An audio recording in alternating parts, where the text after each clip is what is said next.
I'd like to bring to order the Liberty 25 Governing Board Study Session for December 16th at 4:30 p.m. We're at the Jerry Roby Administration Building. The board members present is Chris Kenyon, Paul Bixler, Kelly Zimmerman, and myself, Brian Parks. Mr. Cirincione is not with us today. Agenda item 1.2, Pledge of Allegiance. Member Bixler, can you lead us, please? I pledge allegiance to the flag of the United States of America and to the republic which is one nation under God, indivisible, with liberty and justice.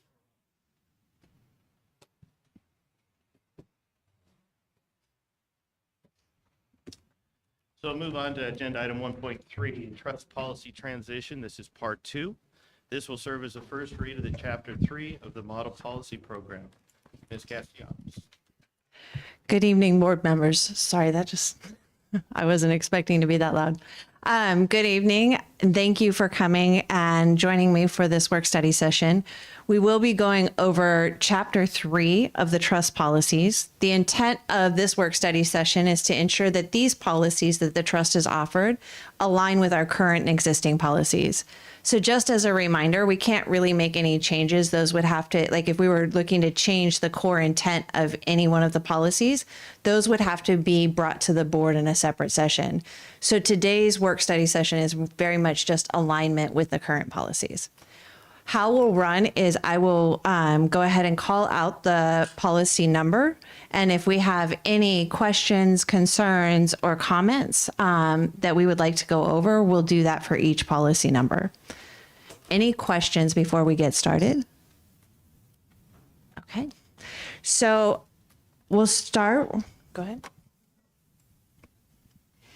You said that we're just working on alignment, but I thought that last time when we talked about policy that we are like moving over, and so we are giving some ideas about potential revisions that will then come back for a second read.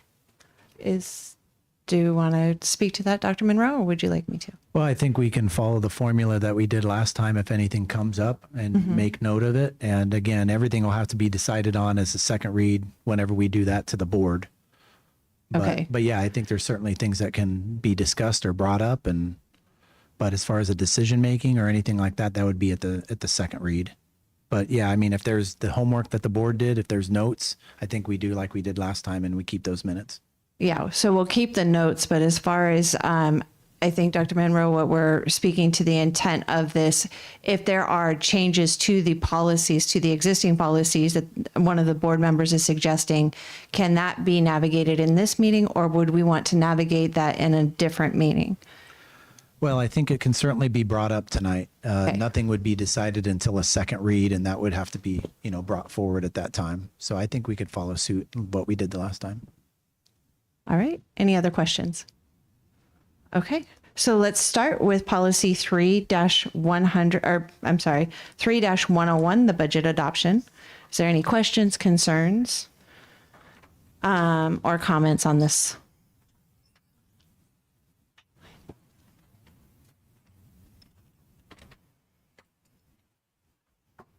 Okay. Permission to move forward. 3-101A for the procedure.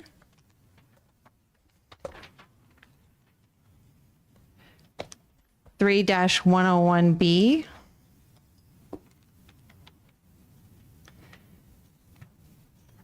Three 101.01 fund balance. 3-102 fiscal management or revenue. 102. Okay, moving on to page 8. 3-102.A. 3-102.B. 3-102.C.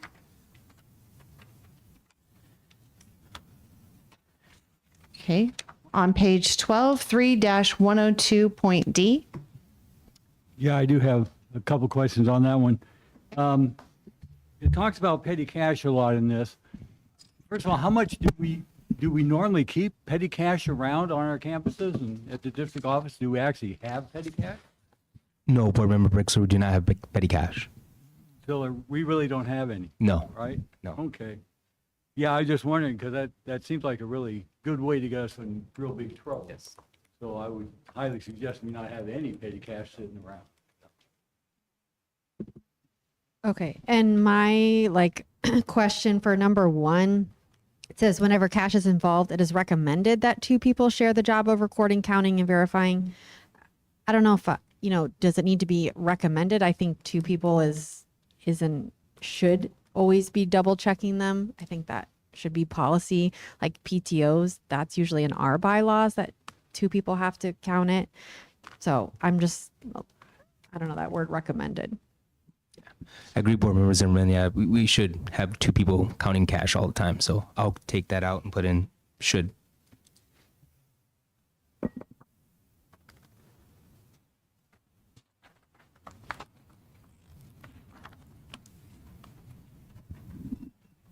Three 102.e.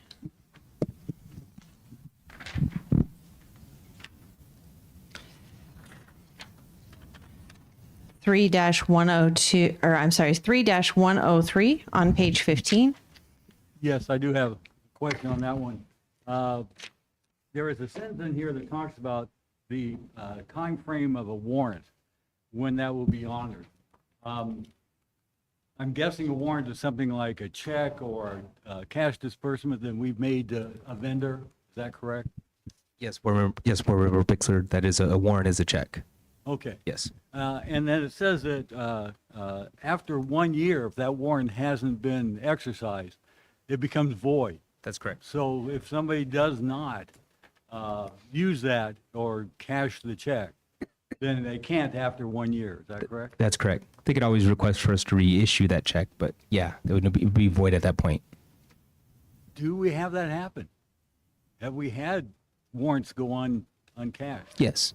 We have. Yes. I mean, it's not frequent, but yeah, I mean, there have been some times where there's checks that haven't cleared and they just go back into our account. Huh. Interesting.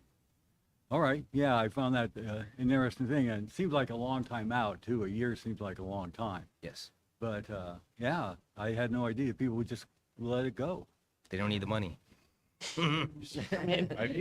I actually, I'm sorry. Thank you. I had a question on that one too. Ms. Bixler brought it up. Is a year too far out? Meaning, how does this handle your reconciliation? So where I'm going with this is typically in business world, it's a quarterly, right? Yes. So is this something we would want to modify for the better behalf of the accounting department, or do we leave it the same? That's a great question, Board Member, President Parks. Basically, it's an outstanding check, and when we have that reconciliation, we have all of our outstanding checks in the reconciliation, so it just rolls over from month to month to month until we finally get to 12 months, and then that's when we would just take it off of our reconciliation. So it's accounted for. I was leaving you the opportunity to make a change if you wanted to. So if you're okay with that, I'm good. Thank you. Thank you. Any other questions? Okay. So moving on to 3-103.A, procedures. 3-103.B. 3-103.C.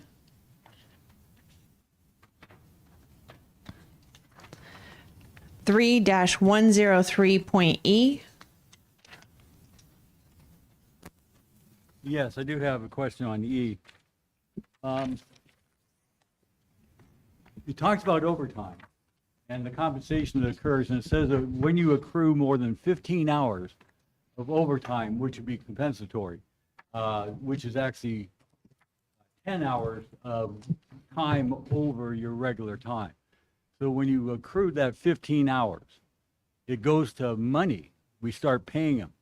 Do we have many people that accrue? And I assume this is hourly wage people, right? Certified folks, they're on contracts that it doesn't matter how long. So it's really the hourly wage people that are being impacted by this. Do we regular pay people for their time and a half after they've exceeded the 15 hours? Great question, Board Member Brixler. We don't like for people to accrue overtime, but if they do, then it goes into comp time, and then they can use that as basically their PTO, or if they want to take vacation, and then they would get the time and a half at that point. Otherwise, if they go over 15 hours, which is rare, I haven't seen that yet, where somebody's gone over 15 hours over their time, or so they would be like 55 hours. I haven't seen somebody do that, but we would pay them out straight overtime for that. Right, according to this, we would have to. Yes. Once you get to that 16th hour, that 16th hour actually becomes money. Exactly. It can't be taken as comp. That's right. So, Yeah, rare. I haven't yet to see it. now, there was a time, and it actually started here in Paradise Valley, as the district there. There's a question that an hourly person had about being paid for extra stuff they did, which was essentially working games and stuff after school, which put them beyond their 40 hours. And when that was brought forward, the state of Arizona decided that you can't do that, that you cannot work more than 40 hours. Yes. And I remember us having to tell my staff that they had to go home. They weren't allowed to stay and do extra things. Right. Does that no longer exist? Now it's you can stay, but we're going to compensate you a time and a half for. No, we can't have anybody stay over 40 hours. If they're going to stay over 40 hours, you're going to get paid their comp time. And then if they get paid comp time, if they stay over 15 hours over that, they get paid time and a half. So, But I'm assuming there's some kind of process to allow that, right? Somebody has to be asked permission to do that. yeah, absolutely, yes. Yes, by the principal and by me and Dr. Mahorn, for sure. Okay, and I'm assuming we're telling all of our hourly people that 40 is the magic number. and we gotta Absolutely. stop. Yes. We discourage the use of overtime pretty heavily because of the implications. So we try to be flexible with the employees to get their jobs done within their 40 hours or however. Yeah, I know it costs lots of districts thousands and thousands of dollars because they had to go back in and pay time and a half. You would for think because years in they're the working past. something different that they don't have to get paid for it, but they do. All right, If you're working, you're working, even if it's a different function. right, yeah, as long as they're here. Yes. They're working for the school district, yeah. All right, thank you.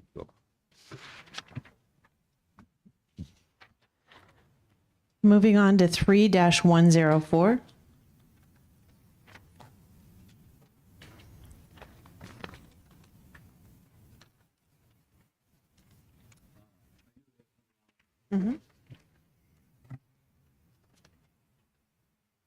It talks about inventory and what's needed to be as far as tracking of materials and properties by the district. And it makes a statement that we have to have an inventory of every unit that costs $50 or more. Do we actually have that? Do we have an inventory of everything that's $50 or more in the district? So our stewardship listing actually is $1,000 or more. It's not $50 or more, but so we might actually want to update that to the $1,000, which is what you kind of see right up there. But yeah, the stewardship listing is anything that's $1,000 or more. Yeah, I was just wondering because there's got to be a lot of things that exist nowadays that's $50 more. I mean, you can buy a pen for $50 Right. now. So, Yes. Yes. I'm Good catch. assuming we don't have an inventory of everything that's $50 or more. That would seem to be endless. Good catch. Okay, 3-105.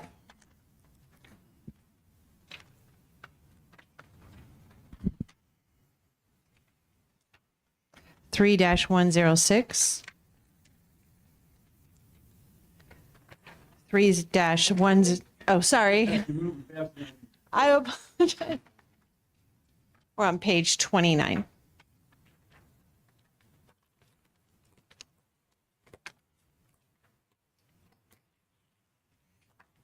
Three 106.A.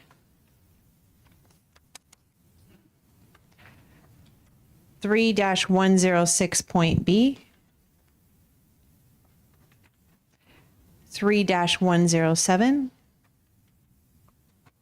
I had a question. The last kind of paragraph where it says the superintendent is responsible for the preparation and presentation to the board. Any other report as required. Lists some reports. Is there a reason that there's just these certain ones? It does say like, it can include any report as required by state or federal law, including but not limited to. I'm just curious if these were singled out for a particular reason, or, how did we come to these reports? So the superintendent designates me to go ahead and prepare these reports for him, and then I take them to the board for approval. And so these are basically the reports that are annual reports. So you got your K-3 reading report, the TEI report, your classroom site fund report, the AFR. So yes, these are annual reports that we complete on an annual basis. Okay, and these are inclusive of all of them, or are there other reports?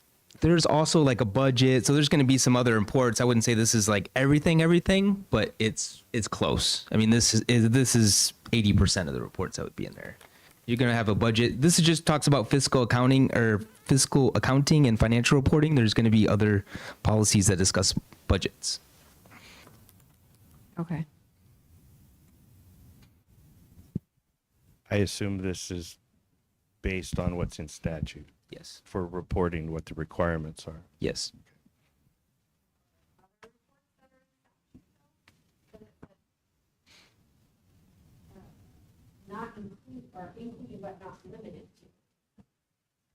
The only other report would be the budget, like our main budget. So the proposed budget, our adopted budget, and then a revised budget that we do in May. Those are also in statute. Okay. I don't know if you think they should be included in this, or you think they're covered in the policy about the budget. Yeah, I would just say, Clyde, let's maybe we have a conversation with the trust, because I know those are the reports we do every year, but if they're not outlined in statute, is that just the list that we have, or do we need to add the budget? But now that Dane says that, yeah, the TEI, the classroom site fund narrative summaries, transportation reports, those we do annually. So Board Member Zimmerman, my guess, I don't know for sure, is that's why they're probably listed here, because we do those. So it's not just like an example or anything like that. I think there's specific policies. I think there's specific policies on the budget itself. Yeah. So, and the reports are included in that. So these are the additional reports you have to do. The budget is the main report. I mean, for this school district, that's the big one. Yes.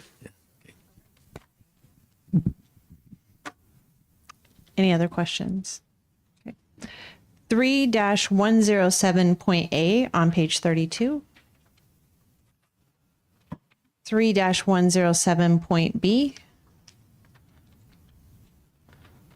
3-107.C. 3-107.D. Yes, on D. It talks about the number of absences consecutively a student can have before they are withdrawn from counting on the ADM. Are we following through on that? And how does that affect our funding if we're no longer counting them on ADM? Yeah. So we got on that 10th day, the student needs to be withdrawn. And once that student's withdrawn, then he's no longer included in our ADM. Right, so it actually drops the number of students that we have. Exactly. So it does have an impact. 10 consecutive days, yeah. Yes. Right. Come back for one day. It starts again. Starts again. Yes. Few consecutive weeks. That means that they- Right, actually, when they get that 10 days, they've already exceeded the amount of allowable absences in the school year anyway. So, do we inform the parent when that 10-day is hit, that 10 consecutive days? Do we contact them?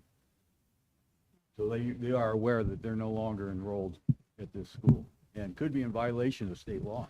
Yeah, I want to say they're notified at like 3 absences or 5 absences. And, some people might withdraw, some people might enroll their child somewhere else and just not be on our books until we're contacted for records. Right. So, but yeah, the schools will notify I think you hit 3 and then 5 absences, the parents are notified. Yeah, I just have been involved with situations where a custodial parent, they were shared custody, And one of them didn't know that this child was no longer going to school. And so that became kind of an issue. So I'm glad that we're informing the parents that if they are meeting that 10-day consecutive threshold. 3-107.E, page 36. 3-108.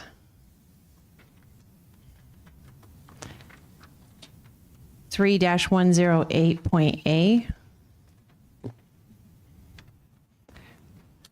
3-109. Did have a question on that one. Okay. Dane or Mr. Bolden, this where it says, this is page 40, right under governing board approval, that dollar amount, I'm not sure if it's there. I know recently we had just made a change, and this was because of purchasing. Lowering an amount, I just wanted to make sure that what we have here, and I know there's other places where this comes up, that amount matches what this policy is going to be. So I don't know if you know, for this policy in particular, this 3-109, if that's correct, the 100,000. Yes, the 100,000 is correct. That the amount that we lowered was the $5,000 for the maintenance, where we had to come to the board every single time. We just wanted to give Bob the ability to approve that without actually getting quotes. And so that was the amount that we lowered. But yes, we, anything that's $100,000 or more, we're coming to the board for. Absolutely. Okay, I just wanted to make sure. Thank you. Sir. And can I just clarify, because I'm not sure where it is in here, but just to clarify that when something is $10,000 or more, the district contacts, like procures 3 bids, but not necessarily coming to the board. But when it's over 100,000, then they come to the board. Is that, did I understand that right? So if it's 10,000 to 100,000, we're going to get written quotes and make sure that we get, select the lowest quote. But if we do a bid, it's going to be $100,000 or more. And then we're going to go out for a bid, and we're going to have different procedures on that bid, and then come to the board with some type of a process on who we want to actually get that bid.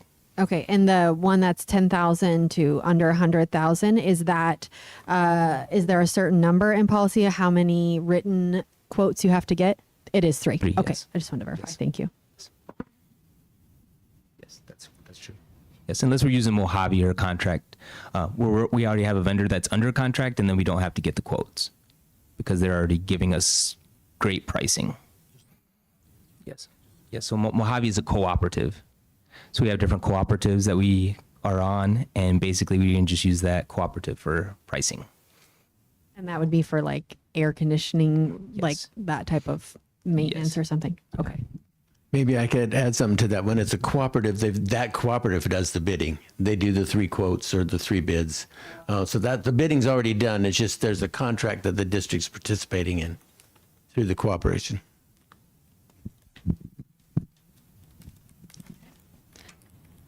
3-109.A. Just to clarify, I think, Ms. Zimmerman, this is where you were, what you were talking about, that very first paragraph there.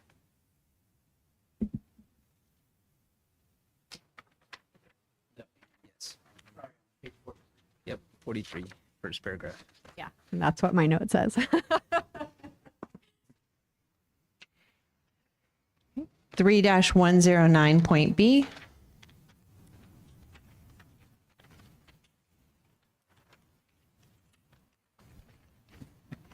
Okay, I had a question on the second page of this, page 46 at the top. It says a contractor, subcontractor, or vendor, or any employee of a contract. Okay.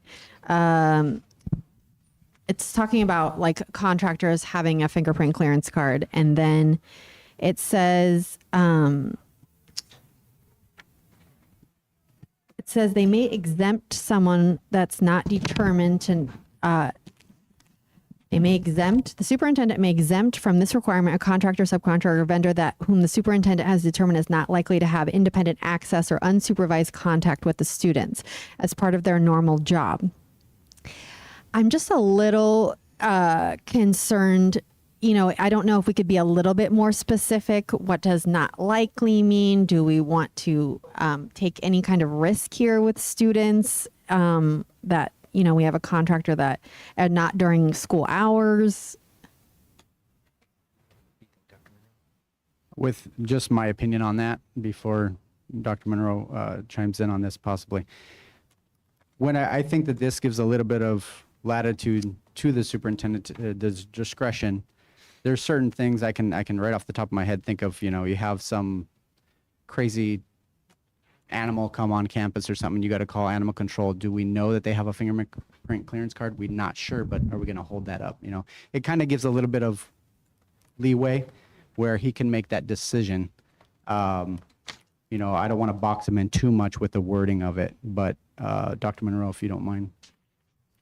Yeah, I mean, I'd really have to think through it carefully because that's a valid example. You have a loose dog or a wolf on campus or something. But and honestly, I'm drawing a blank. I'm trying to think of a time when maybe I was a superintendent and someone I knowingly didn't have a fingerprint clearance card was on. I don't know what that would be. I can appreciate your sentiment, but I know that it's important to the board. So I could go either way, but I think I just need more time to marinate with thinking about that language. And I understand what you're saying, and I'm not trying to discount it. It just says a contractor or a subcontractor or a vendor. To me, that's somebody that we're hiring. Like somebody coming to get a stray animal, I think is, a different scenario than it's being presented here. But I'm just offering my voice. The only example I could think of is maybe like a core construction. And then if they're hiring, like if they have subcontractors that they're hiring out, they may or may not have fingerprint clearance cards. Obviously, we would like for them to have fingerprint clearance card, and I'm sure core does. But if they're just constructing the building and they're not actually going in the building, or they're not going around students they're just building the building or helping us with renovations, then I think that's why they wouldn't have to have fingerprint clearance card.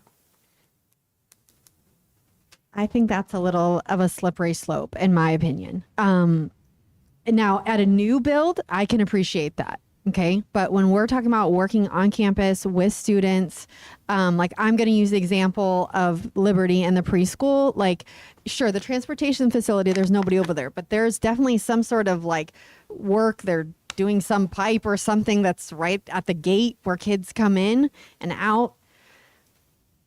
I don't know.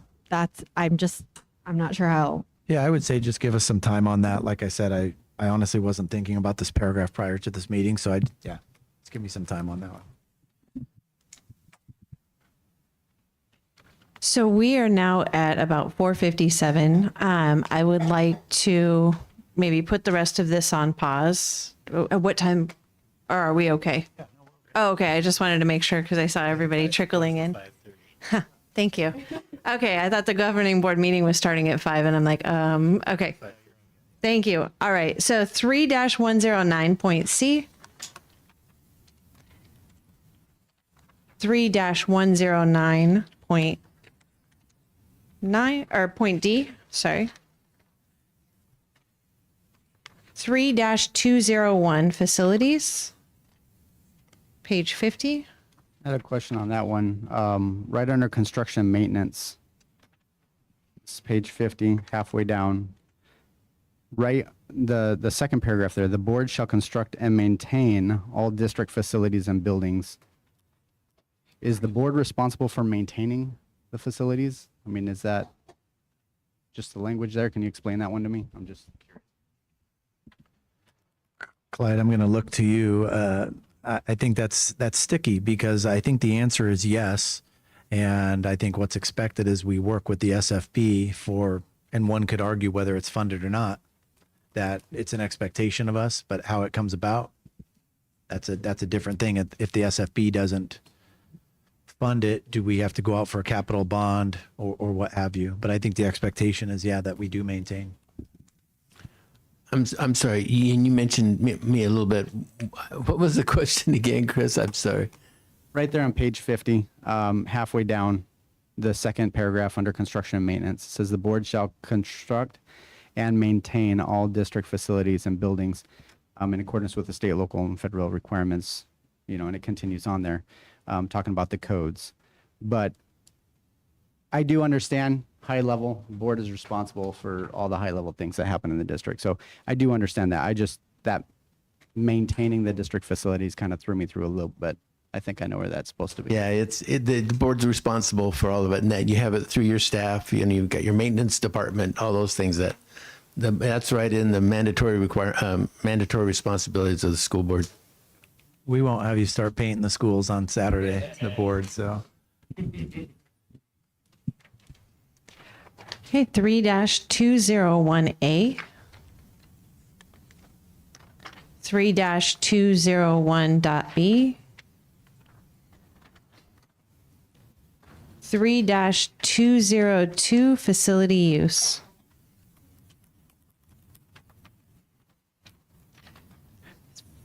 3-202.A. Hold on a minute. Let's jump back to 3-202A. Schedule of fees, direct expense shall be adopted annually, include the following classes of usage. C, fees, A on page 56. I know we did that a while ago, but I don't think we've done that yet this year.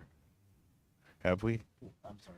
What was that? So the schedule of fees, the direct expenses shall be adopted annually, include the following classes of usage. So the board approves what the fees are for the use of our property or facilities.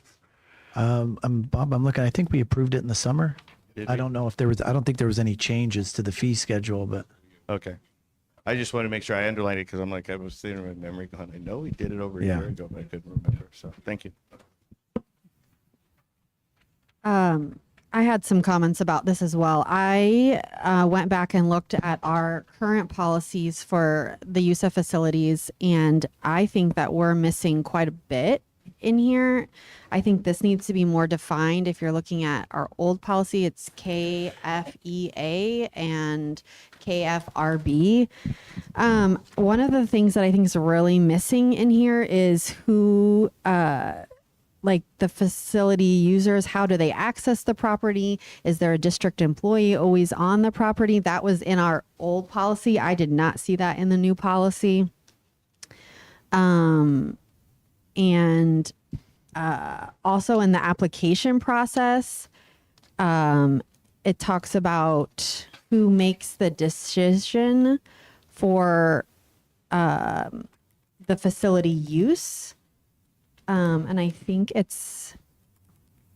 just want to clarify, I guess, maybe so it says the initial inquiries for the use of the school facilities should be made to the appropriate school principals or site administrators to determine if the facility is available and obtain approval for the application process to move forward. Upon approval by the building administrator. So I just want to clarify that it is the building administrator that's making the decision on whether a facility can be used. we'll do some work on this and bring this back because there's some things that are delineated in policy and then there's things that are in like the handbook that becomes a procedure. So as a former principal, I never approved without the district's approval the facility rental to a church or any other group. And so we can do some work on this and make sure it aligns.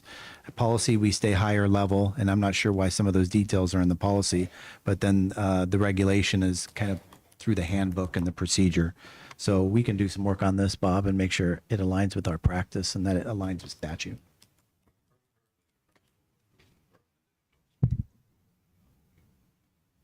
Okay. And then if we could look back at our other policies and make sure that we're not missing some key safety issues, I think. Also on page 58, in the middle, it's going to start talking about elections.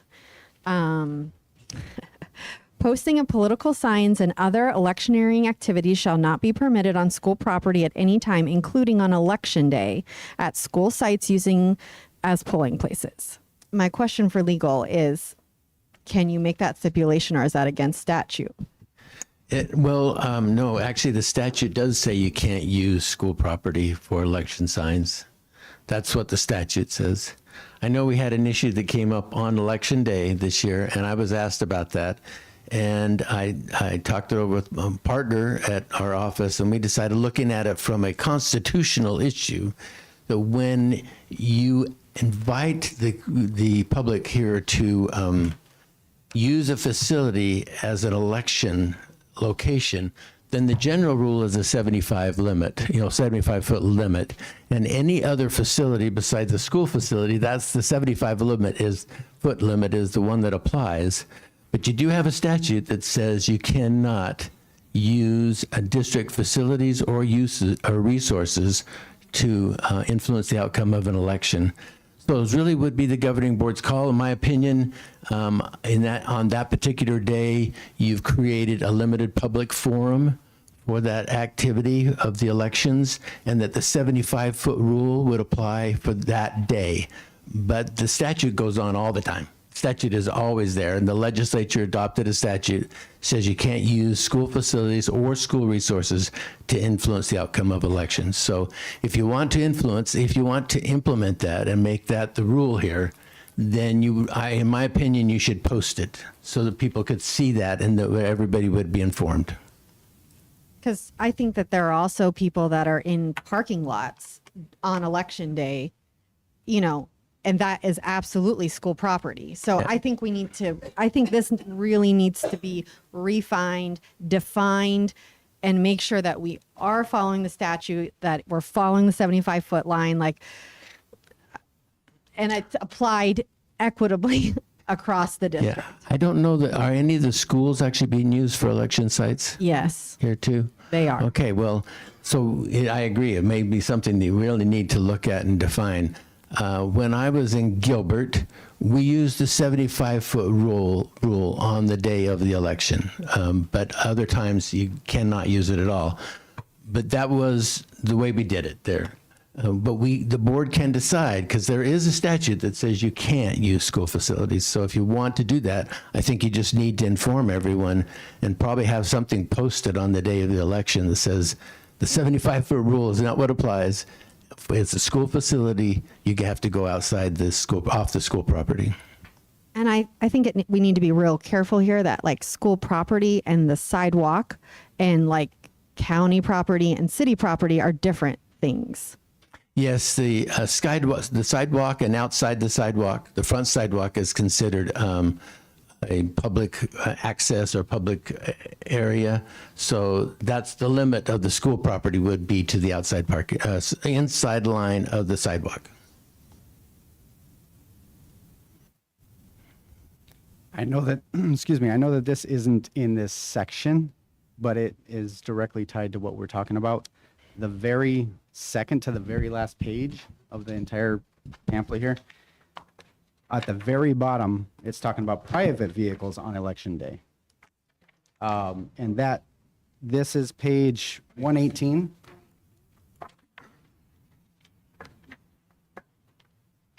And so the very last paragraph there says, on election day, if a school is using as a polling place, a vehicle displaying electioneering messages may not be parked within 75 feet, limit designated by election officials. So that kind of plays into it as well, which is interesting because a lot of times you think bumper stickers are off limits, but this is basically saying anything that, like you said, can sway an election Right. needs to be outside that 70-foot rule. That's correct, but I think isn't there an exemption for private vehicles or not? Related to an election may be parked on district property by personnel, board members, parents, and visitors. Before election day. Okay, that's before it says? My understanding is there is an exemption for private Yeah. vehicles, though. Yeah, because that's my people understanding, can too. put signs in their cars, you know what I mean, Right. and park them in the parking lot. So Election day is always controversial. It is. Everybody wants to push the limits a little bit. But yes, I would ask that we get some clarification. Yeah, And okay. if it comes to the board make a decision. So, Yeah. thank you. All right.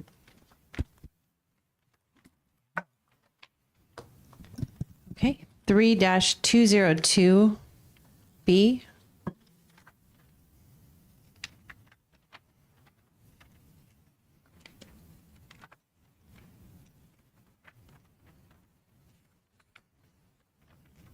Three 203 visitors. I had a question. Is this the same thing as volunteers or is this something separate? I didn't see volunteers listed in this part, but is it going to come up later? Okay. Yeah, so it will come up in chapters 4 and 5.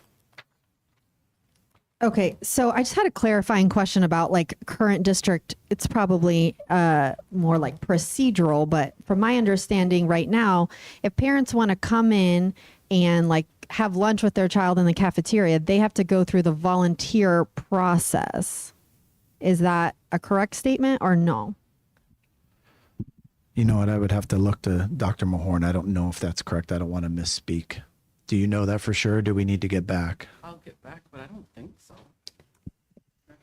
We'll get back. I don't want to Okay. provide anything that might not be accurate. Okay.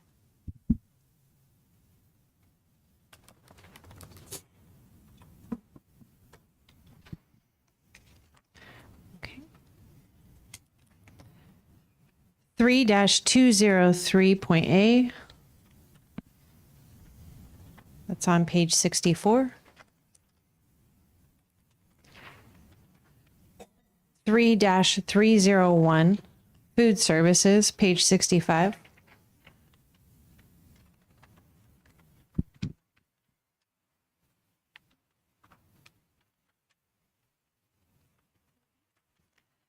Three 301.A. 3-301.B. 3-301.C. 3-301.D.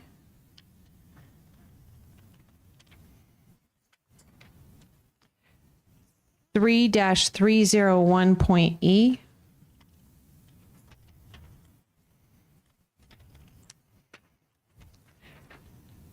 3-302, transportation. I just had a question. If we do not service high school students in our district, do we need to have number 2 as part of our policy?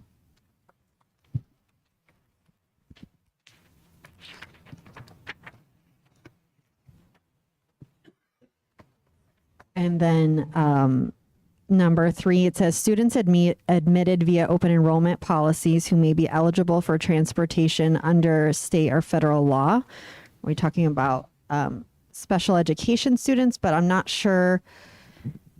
Or is this the McKinney-Vento? It's both actually. Okay, but are we doing an open enrollment for special education students and then transporting them?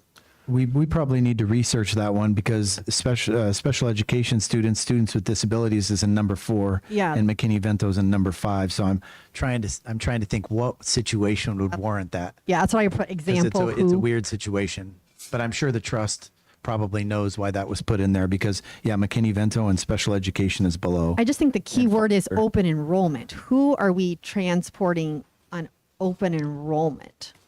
Because I assume that's open enrollment outside of the district. So I think probably we need to clarify, does that mean outside the district? Or are we talking about, and again, open enrollment to a school within the district? Why are we transporting them when the other ones required by state law are covered? I think we could look at that. There's probably something that we're missing, an exceptional circumstance that fits that. I also have a general question about that, this particular policy. Did that change a mile out? Was that always that way? I recall there being a change in that sometime earlier this year. Boy, off the top of my head, I don't know, and I don't think Dondi is in the audience, so I don't know if I'll have to get back with you on that. I don't know if we changed that mile, or there's obviously exceptions to it when safety comes into consideration, but.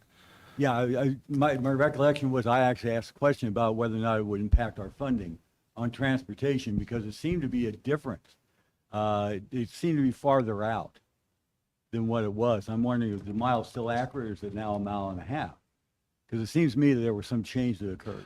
Yeah, I'll get back to you on that. I do remember you asking in a board meeting about, I don't remember if it was the same exact situation, but yeah, let me look back and see. Could very well have been about high school students, but Okay. It did seem to me it got farther out.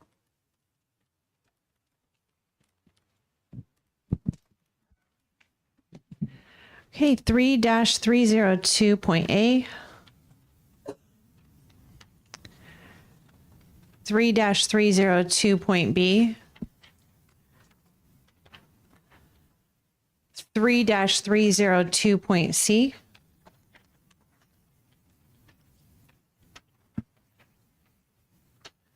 3-401, Safety and Emergency Management. We are now on page 87. 3-401.A.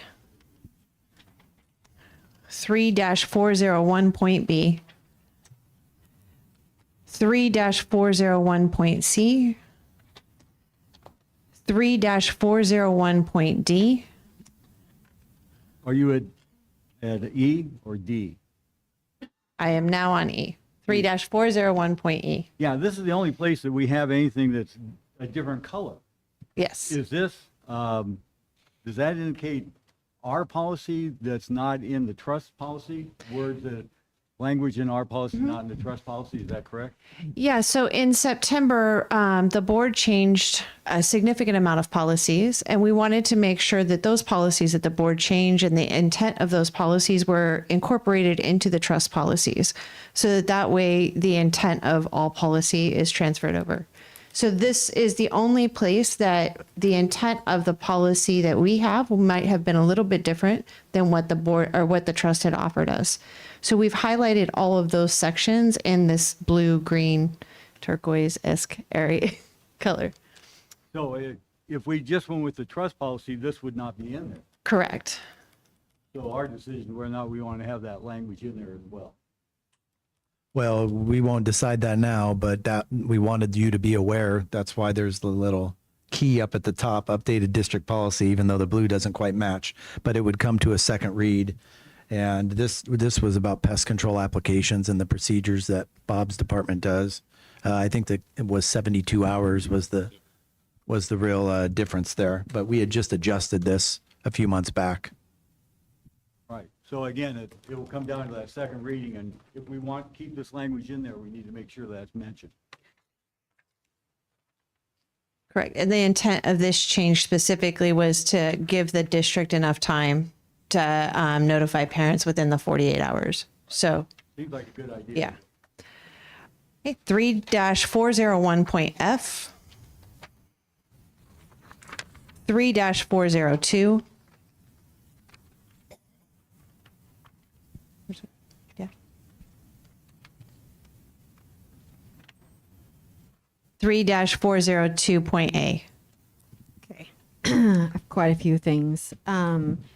First, it says that this is about Freedom of Information Act for those listening. It says, the district shall respond within 5 working days acknowledging the receipt of a request. I think that's way too long. This board has been talking about customer service, 5 days to respond an acknowledgement of the request. I think that's not, I don't think that's very appropriate. And then I really think that we need to come up with a reasonable amount of time. I think the amount of time that the district currently is taking for Freedom of Information Acts is not adhering to statute at this point. It's a reasonable amount of time. You know, we're sitting on things for weeks for a single sheet of paper. And I think if we're going to be transparent with the public and we want the public to trust us, then we need to be able to respond to things in an appropriate amount of time. Things that need to be redacted, long requests, I think is a different story. But a single sheet of paper for weeks, I think it's unacceptable. And I think that this policy needs some very specific things. And I also think that the records can be sent electronically, and that's not listed in this policy either, as I read it.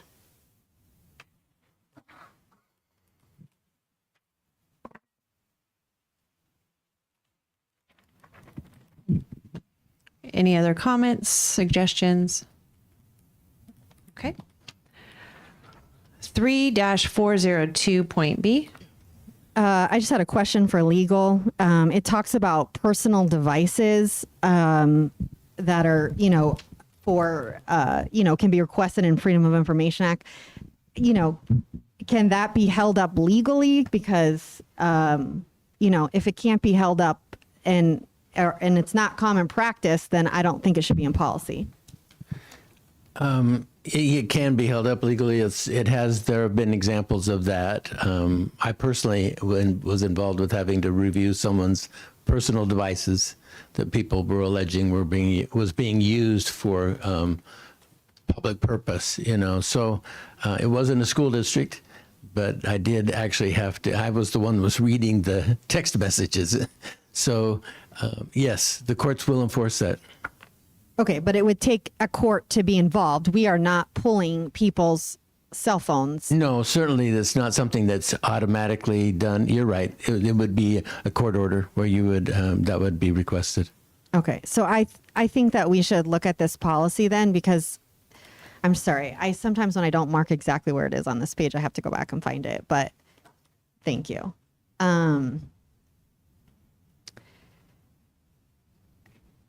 Yeah, it says it may be subject to public disclosure and inspection as public record, even if personal devices are used to communicate regarding district business. So they may be requested. The public may request those, and then it'll be up to the individual. Depending on if they're an employee, it won't be up to them really. But if they're a board member, something like that, then it would be up to the individual what they're going to do with that request. So if it's an employee, you're saying that a member of the public can request an employee's cell phones and the district will produce that information? They on would its own? be expected to. If they're doing district business. If they're doing district business on the personal device, that's not what they're supposed to be doing. And they could be requested. Yep. And so does the district have a policy, not a policy, a procedure on how that is handled? Not that I know of. I only know of this happening in one past district that I was in because of court order or litigation or what have you, but I don't believe we have a current procedure for it. It's very unusual, but it can happen. I understand. So I think that if we're going to have a policy, then we should have a procedure to back up that policy. Because then you get into this, it happens, and now we're like deciding on a whim based on the situation how to handle it. I don't think that is, again, transparent, in my opinion.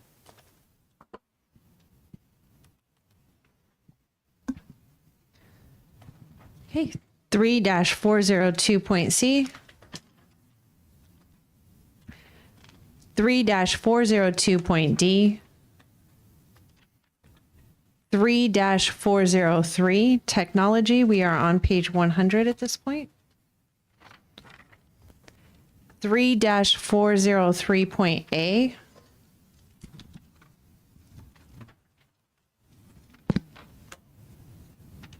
3-403.B. 3-404, insurance. 3-404.A. 3-404.B. 3-404.C. 3-501, elections. We are on page 110. 3-501.A. 3-50, oh, On A, yes. So in the last sentence in the first paragraph, it says the district shall not distribute any material concerning the proposed increase in the budget via any student enrolled in the district. But the district can provide factual information. So are you saying that that factual information cannot be distributed to a student through a student?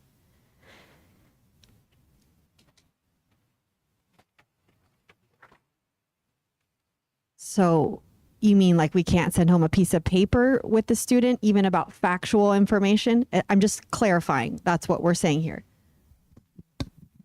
Yeah, I don't think you're supposed to send home used students as methods of delivering that information. That is my understanding, yep. Okay. Even the factual information. Yes. It has to be like email. Yeah. Like, okay.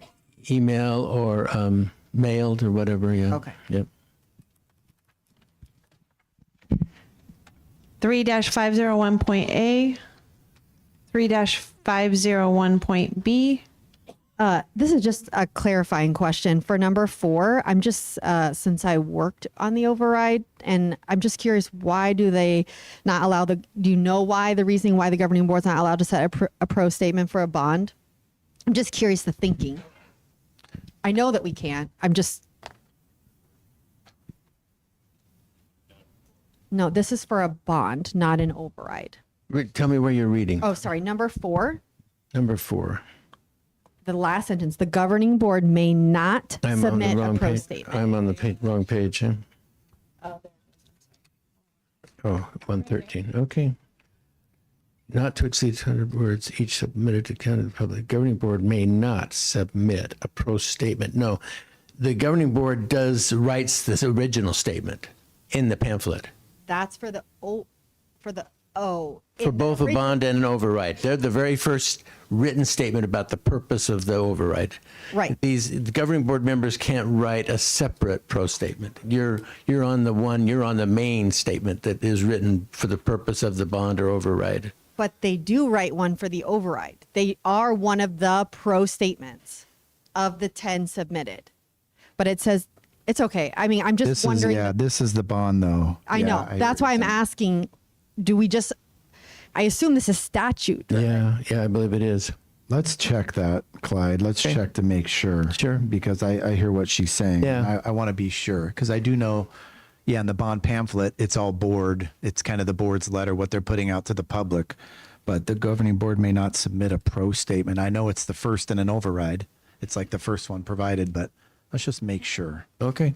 I don't want to shortchange us or tie our hands if we don't need to. 3-502, 3-503. I had a question about this. It's very clear that, in statute that you cannot use school resources or anything like that. So if somebody were to do that, what are the consequences and do we have procedure for that in this district? Well, that would fall under kind of personnel discipline if an employee broke the policy. Yeah, that would fall under a kind of staff discipline or what have you if someone broke policy. And are you talking about the violation of the law itself? Because there is a complaint process that you file with the county. With the county. Actually, the county elections county attorney's office has someone that's supposed to handle the election complaints. But the district isn't going to hold their own employees also, accountable, I guess is what I'm asking here. I know that there's according to the law, but I'm just asking the district. Yeah, that would be the procedure. Yes, a staff discipline when you are an employee of the district, you sign to obey all of the policies. So if someone was in violation of the policy, which could have been made for a complaint to the Maricopa County Attorney's Office, there would be staff discipline, whatever that looks like. Okay. Okay, 3-503.A. Okay, on number 2 at the bottom, political buttons, t-shirts, it says governing board members, personnel, and others, acting on behalf of the district shall not wear political buttons, t-shirts, hats, or other items displayed on their persons or apparel that are designed to influence the outcome of an election in a classroom, in an other instructional setting, or at a school-sponsored extracurricular activity at which they are supervising or assisting with supervision or organization of the extracurricular event. I'm not sure that we need the word governing board members in this part because we're not doing any of those things. We are not in a classroom. We're not in an instructional setting. We are not supervising anyone in an extracurricular event. So I just think to limit people when it doesn't meet the criteria of what's listed here. I read that as two things. So you don't want governing board members sitting at the dais wearing political t-shirts. And the other piece of it is in the other instructional setting. So it's two separate things. So I'm actually fine with the way this is written because we don't want to be wearing buttons or make any political statements while we're sitting up here or in any other function that has to do with the school district. So that's the way I read it.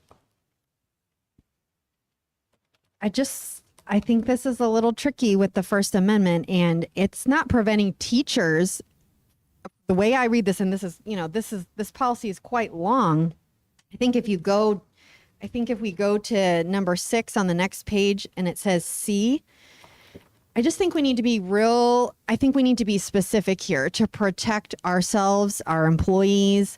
So this is talking about petition circulation, and you can do it outside the classroom, outside any instructional setting, and you can do it at school-sponsored extracurricular event as long as you are not supervising or assisting with the supervision. So that's saying at a soccer game on school property, you can collect signatures. That's what this policy is saying.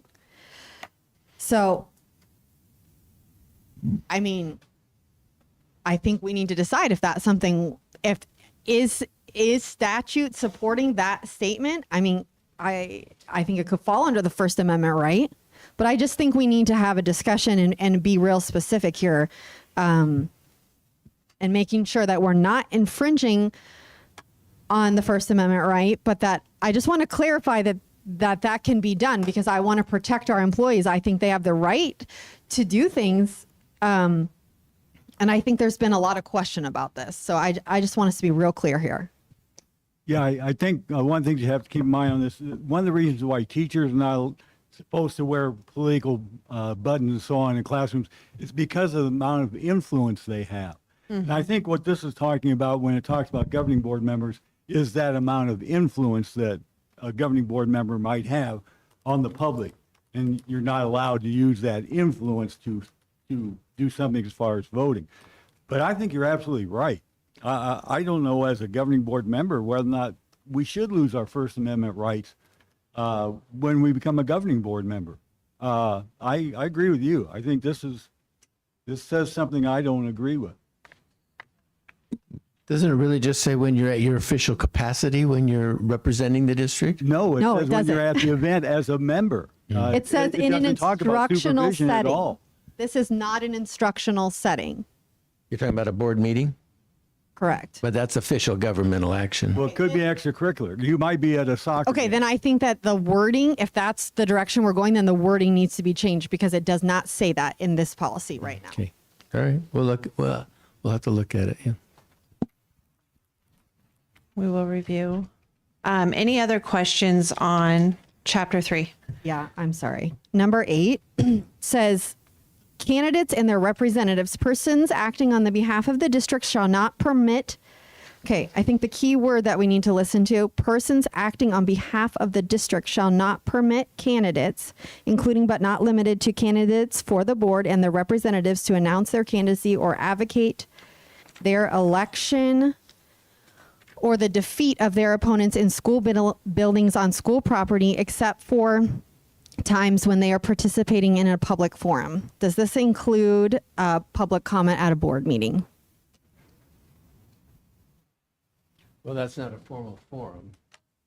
But I think what they're talking about there is forum is if it's the public are invited to come and learn about some particular activity that's going on, a political activity, a bond or override, something like that, then they have, and an organization puts it together, and that's created as a public forum, and people are invited to participate in that.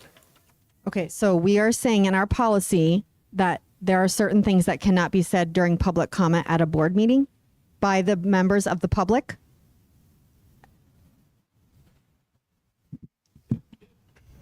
Yeah, 15511 wouldn't allow it on district property. Okay, well, it wasn't enforced both ways. But that is the law.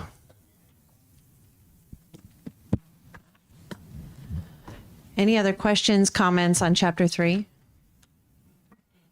Okay, so on page 118, again, this is just talked about in a lot of different ways. So permitted activities.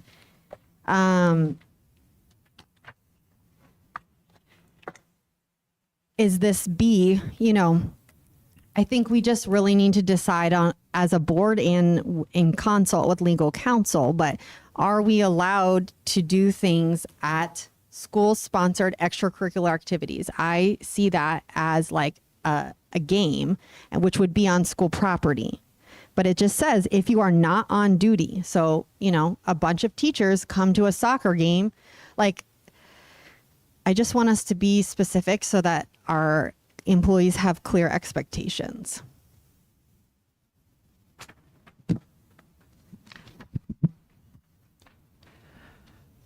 Okay. That will conclude the first read of chapter 3 of the trust policies. President Parks.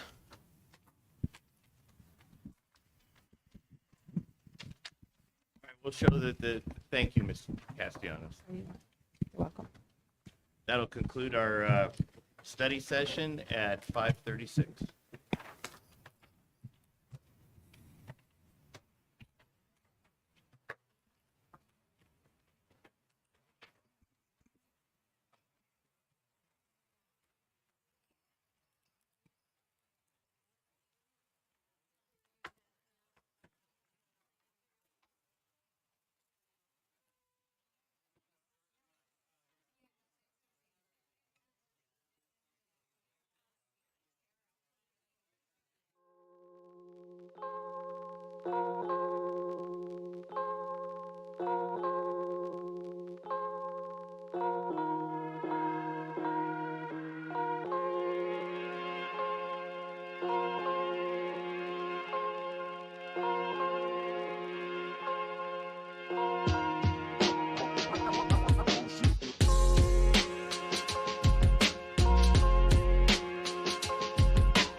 I'd like to bring the order, the Liberty 25 School Board public hearing, it's December 16th at 5:45. We're at the Jerry Rovey Administration Building. Board members present is Chris Kenyon, Paul Bixler, Kelly Zimmerman, and myself, Brian Parks.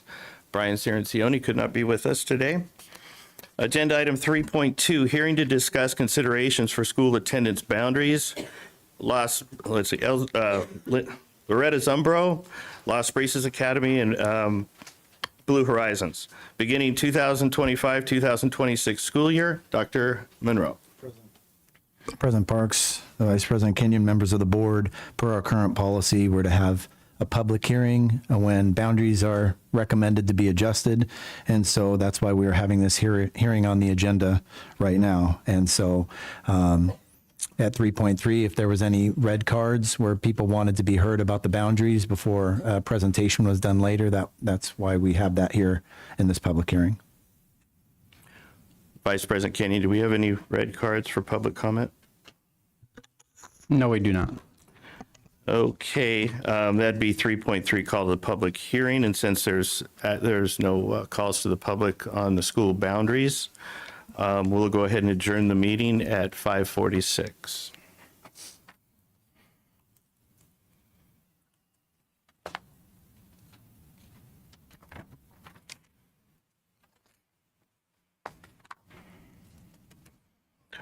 Ms. Camerata, did you need a few minutes? Okay. Okay. Let me bring to order the Liberty 25 Governing Board regular meeting, December 13th at 5:47 p.m. We're at the Jerry Rovey Administration Building. Board members present is Chris Kenyon, Paul Bixler, Kelly Zimmerman, and myself, Brian Parks. Member Bixler, will you lead us in the Pledge of Allegiance, please?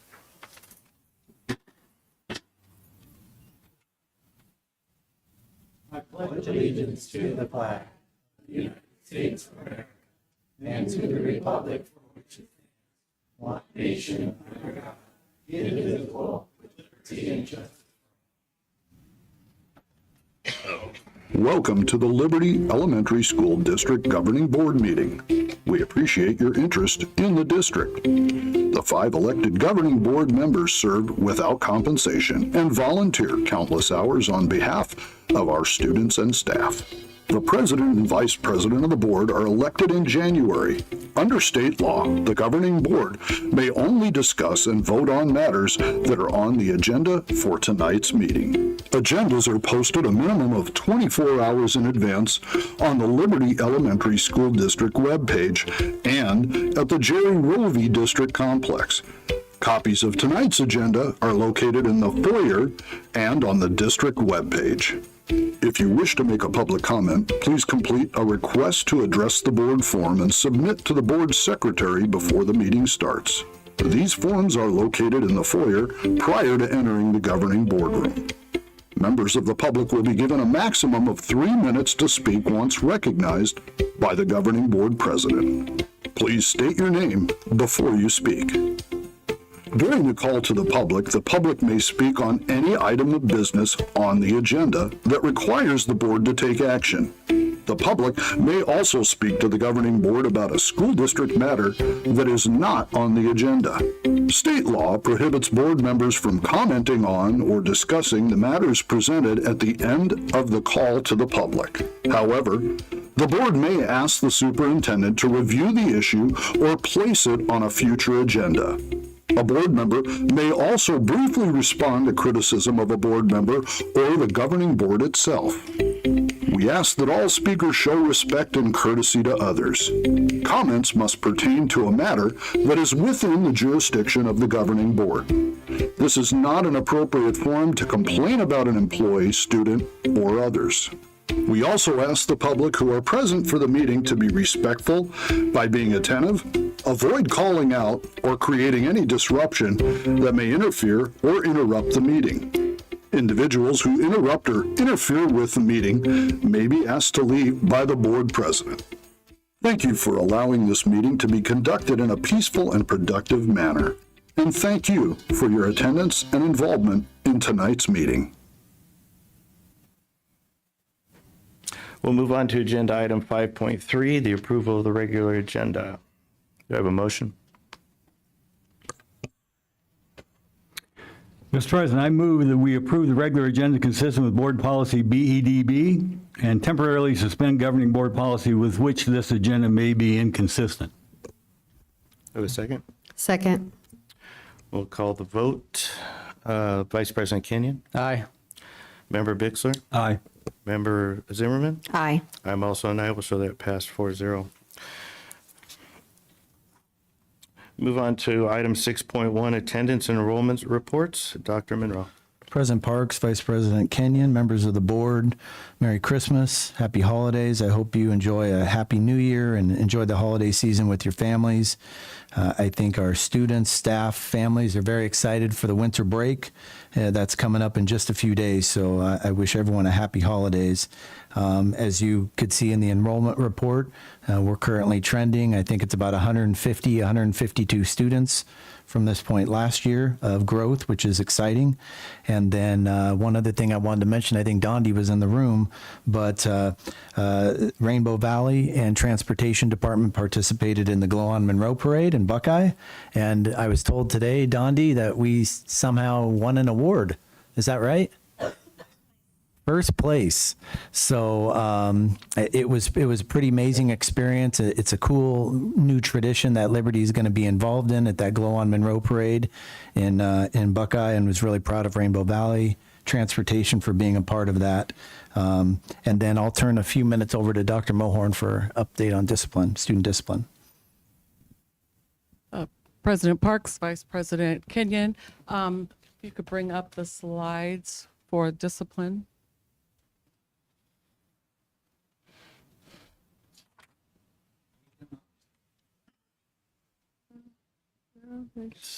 It is an attachment on, at least I see it as an attachment. There should be, there's 3 slides. There. Yeah. Right there. So once a month, you receive an update on discipline. The second slide talks about the professional development. Our professional development for December has not happened yet. It will happen on Wednesday. Our administrators will focus on safety. So for the first time, the Buckeye PD, Goodyear PD, AMS, and MCSO will be conducting a joint tabletop exercise with our building leaders. So we have not had this yet. Last year we were able to get Goodyear PD, but we were not able to have Buckeye and MCSO join us. So this Wednesday, all 3 PDs will be together in this room, and we will be doing a joint tabletop focusing on active shooter. So they're looking forward to that. In January, our building leaders will be looking at examples of real discipline referrals and processing them together to do inter-rater reliability. And in February, they're going to drill down into individual school discipline data using a data processing protocol. So looking at the time of day things are happening, where at in the buildings, outside the building, maybe on the playground, really drilling down and seeing where the data incidents or the discipline incidents are happening. So if you look at the third slide and you look at the data, this is where these are real live data as of just last Wednesday, and this is our referrals. They may look high to you, but remember, this year is baseline data. We are getting accurate data. We have told the principals, you have to enter all of your referrals into Synergy, and this year they are doing that. Also, please remember that in the month of December, also usually the month of February and March, the discipline issues usually do heighten. They do go up right before breaks, right before winter break and right before spring break. Usually discipline issues do rise. So when you see these numbers and it seems like maybe they are high, they are high. Usually before breaks, behavior does spike. So that is what I have for discipline for December. Thank you, Dr. Mohorn. All right, we'll move on to 6 point. Sorry, could we make a comment about this agenda item? Okay. I had some questions about the numbers in homerooms. We have some classes that are sitting in the red, that have been sitting in the red for basically the entire school year. I went back and looked at these homeroom reports. And so I just want to know, what is the district's plan? Why have we not posted these positions? In order to keep class sizes low, the override was passed, and part of what we promised the public was that we were going to maintain this ratio. And so we set these targets. And so, for example, in Freedom, we are the kinder target class size is 22. And at Freedom, it's been sitting at 28. So that's 6 over the entire school year. So I just want to know what the plan is. How are we supporting these teachers? We've already lost a Freedom kindergarten teacher. I can't imagine it has to do with these high numbers. We have had a posting for a kindergarten freedom teacher. There have been interviews that have been done, and a teacher hasn't been able to be hired yet. So it has been posted for a while now. I personally don't see it on the website. So I know that Mr. Ardone just did an interview last week for a kinder teacher. okay, have we considered hiring a para to support these There is a para. There is at least one, if not two, para. And in addition, the teachers are getting paid class overage. It doesn't help. But yes, there is at least one para. And he did do at least one last week, and I believe one the week before. So he is interviewing. Okay, and so is that true for the LBA second grade class that's sitting at 33? Ms. Schaefer had done an alternate plan with LBA. Okay, and that teacher is okay with that plan? Yes, she's met with her team. I approved an alternate plan, and her teachers approved it as well. She went to the teachers first. Okay, and the Rainbow second grade at sitting at 29.5, and the target is 24. I didn't know anything about Rainbow, but I had talked with the other schools extensively. Because it's been sitting at 29 in October, 29 in September, 29 in August. So it's been there the whole time.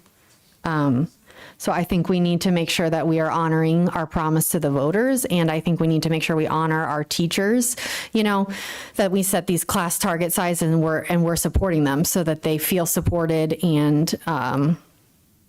And then the only other one in red this month is a blue at third grade, but this is the first, or blue, I apologize, in red over the target size. This is the first month, but I would encourage the district to be proactive in making sure that we are honoring these class target sizes. And Mr. Dominski has already talked to me about that. Okay, so I think we need to look quickly at the Rainbow situation since it's been this way the entire school year.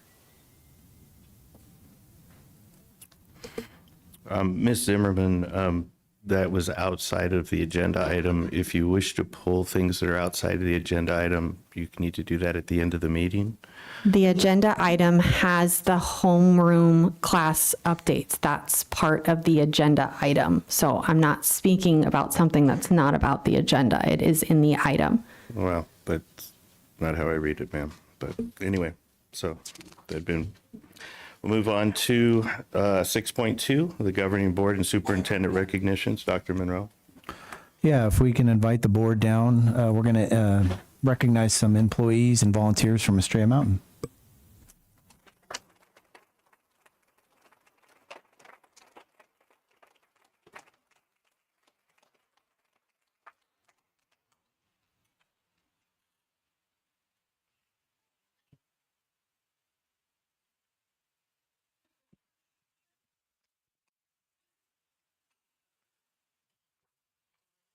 On behalf of Dr. Monroe, the governing board members, and myself, the Liberty Elementary School District is proud to foster a community and culture that motivates and recognizes those who make exceptional contributions to our students.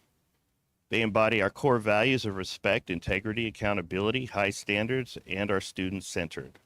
We aim to reward excellence and show appreciation not only to our staff who achieve significant goals and exhibit exemplary behaviors, but also to our dedicated parents and volunteers who make invaluable contributions to our schools and classrooms. As I call your name, please come forward for recognition and we'll take a group photo afterwards. So, and the principal is here? She's here, good. I also want to say the Arizona Furnishings, I'd like to thank them for their contribution support because they gave us the donation to hand out flowers to all our wonderful teachers. So we want to give them a big thanks.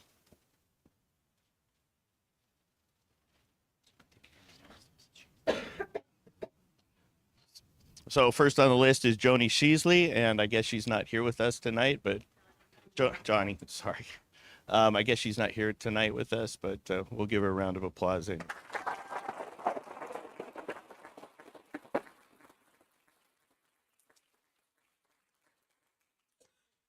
on-site staff is Christine Moran.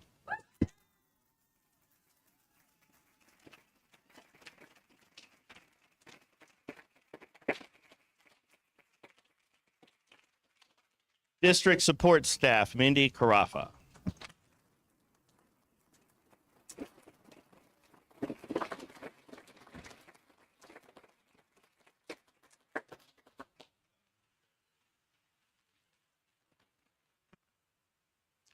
Parent, Ashley Wright.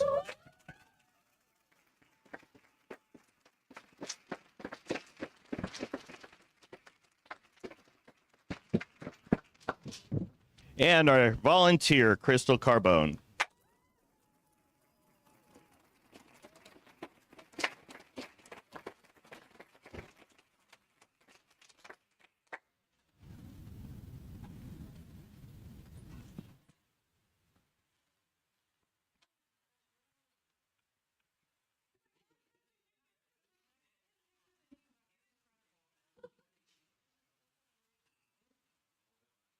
Okay, Derek, can you come up with a picture? So we're gonna have to scoot in, guys, or want to hold their certificate.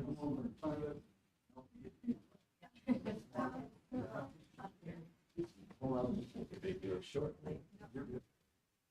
All right.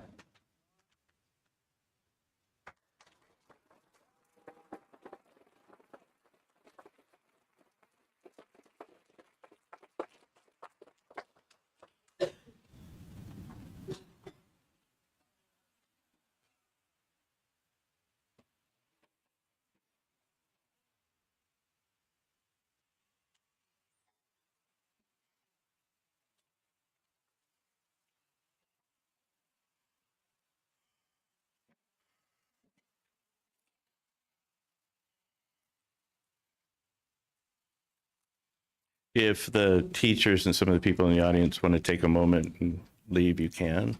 We won't make you stay here, but you're of course welcome to stay. Move on to item 6.3, Loretta Zumbro Elementary School construction update. Bob Young. Mr. President, Vice President, members of the board, we had a walking tour of the site last week. A couple of the members joined us, so we're glad to walk through. And tonight we have Whitney Bunn from Core Construction, who's going to give us a presentation on what's going on over there at the school. They're doing a great job and things are looking good. Thank you, Mr. Young. President Parks, distinguished members of the board, thank you for this opportunity to give a quick construction update on the Loretto Zumbro Elementary School. My name is Whitney Bunn. I'm the project director for Core and the main point of contact for this construction project. I just wanted to recognize a few of my team members for Core. Zach Frew is the project manager, and then Eric Decker is our superintendent. And also the architect on this, which is DLR Group, and David Schmidt, the architect, and then Jim Lamb, the construction administrator, who's also here with us tonight. So diving into this, I think the last time we were here, we were getting the approval for the guaranteed maximum price for the school. And so now we've been able to make significant progress on this job. And I just wanted to share with you a few numbers of how we're doing. So far we are just over about 88 days since we've been able to get on the site. And since then, as many of you know, with construction comes a lot of heavy equipment and a lot of dirt moving. We've moved so far 39,000 cubic yards of dirt. And through the end of this month, we're projected to have about 13,500 labor hours that have been spent so far on this project. It's currently about 27% complete, and we are on track, as we noted at the board meeting about 3 or 4 months ago, that we were going to have 3 of the buildings complete and ready for school to open at the beginning of the 25-26 school year. And so we are currently on track with our schedule and doing really well there. 1,400 cubic yards of concrete poured. And just to put that into context, that's about 140 concrete trucks, those, the big cylinder trucks that you see come to the site. In terms of the open web wood trusses and I-joists, we have about 10,000 feet of that are being delivered, installed this month as well. So if you haven't had the opportunity to drive by, you'll be able to see that going in before the end of the winter break. By the end of this month, we'll also have installed over 42,000 cinder blocks, CMU, 8816 blocks, 1,500 linear feet of glulam beams. That was supposed to be updated, but there's been 9 heavy machinery that did all the dirt moving. There was 9 pieces of equipment there. We're total cost to complete about $5 million. Here's one I'm personally proud of: 0 neighbor complaints. So thank you, community, for being so generous of our noise and sometimes of our dust. We appreciate you very much. And if any of you would like to come visit the site, don't hesitate to stop by and check in at the trailer. And we also are expecting one Santa Claus sighting this winter break. So really quick, I'm just going to fly through a video. This is what it looked like the day after we started. So the farm field was still there. The crops we were able to have our earthwork mover contractor, and they were able to hire some of the local farmers to cut the rest of the crops down as low as they could. We used the leftover water in those ponds as some of our construction water, and that was used to keep all of the dust down and to start moving that dirt. And so in this next video here, you'll see that, you know, we've already gotten rid of all of the crops, and we started building what are called the pads for the construction site. And so here you'll see, kind of from an overview, some of the equipment that's on site moving the dirt around. On the left side of the screen, that's a scraper, and that's picking up dirt and moving it around the site. And that was about 30 days after we had started. So in this next video here, you'll see this is only 30 days later. So we'll do like an aerial progress photo every 30 days. And you can see we've already got all of the footings installed, the concrete footings. You can kind of see the layout of how the buildings are going to look. On the bottom part of the screen, that's the parking lot. We don't have that completely built yet, but that will be finishing by the end of January. And so you can kind of see we're digging inside of each of the buildings for the utilities, like the plumbing, the electrical. And in this last video, you see we've made significant progress now on going vertical and installing those 42,000 blocks so far, and much more to come. And so we've got some of the concrete that's been poured, and there's a water truck kind of keeping the ground wet and keeping the dust down. And just wanted to thank the Liberty Elementary School District for your guys' support. Bob Young, Director of Operations for the district, he's been great. And this is a pretty fast-paced project for us. And just want to thank you guys for your support, the decision-making, and being there when we need questions answered. So we appreciate you. So with that, I guess we could open it up to any questions or comments from the board. Or Just a quick comment. I'm impressed by how quickly you guys are getting everything moving, and every time I drive by there, there's more progress and more progress. With everybody freaking about drones in Buckeye, you know, now we know why. But thank you so much for that. That was a good presentation. Welcome. Member Bixer? Member Zimmerman? I just wanted to thank you for the opportunity to take the tour. It was really insightful, and just being able to really put my eyes on the design, where the buildings are, all of those things. Just appreciate your guys' time, and that footage is really incredible to see what you've been able to accomplish in such a short amount of time. So I appreciate that. Thank you. I'll kind of segue off of that. I got to do the tour as well, and I think one of the things that caught my eye the most was all of the individual projects that were going on at the same time in the project management, and how you were able to deal with issues that came out of nowhere, so to speak, that could have put you behind, and you were able to work with those. And you know, it's just keep moving and keep pushing hard. We got a school to open in August. Sure. So thank you. Thank you. Appreciate it. Thank you, Whitney. Jim, we appreciate you being here and appreciate the presentation. Thank you. Thanks.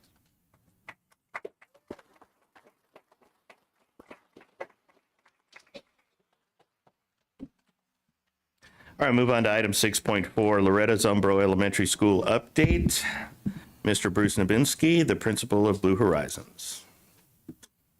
Thank you, President Parks, Vice President Kenyon, Mrs. Bixler, Mrs. Zimmerman. Thank you for allowing me to speak tonight. Dr. Monroe and Cabinet. Wanted to give you just a very quick update on some very initial planning things that we've started to think about for the school. Nothing that I'm going to present to you tonight is set in stone. These are some working ideas that we've surfaced and talking with stakeholders, talking with some students, and just talking with our district to say, what are some options that we have for the school?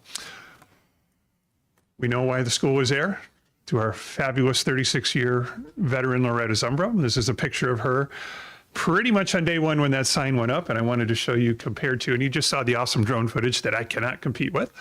But this is what we had on December 4th, the last time that I was on that site. And I'm consistently amazed every time I drive home down Lower Buckeye just to see the progress that our architects and our construction people just talked about.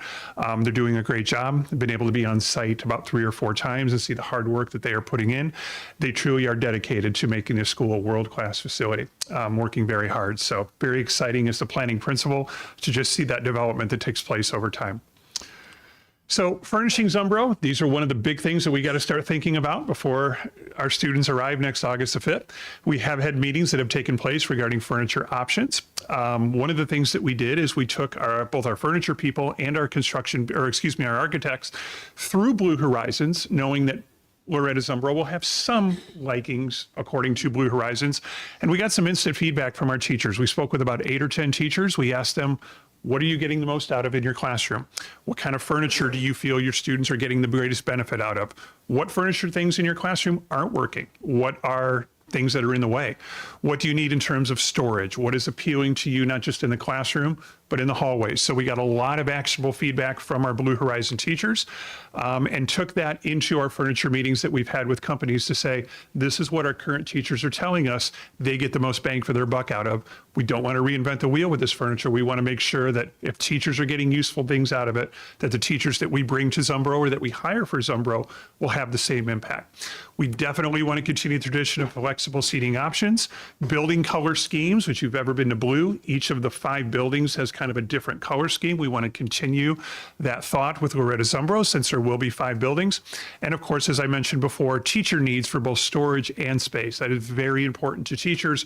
Where do they store their things? Is it in the way? How can they keep their classrooms uncluttered, but also safe for their students? We sent an initial survey to the families of Blue, Liberty, and Las Brisas students, and the purpose of this was to bounce some ideas off of nicknames. So one of the things that gets overlooked is when we have a new school, we need to have a nickname for that school. So we talked about, we had an initial list of 10. We kind of pared it down to 3 by talking to some people and kind of eliminating some choices that didn't fit into our district. And we kind of came with a final set of the Navigators, the Sand Sharks, and the Aviators. You'll notice, if you know anything about military and airplanes, a lot of them have kind of an aviation theme, which we kind of wanted to do right off the bat. So in this survey, we asked students to kind of rank, and their families rank, of these 3 nicknames, which one was their favorite. We also got input from Loretta Zumbro because, again, this school has her name on it, and we want her to have an impact on that school, both in nicknames and colors. We want her to have her stamp on that. She deserves that. So in our initial survey, and again, this does not mean that we're going to be the Loretta Zumbro Sand Sharks, but the survey that we had, Sand Sharks was the leader with 54%. Some of you might say, what is a sand shark? Well, it is not an actual animal. We do have a lot of sand here in Arizona. In looking at the military theme, I was able to discover that the Sand Shark is a name that the Marines, I think it's the Marines of the Army, now I'm stuck, give to one of their attack helicopters. So it's a name that is on a helicopter, and we figured if we're going to go for it, let's go for something that the Western Valley hasn't seen. So Sand Sharks kind of right now is out in front. We'll finalize those plans and communicate that to our stakeholders as well. Along with our nicknames, we wanted to propose some color schemes, and starting from the idea that we didn't want to copy any of the color schemes in our current 7 schools, you'll notice our options are a little bit outside the box. So we had an option of teal, sand, and black, as well as purple, sand, and black. Teal, Sand, and Black was the leader of the two color schemes that we did with 77%. You may not know it, but Loretta Zumbro is a big fan of teal, as is the planning principal. Don't ask why, we just like it. We even did the slides in teal.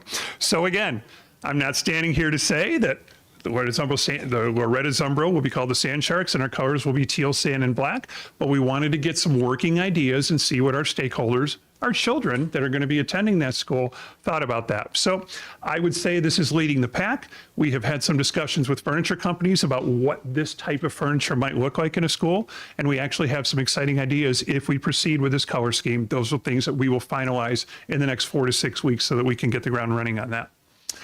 Some additional notes. These are possible, and I stress possible, future programming items for consideration. These are not things that I personally am married to or not married to. These are ideas. A phonics emphasis, possibly school uniforms, possibly implementing cursive, implementing a unique signature program, and possibly a back to basics traditional math curriculum. The thinking on that is we have 7 schools in our district.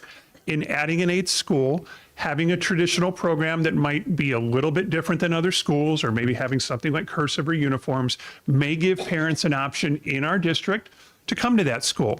I also want our board and our audience to be cognizant of the fact that this school is going to be very, very close to the Avondale School District. There are a number of homes that are going up right across Citrus, and we want our school to be an option for them if they choose to send their school children right down the school, right down the street. If they choose to stay in Avondale, we respect that, but we want to have an option for them, and some of these are things that they may appreciate. Again, these are things that we have surfaced and that we will work on in January and February. We have some meetings with our curriculum department. We have some meetings with our business department that will be taking place over the next 2 months to kind of iron out what some of these things might look like. This is not a comprehensive list, nor is it a set in stone list. And again, I do want to stress that. Our next steps, this is where I come in and start to hit the ground running with what we're going to do to get ready for Zumbro. We have to have enrollment estimates. And as we look at our scenarios tonight, and as we decide what our scenarios, those will each come with estimates on what our enrollment might look like based on current housing, as well as based on the percentages that we may take from Blue Horizon families and from Las Brisas families as well.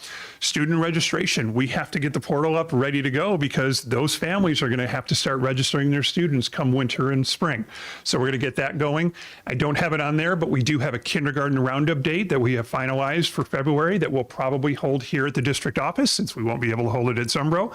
Those types of things that all of our schools do each and every year, we're going to hit the ground running and do those. Personnel planning and staffing, we'll be meeting with HR to talk about what that's going to look like. Liberty Elementary School District landing page. That is a web page that will be there, that will be existing, that will have all of the information about how to register, what important dates are coming up, who do you speak with? If would you like to have questions about Loretta Zumbro, that would be me. So we're going to have all of that on a web page, just like we have with the other 7 schools in their web pages as well. Community meetings will take place both at Las Brisas and at Blue Horizon. Those will take place this winter, in which I will get up, I will talk about our vision for the school, answer any questions that people in the community that might be attending Loretta Zumbro or might be outside of the community might have questions about, should I send my child here? So we will do that. We're going to have a community site open house, probably on a Saturday morning in very late March or early April, where we're going to invite the community to come out. Again, it won't be a finished product, but we'll be able to have the community to come out, answer their questions.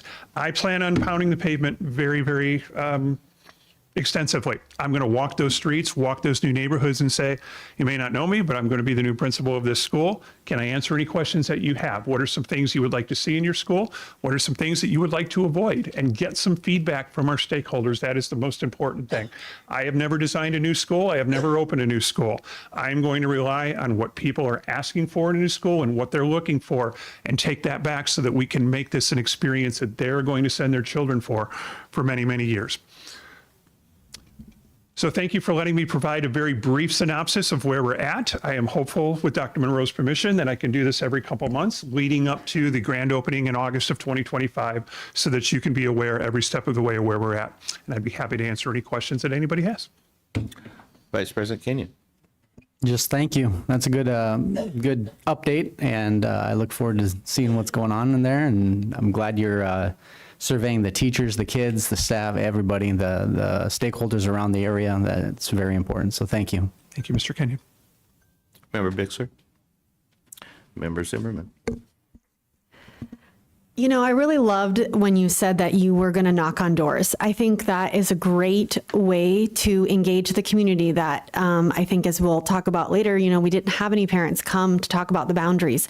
And so I think finding new ways to reach out to parents and really meet them where they are is absolutely critical. So I love that you said that. I think that's very valuable. So I really appreciate your commitment to doing that. I think as we start to think about a signature program, which, you know, Loretta Zumbro will absolutely need one, you know, I think it's an interesting concept to kind of consider a traditional model, because I think there's been some pushback about, you know, implementing it through across the district. But if we kind of almost test market it at a school, my concern is, though, that we have the data to back up that that's what parents want. Because as we'll talk about later with the boundaries, you know, we're going to be opening it small. We're not going to be at capacity, not near capacity. And so if we allow people to continue on open enrollment and they stay at Blue because they're not in support of a traditional model, like it's concerning to me as a board member that we're not using our capacity appropriately, I guess. And so I would just really encourage the district to really, truly seek that parent input and make sure that's what parents truly want. Because I think it's important that we focus on the students that we have in our district that are zoned for our boundaries versus trying to necessarily attract students from outside the boundaries. I think, yes, that's great if we're able to do that in the process, but I think always our students that live within our district should be our number one priority. Thank you, Mrs. Zimmerman. Thank you. Well, I say thank you, Mr. Nowinski. I look forward to your leadership in this project, and looks like you're off and running. So again, great presentation, and thank you. Thank you, President Parks. Thank you.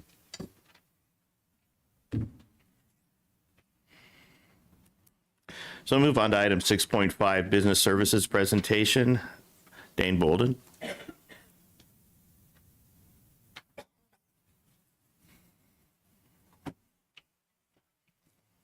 President Parks, Vice President Kenyon, members of the board, this is where I get the opportunity to brag about the Business Services Department and the great things that they do every day as soon as we get our PowerPoint up there. Awesome. So our job in the Business Services Department is to optimize budget allocation, enhance fiscal responsibility, and increase funding sources to ensure all students receive a high quality education. And this is coming directly from our strategic plan.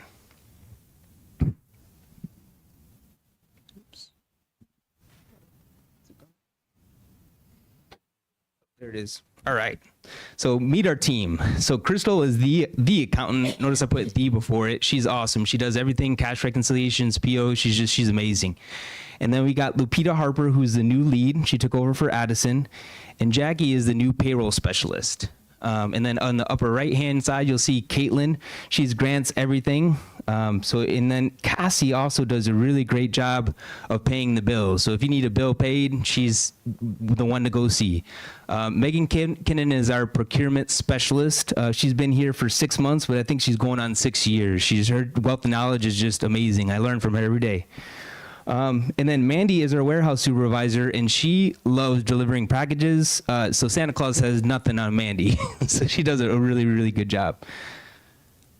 All right, so on our webpage, if you take a look at it, we got some great information on there. We got our average teacher salary. So in fiscal year 25, it was $60,000. In FY24, it's $58,469. So a difference of about $1,170 or 2%. And then we also have some information on financial transparency. So we have our ACFR up there, which is our annual comprehensive financial report. And so we have that every year. Our auditors, Heinfeld and Meach, come in, and they just left a couple weeks ago, and we actually just received our draft ACFR for FY24. On our website, we'll also have our budget. So we'll have our proposed, our adopted, and our revised budgets.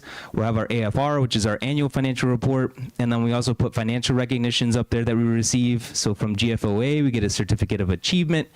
And then from ASBO International, we get a certificate of excellence every year. And then you'll also see the Liberty Elementary District Spending Report.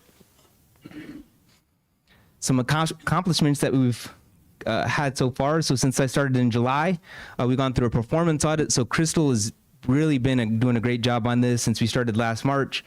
So thank you for all her hard work on that. The annual audit for our Heinfeld Meach, we just, like I said, they were here a couple weeks ago and we've already completed that. We've got our strategic goals, cash handling. So we implemented a Loomis truck. So they were before cash was being brought here to the district from the sites. So now and then we were counting it and depositing it, but we're like, well, why are we counting money 2 times? It doesn't really make any sense. So now we're just having Loomis trucks go and pick up the money directly from the sites. So that's increasing our cash handling. We're doing internal audits. We've implemented monthly office manager meetings where we have the office managers come monthly to the district office and we just talk to them about things that they have going on. And then we also have budget meetings with the principals where we look at, say, hey, what's your M&O budget? What is your capital budget? Here's what you started with. Here's the POs that you have open, and here's your encumbrances, and here's your ending budget. So that's been nice as well. So far, we have 1,084 purchase orders open. So we're about halfway through the year. So great job, great testament to Megan. She's doing excellent work. And we've paid 2,187 invoices. So like I said, when I say Cassie loves paying invoices, she really does. So that'll probably double since we're only halfway through the year. We have 11 payrolls processed, over $9 million paid in payroll, and they've all been paid on time. We were very close to breaking that streak this past payroll, but we kept it alive, so we're in there.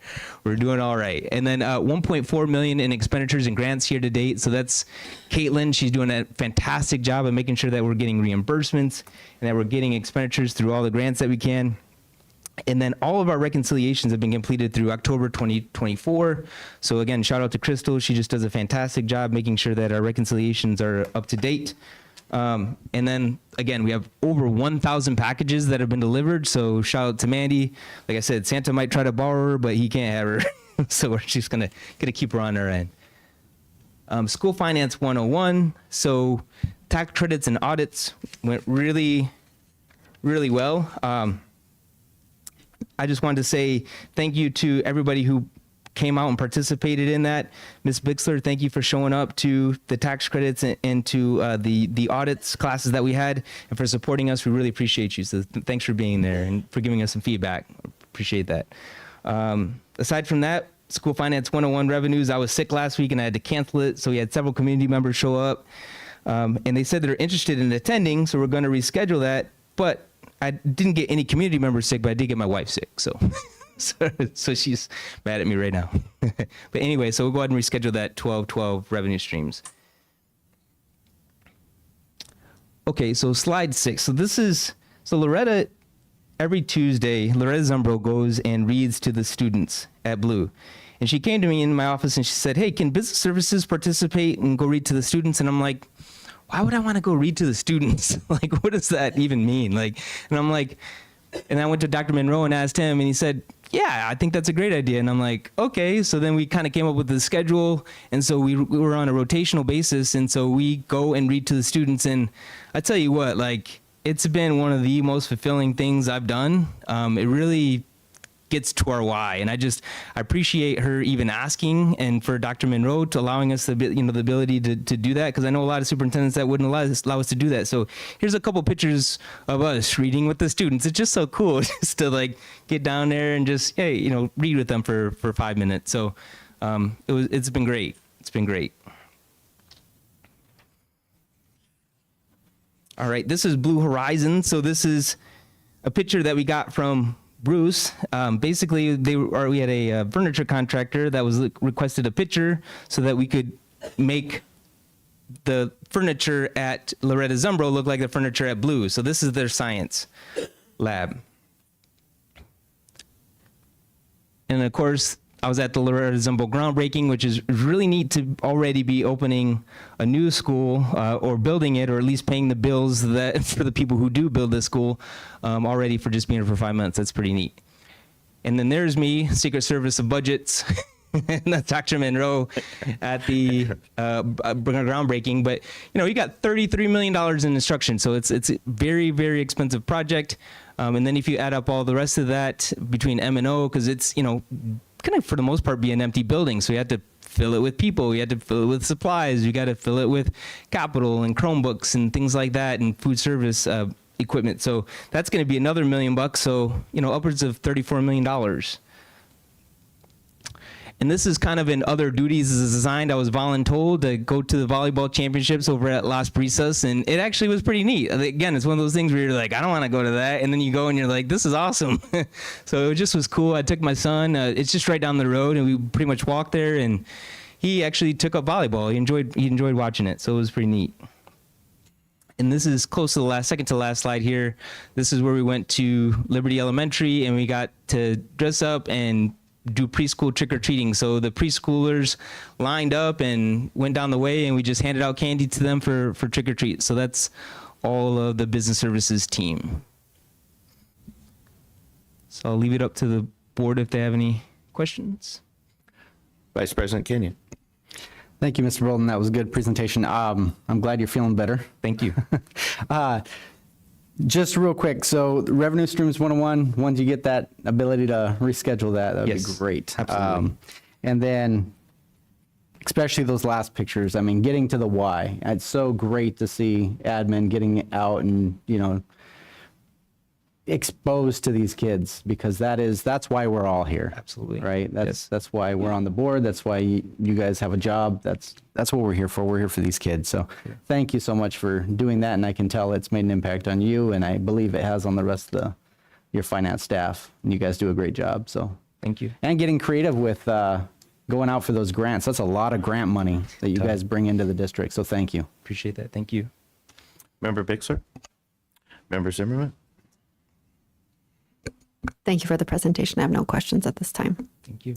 Thank you, Mr. Bolden. I appreciate your time, and I love the teaching seminars. I think we all need that. We could all understand a little more about how budgeting and how finance happens in school districts. As I have found out, it is very complicated. So thank you for doing that. We really appreciate it, and I know the public appreciates it. Thank you. All right, we'll go to 7.1, the governing board update. Vice President Kenyon. Thank you, Mr. President. So I don't have a whole lot other than I just want to tell the district they're doing such a great job with all these different projects with these kids throughout the winter season, throughout the holiday season, Christmas season. We're seeing all sorts of different shows going on throughout the district, and it is amazing to watch these little kids. I'm not sure which was more entertaining, watching the little kids try to perform at their best or watching their teachers trying to make them perform at their best in front of their parents and staff. And it's just a wonderful thing to watch. Other than that, I just want to wish everybody a Merry Christmas and Happy New Year, because we won't have a board meeting again until after that. So thank you. Member Bixler? Yeah, I do have a report. To describe my feeling of hurt for the loss of something I truly treasure as deeply into my core only begins to give description. However, I reflect with pride on the positive accomplishments achieved over the past 4 years. Successfully returned to in-person instruction, instituted a 4-day instructional week, opened a new school, completed an extensive renovation in one of the existing schools, began the construction of a new student transportation center, and started building Loretta Zimbro Elementary School. Successfully passed an override, replaced 13 of our aging diesel bus fleet with 13 new electric vehicles, actively managed the continuing record community growth that could have negatively impacted our schools, dramatically improved student performance, all while receiving recognition for financial excellence every year. My simple presence on the governing board is evidence, encouragement, and empowerment to the children that are otherwise disenfranchised. I am honored to be your servant to the public. I leave you with 4 observations distilled over the 4 years of my tenure. One of the significant factors that prompted me to run for the governing board in 2019 was my recognition of the lack of stability in board membership. The power of shared history cannot be overstated. With the exit of the longest serving current board member, this flaw continues. Another motivating factor in my decision to pursue a seat on the governing board is being uniquely prepared for membership. I am proud to say that I am a professional public school educator. I consistently use my voice to advocate for the professional public school building administrators, classroom teachers, and instructional support staff. I am and will always be unabashedly proud to declare that I am one of you.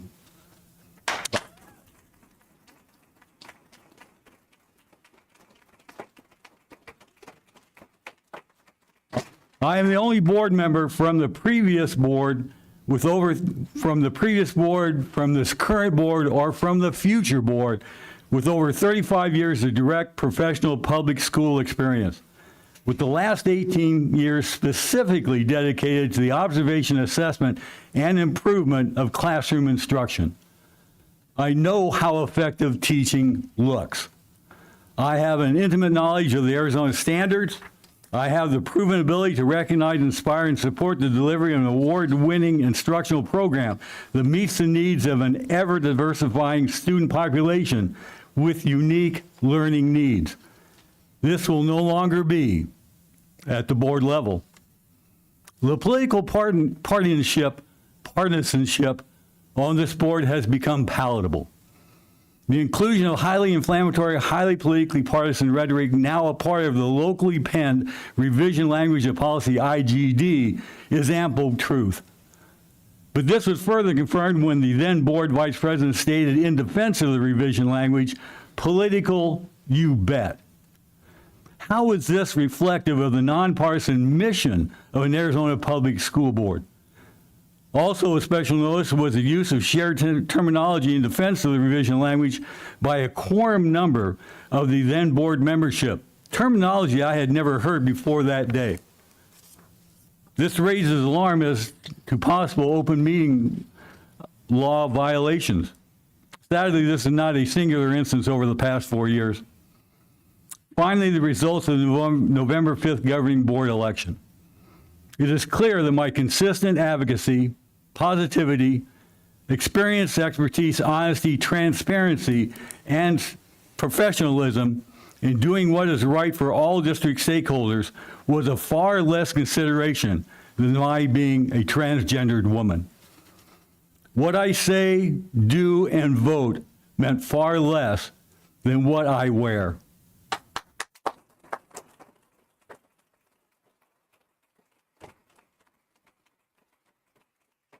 Now is an opportunity to hold up a mirror and ask yourself, is this who I want Liberty Elementary School District number 25 to be?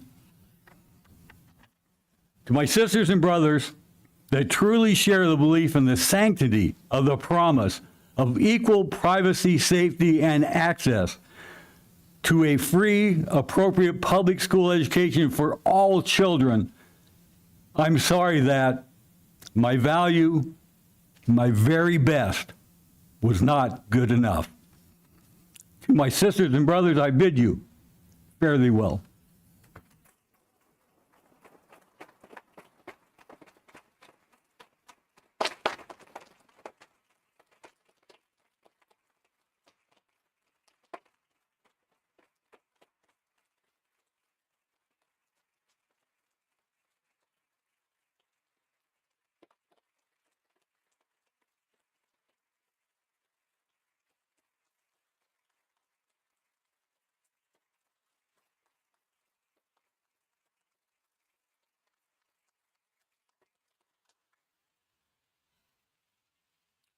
Ms. Camerata, can you note for the record that Ms. Bixler has left?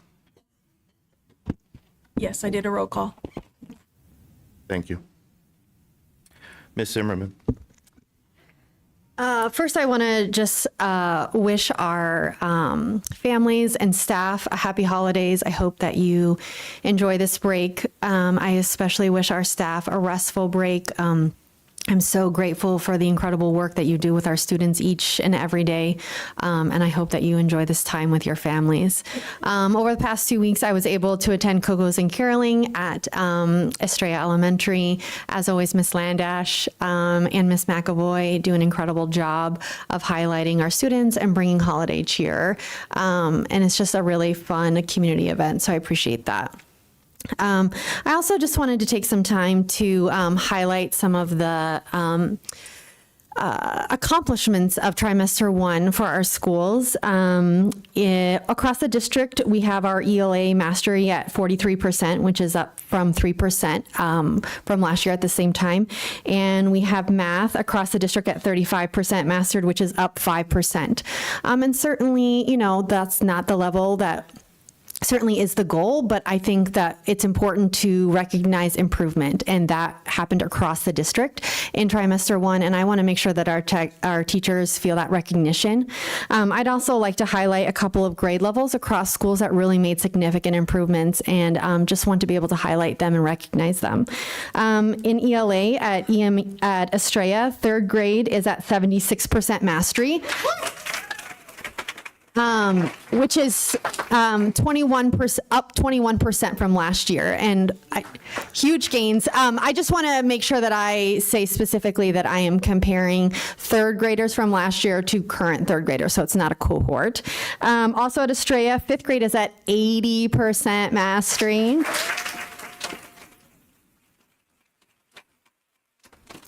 Up 5% from last year. So obviously they are proven being able to, reach students at a high level. And then 8th grade at Estrella is at 68%, which is up 12% from last year. At Las Brisas in 3rd grade, they are at 68%, which is up 23% from last year. And 5th grade at 69%, which is up 18%.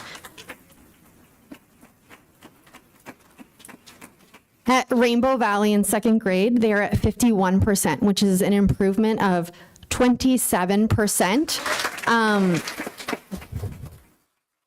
And so I believe at the last meeting, Mrs. Schaefer talked about how important it is to acknowledge that growth and for our teachers to feel success. So I think it's really important that amount of growth is to be admired. In math, we had 2 schools that increased their school average proficiency. Estrella 41% to 52%, that's up 10%. And Liberty across their school average mastery in math went from 29 to 40%, up 11%. Estrella 3rd grade again is at 60%, up 25% from last year. And 7th grade is at 60%, which is up 12% from last year. Freedom at 5th grade is at 49% mastery, which is a 37% improvement. Las Brisas 3rd grade is at 75% and 4th grade at 64%, comparable to last year, but again, great levels of mastery. Liberty 2nd grade, 62% mastery, up 23%, and Westar 2nd grade is at 68%. So again, I just want to say as a board member how grateful I am for our teachers who just put in the hard work day in and day out, hour after hour, and I just want you to feel recognized and appreciated for all the hard work, and it shows in the growth in this district. So thank you so much.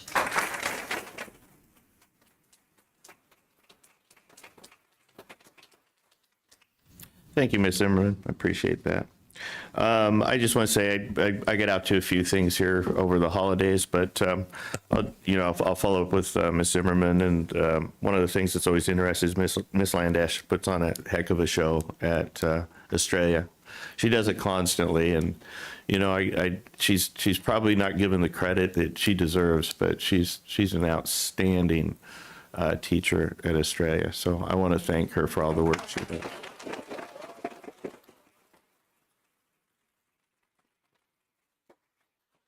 All right, move on to 8.1, call to the public. You'll have 3 minutes on the clock. We'd like to have you state your name and if you're in district or out of district. And we'd ask that you address the board and not the audience, please. Vice President Kenyon.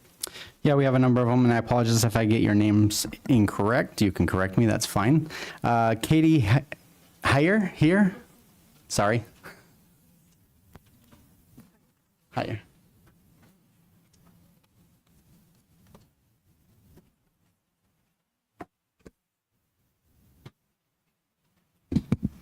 My name is Katie Heyer, and I am in the district.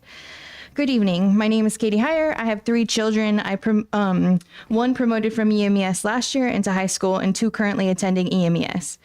I am familiar and have had multiple personal experiences working with Dr. Monroe and Dr. Monhorn, as well as Ms. Camp and many of the governing board members. I love our EMES community as well as our district community.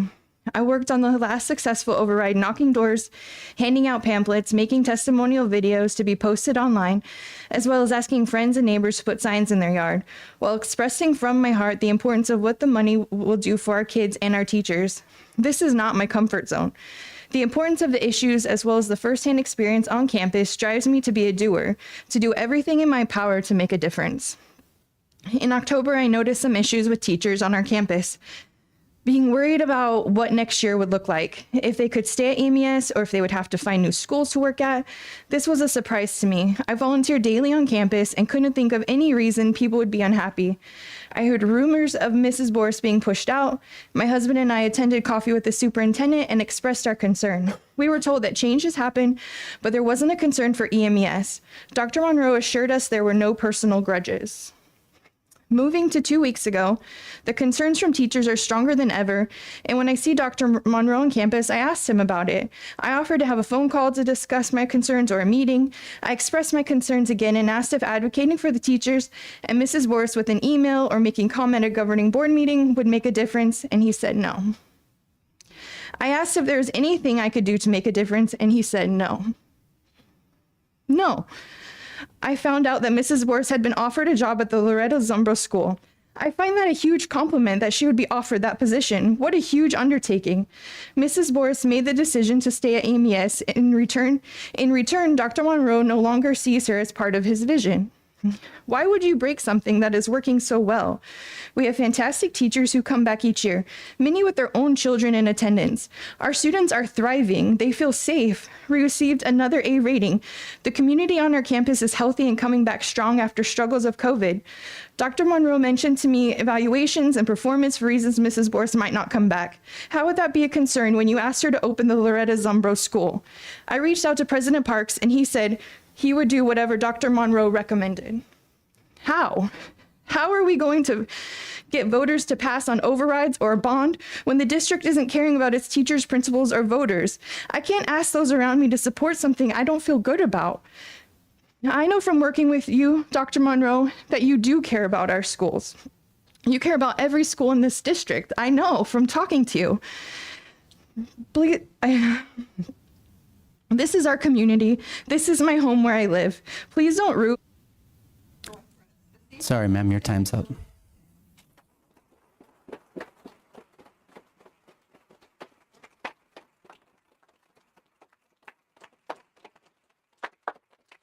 Next speaker is Suzanne McAvoy.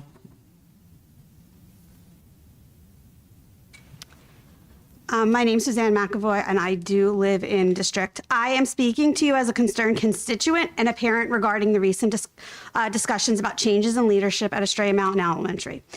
Since Ms. Lindsay Boris took over EMS, we have been an A-rated school 3 years in a row, a feat we hadn't achieved since 2011. Student performance continues to rise. I am alarmed by the notion that there could be shift in direction that may threaten the progress. We still have not been told what specific changes are being considered, how they align with the mission of fostering student achievement. Removing Ms. Boris would inevitably lead to the loss of talented, qualified teachers who have fostered a nurturing environment where students feel safe and loved. This is critical for learning and development. I urge you to consider how this decision will alienate the majority of the constituents who have come to trust and support Mrs. Boris' leadership. As we approach decisions regarding the upcoming bond and override renewal, it is vital to maintain that our community's trust and connection to our schools.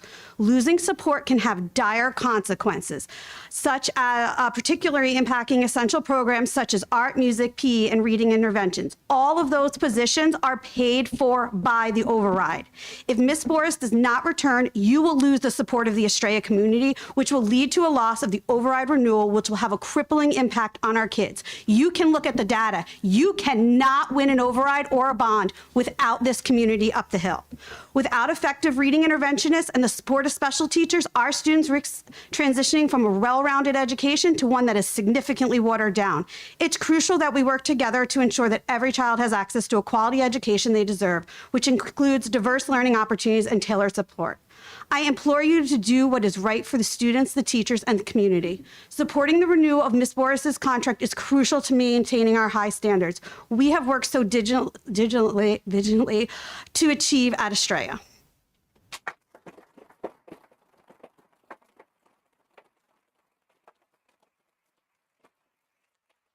Our next speaker is Ms. Carrie Jones.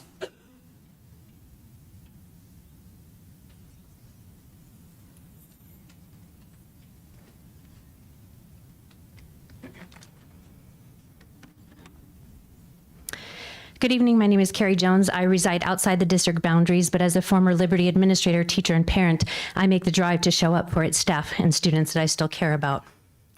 As it is more than obvious that your decision regarding Ms. Boris was unwise at best, I will leave addressing that to my colleagues and EMES families. I want to begin by thanking Board Member Bixler for the years of service on this board. I appreciate all that you did greatly. I've missed 2 meetings, so welcome, Mrs. Zimmerman. Mr. Kenyon and Mr. Cicerone, wherever you are listening, you are back for additional terms. Mr. Cicerone, you have yet to establish a reputation, and there is still time for you to earn the respect of your constituents. Both of you are smart enough men to do the math and to see that those who voted clearly and strongly showed their preference for new leadership on this board. The vast amount of votes separating Ms. Zimmerman from the 2 of you and the large amount of votes separating Ms. Schmidt from Mr. Todd must send you the message that you have to do better to earn the trust and votes of people in the future.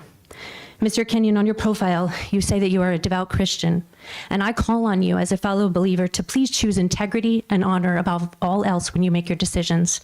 Please do not be swayed by anything other than grace and truth. Mr. Parks, I want to thank you for deleting the false claims within your district board profile that previously stated you graduated from university from which you had only done a brief certificate program. Honesty and transparency is truly what we all desire, so your action on making this more truthful is appreciated. You've also unfortunately stated that you would ensure that all district funds necessary will be allocated to putting qualified staff on campuses for children, with you not voting for any further administrative positions until that takes place. Unfortunately, you've approved several administrative positions while we still have underqualified and understaffed positions in our campuses. This board changed public comment months ago, claiming at the time that it was being done to ensure that everyone had more time to speak, as they were allowed to comment on multiple agenda items. If this was the truth at that time, that it was done to allow more voice, why have you now taken that away and put it back at the beginning? Again, we have a dichotomy in your words and in your actions. Math is something we've talked about a lot, so here's an interesting math fact. There are 58 school districts in Maricopa County. The vast majority of them are represented with Facebook accounts. Do you know how many of these districts have taken away the ability for their community to interact via comment? 1. The Liberty Elementary School District in Buckeye, Arizona, is the only district in Maricopa County that prohibits their community from commenting on district and school pages. School board, please direct your superintendent to have true transparency, which allows for interaction, questions, praises, and participation. Those who stand at this podium to praise you come without data, evidence, or examples. They're few, and they stand here and say you are doing great. They're allowed to speak and slander without your redirection at stop again. Please do better. We have numbers, and we will continue to present them. Truth will surface.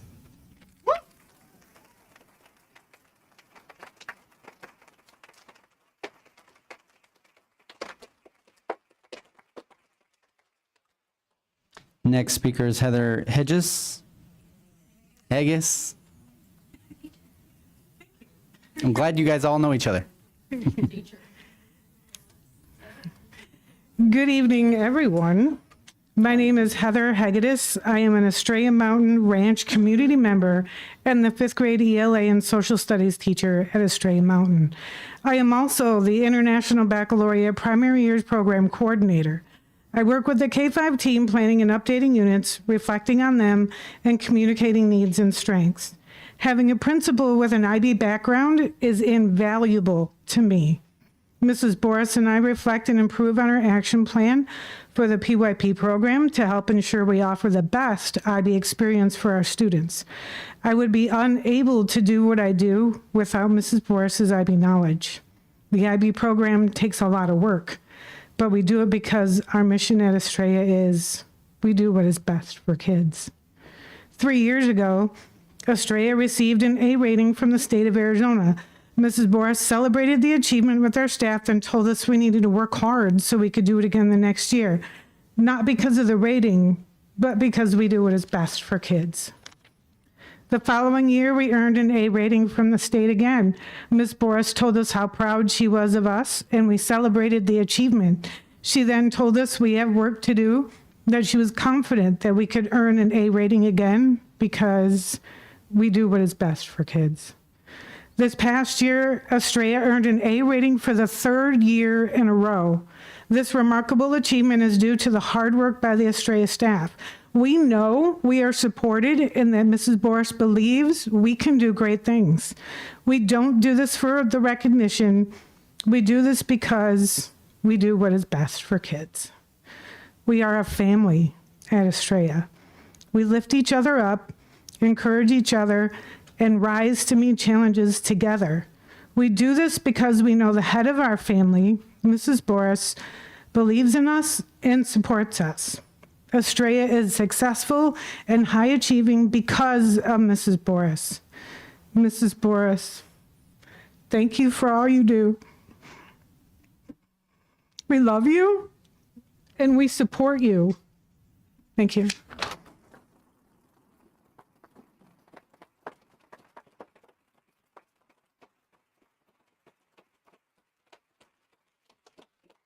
Next speaker is Stormy Garner.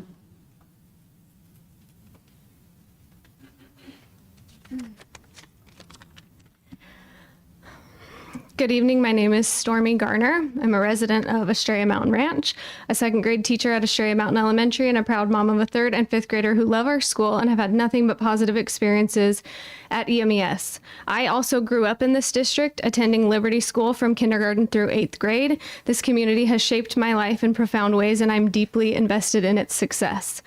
At the start of this school year, Dr. Monroe, you shared a photo of your family and you emphasized how they are your why. Family is at the heart of what we do at Estrella too. Our school is more than just a workplace. It's where we bring our families, build lasting connections, and create a thriving community. 20 plus teachers at Estrella have personal ties here, either alumni or current residents, and we share a deep pride in our school. At the head of this family is our principal, Mrs. Boris. She has been a cornerstone of this campus for 6 years, fostering a positive, supportive work environment that encourages staff and students alike to flourish. As a parent, I saw this firsthand, and it's what inspired me to become a full-time teacher at EMES. Mrs. Boris is the reason many of us stay. Her leadership is unparalleled, and her commitment to our students is unwavering.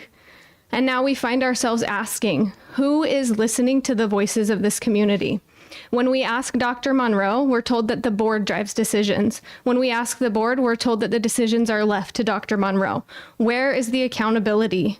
Our petition has almost 2,000 signatures. Our community is speaking loud and clear. Who will be our voice? Dr. Monroe, I've heard that you have a vision for our school, but I ask, what vision could possibly be better than the one that we have under Mrs. Boris's leadership? Removing her would devastate our school, our staff, and most importantly, our students.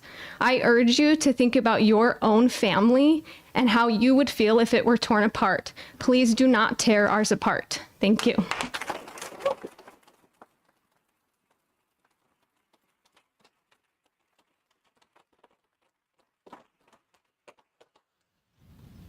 Our next speaker is Mark Aguirre.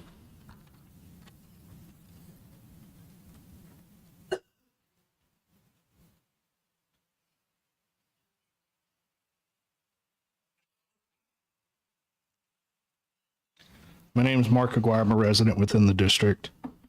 Just go ahead and start. U.S. Supreme Court ruled back in 1984 that once an agency does agree to accept public comment, however, the commenting system cannot be operated in a discriminatory or viewpoint restrictive way.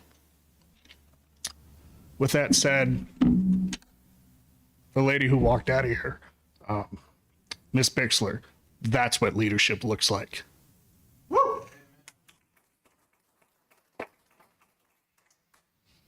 Two of you board members, you sit here and you talk and you talk and you talk, and that's all you do. You have no idea what leadership looks like. In fact, that leader, you emailed and demanded that she step down because of the way that she dressed.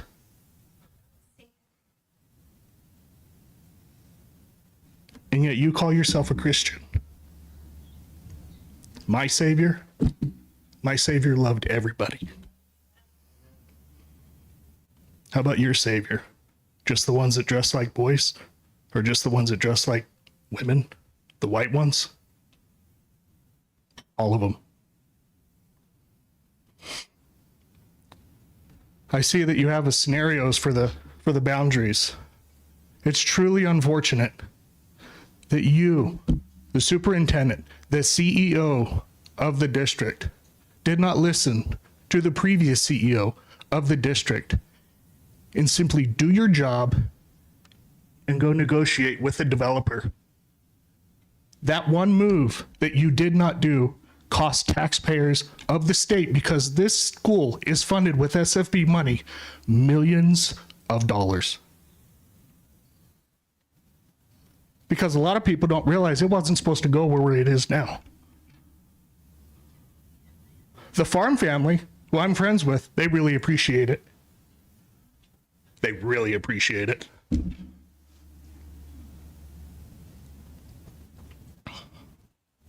And lastly, to the employees, or should I say, to the leadership here, what happens when your staff realizes that they are the ones who have the power, because they showed this state what true power looks like in the Red for Ed? You will never have a bond passed again. You will never have an override renewed with this current leadership. Mark my words, it will never happen. Thank you.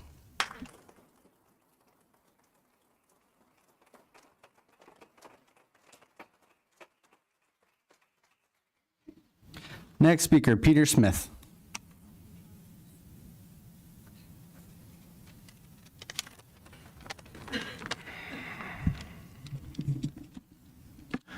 My name is Peter Smith, and my children go to Estrella Mountain Elementary. We live in the district.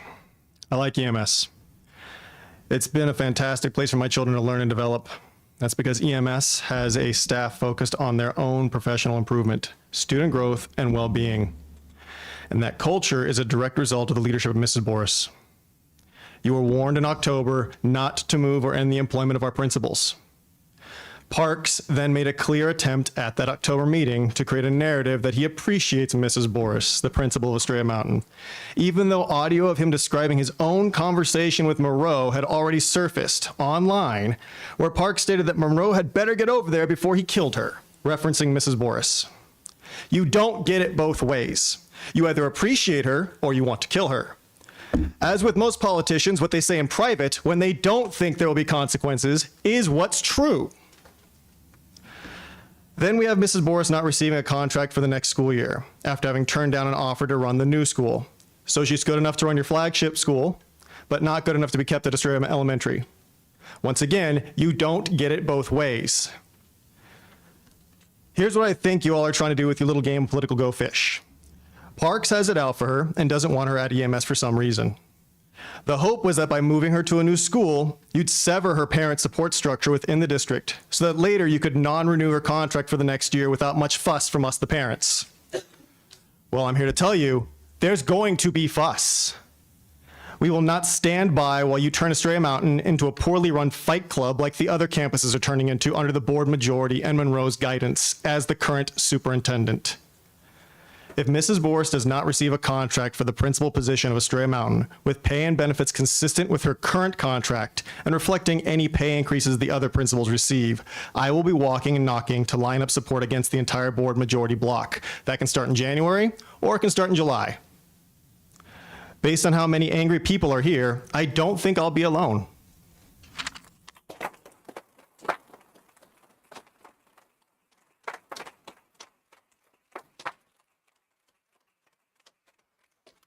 Next speaker, we have April Smith. Hi, I'm April Smith. I do live in the Boundaries, and I am a parent and a small business owner. I'm here tonight because I'm deeply concerned about the actions of Dr. Monroe and the treatment of Mrs. Boris, our principal at Estrella Mountain Elementary. When I learned that Dr. Monroe privately told Mrs. Boris that she would be placed on the non-renewal list and would not receive a positive recommendation unless she resigned on her own, I was outraged. This is not how we treat an effective and beloved leader in our schools. Yet this is how many of our leaders have been pushed out since Monroe was hired. I recently received Natasha Camp's letter of resignation despite the district blocking my Freedom of Information request for it.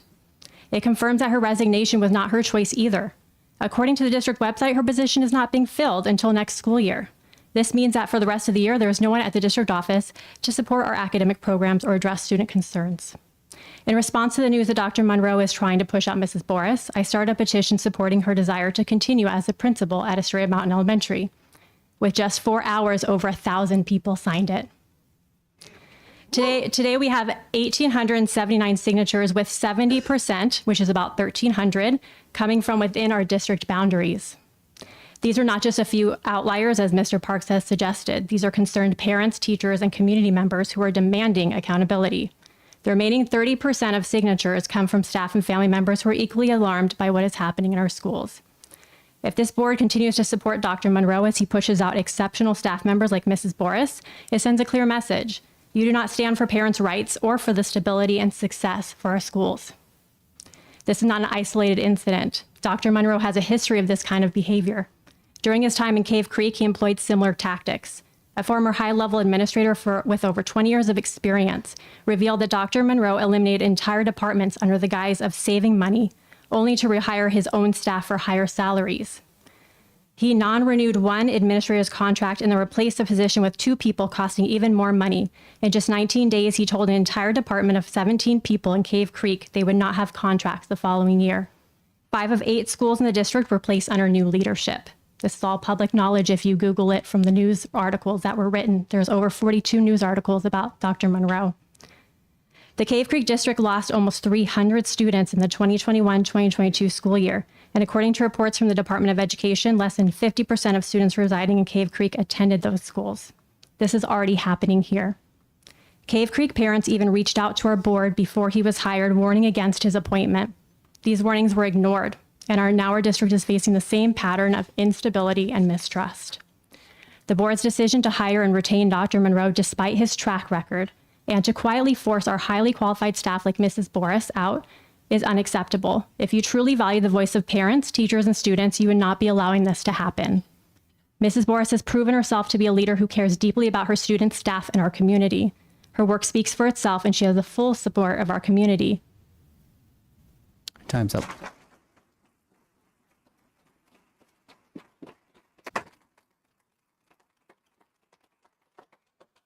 Next speaker, we have Aaron Johnson.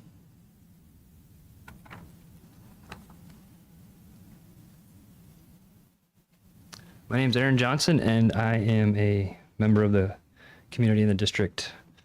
And with that, I'd like to thank you for this opportunity to speak before you. I stand before you as someone who believes in what I am doing and what my family is doing. What do I mean by that? My family? Well, my wife and I are both teachers. We both live in Estrella Mountain. We both work there. And guess what? Our kids go to school there. I take that back. My son, he will go to school there next year. My daughter goes to school there now. What an awesome legacy. I mean, I have the privilege of even having some of the board members and your students in my classroom. Mr. Cirincione is not here tonight, Joseph Cirincione, Mrs. Zimmerman, Connor, Aiden, Mr. Parks, Matthew, Joseph, all wonderful kids. Been a privilege to get to know them and to have them in my classroom. But on that, how many other teachers are here tonight with that same legacy? How many other teachers live in, work at, and send their own kids to this school? I guess you could say we're all in. And on that level, it's not like when we leave for work, we're really going anywhere, because we're just going to an extension of our home. So I stand in front of you just to mention my support for the community that we've developed at Estrella, which in large part is to do with Lindsay Boris. I believe that the school that we work at mirrors the core district values: respect, integrity, accountability, high standards, and student-centered. After all, why else would we send our kids there if we didn't believe that? In midst of all the political strife in this world, I just feel like it needs to be said that this is not a political issue. It's not a Republican, Democrat issue. We're just trying to maintain a well-oiled machine. Again, I'd just like to thank the leadership of Mrs. Boris that's helped to make Estrella Mountain an awesome A-rated and ascending public school. And I hope that she's given the opportunity to extend her career as the principal of Estrella Mountain Elementary, as she has made clear she would like to. Thank you for this opportunity. I know it's hard work being up here, and I appreciate all that you do. Thank you.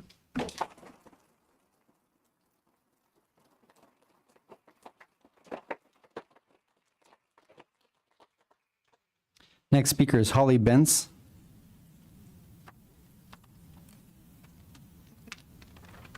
Hello, my name is Holly Benz, and my husband and I bring our children outside of this district.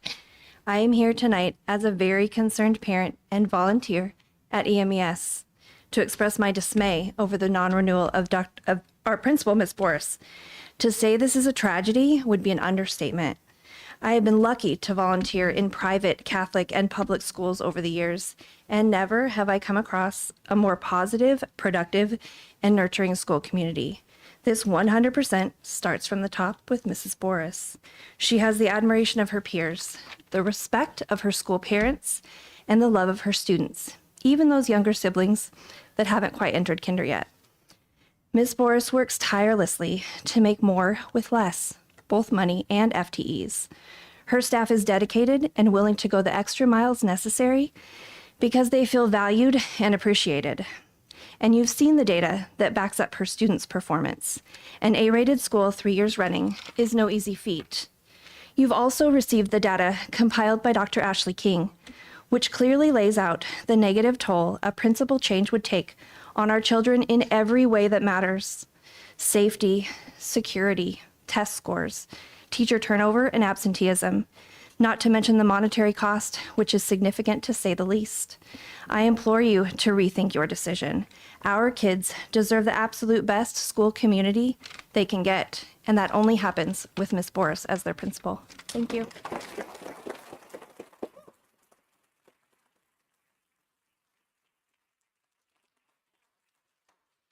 Next speaker is Amanda Herrera.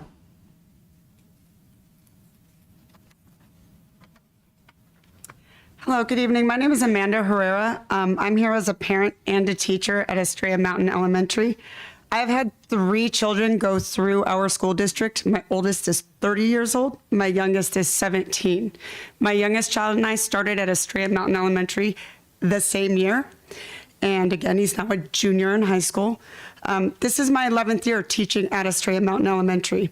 For the last 6 years, we have become a very tight family unit under the amazing leadership of Lindsay Boris. Ms. Boris has created an environment of mutual respect, care, and consideration at Estrella Mountain between the leadership, the staff, and of course the students.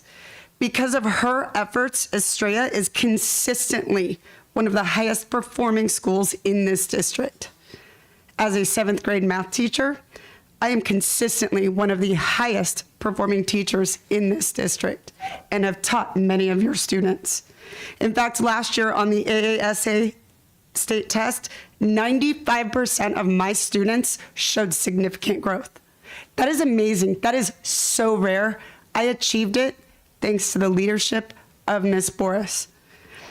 I'm also one of the small handful of remaining highly qualified middle school math teachers that our district has left. With our district's current focus on customer service and business, no successful business would risk losing any of their best employees. This is what Ms. Boris is. She is one of your best employees. We at Estrella Mountain beg of you, do not tear our family apart. Doing so has the potential to destroy all of the progress we have worked so hard for. It would have long-lasting negative effects on our district, our school of Estrella Mountain, and worst of all, our students. There's a risk of losing amazing teachers and staff if you take our leader away from us. We are all in this business for children. Our only goal should be what is best for children, and at Estrella Mountain Elementary, Ms. Boris is what is best for children. Thank you.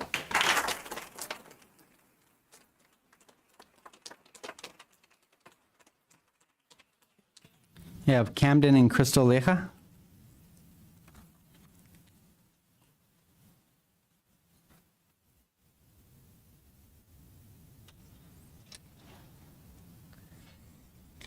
Good evening, everyone. My name is Dr. Lord. There you go. Good evening, everyone. My name is Camden Leha, and I'm a 6th grade student at EMES.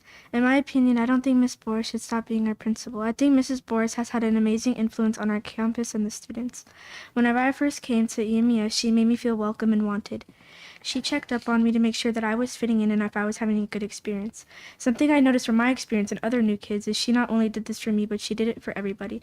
That's one reason why I think she should stay EMES's principal.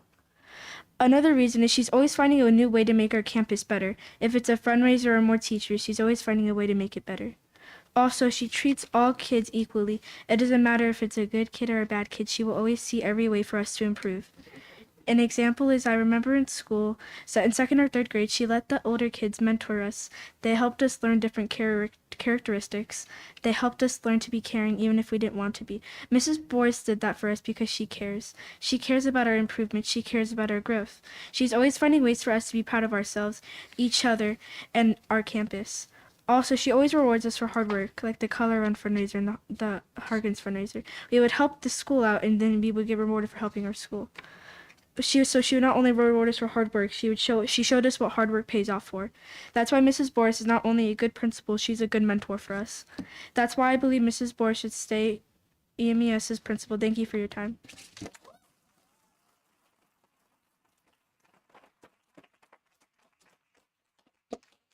I'm Crystal Leja. This is my daughter, and we attend Estrella Mountain Elementary School. Throughout the last 4 years, I have seen the growth and development of our school. I have brought behavioral and academic challenges to Mrs. Boris, all of which she has been fully receptive to and provided support and guidance for. I believe that the district and board should be supporting the positive momentum that she has produced. The data shared with the board by Dr. King highlighted all of the areas of growth and excellence at EMES. Mrs. Boris should receive a contract for the next school year for EMES.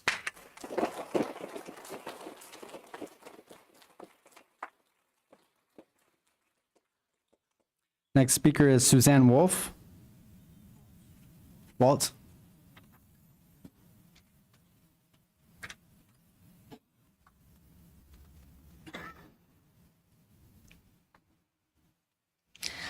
I'm Suzanne Wold. I live in the district about a mile from Estrella. Since about 2007, I've served as the community member of Site Council, knocked on doors for every LESD political action committee, and led the PAC that passed the last bond in 2019. In 2013, I was a founding member of Cougar Community Volunteers and am the volunteer coordinator at Estrella.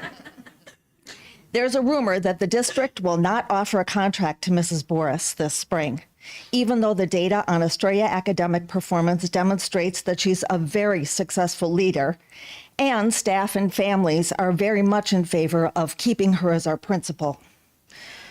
The quality of Ms. Boris' leadership and management is demonstrated by recent district testing results and by the fact that we are an A school for the 3rd year in a row. Ashley King's recent letter to the board cites academic studies from 2018 and 2012, examining the financial cost of replacing a principal and the teachers who would leave with her. Much more important than those financial costs is the cost and the toll on students and their academic achievement. There's a significant negative impact on math achievement for 2 to 4 years after a principal leaves. The negative impact on reading achievement is significant 4 to 5 years after the departure of a principal. Replacing a poorly performing principal makes sense. Replacing an exemplary one like Ms. Boris, when we should all be celebrating her outstanding performance, and when the stakeholders overwhelmingly want her to stay, makes no sense. In her letter, Ashley King quotes a statement in the Community Engagement and Support section of the board's strategic planning update from October 7th. It says, the district benefits from a highly engaged community with active participation from parents, volunteers, and local leaders. However, there's a need to address community mistrust and improve communication to fully harness this support. Ashley says, when both anecdotal and quantitative data support the retention of a successful principal, but the board seeks non-renewal, community distrust of the governing board is essentially guaranteed. Well said, Ashley. Governing board, please, and Dr. Monroe, please do not act in ways that guarantee community mistrust.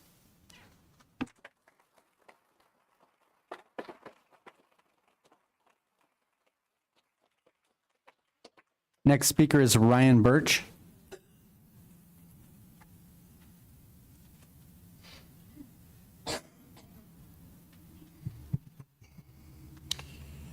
Hello, my name is Ryan Birch. I'm in district. My children go to school at West Star. I'd like to start by saying thank you to the past and the present board members. Volunteering your time is no small feat, and I do appreciate the board and the time they sacrifice away from their families. It seems like the theme of the night tonight has been leadership. From the looks of it so far, it's been mostly about Mrs. Boris displaying great leadership, which creates loyalty. I think everybody here has seen what that looks like tonight, right? Unfortunately, the subject that I feel I need to bring up tonight to the board is poor leadership. The subject is basically the public discussion about specific details involving Kaylee Kozak's lawsuit against the Liberty School District. Some context for those who do not know, Kaylee is currently a well-known advocate for children's rights and happens to be the namesake behind Kaylee's Law. She was assaulted by a soccer coach within the Liberty School District when she was 12 years old. That assault happened many years ago, but nonetheless, it happened. Despite the President Brian Parks' board position, he inappropriately discussed the details of this case in a very public setting. Now, I would like everyone to keep two things in mind. All of this conversation was recorded. There is record of this. And the other thing to keep in mind is that he is representing the Liberty School District by doing this, the Liberty Elementary School District, right? When he's doing these things. Now, he made disturbing comments, including blaming the victim's parents, making light of the situation, direct quotes where the parents are accountable for most of this expletive that I won't say here today. Furthermore, Brian Parks downplayed the severity of the situation, saying, seems like a little overkill that she's in a lawsuit. There wasn't even penetration. Not once did he discuss how the coach's actions were abhorrent. Not one time did he put any blame on the coach whatsoever. Now, I'm concerned why President Parks would publicly discuss and shame Kaylee and her parents this way, especially while representing the Liberty School Board. But, excuse me. I am concerned the board would try to push out a 30-year public educator with all that experience off the board like President Parks and others tried to do with Bixler. Superintendent Monroe, I believe you have 4 daughters of your own. I'm not sure how you would feel if something happened to one of them and then someone was trying to downplay that. I'm sure you wouldn't like it very much, and I doubt you'd want them to be the president of your child's school board. I urge the board to understand this is a problem. These narcissistic tendencies have no place anywhere near the decisions that affect our children, and representing the voters and the parents of this district is a privilege. Unfortunately, Mr. Parks, I do believe you unworthy of this privilege. These actions are unacceptable, and I urge President Parks to take responsibility for his words and actions, and I personally believe the only suitable option is resignation. Thank you.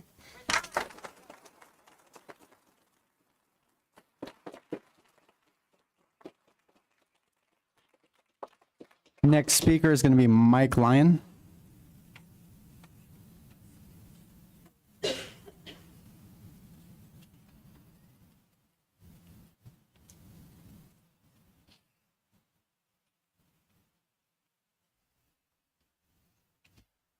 Good evening. President Parks, could I address the audience on a non-confrontational issue? It happens to do with Bixler. I'm sure you do. May I just say one thing, that I would encourage people to look at his history in the Liberty School District to learn a little bit more about him, who he is. That's all I was going to say. So I won't go in anymore. My name is Mike Lyon. I live in the district. I'm a lifetime K-8 teacher, and I spent 24 years in the Navy as well. I believe that leadership starts at the top, and I think you're the top. Something that Mr. Bolden brought up just caught my ear because I was a chief negotiator on our school union back in Wisconsin. And the number that you threw out, unless I misunderstood it, was the teachers would be getting a 2% pay raise. And Mr. Parks, I think you know that the CPI is running between 4 and 6. And if you want to retain teachers, they're not even keeping up with the day they started the district. So I would ask that you maybe consider a little bit more than a 2% pay raise. Otherwise, I think the door is you're not going to need to fire people because they're going to be walking out of here.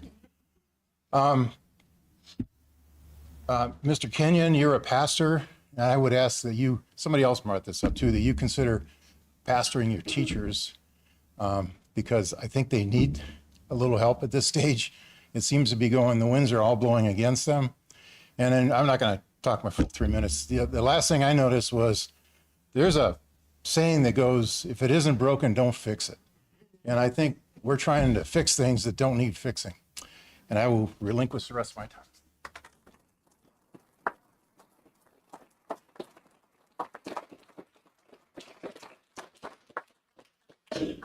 Next speaker is Ashley Wright.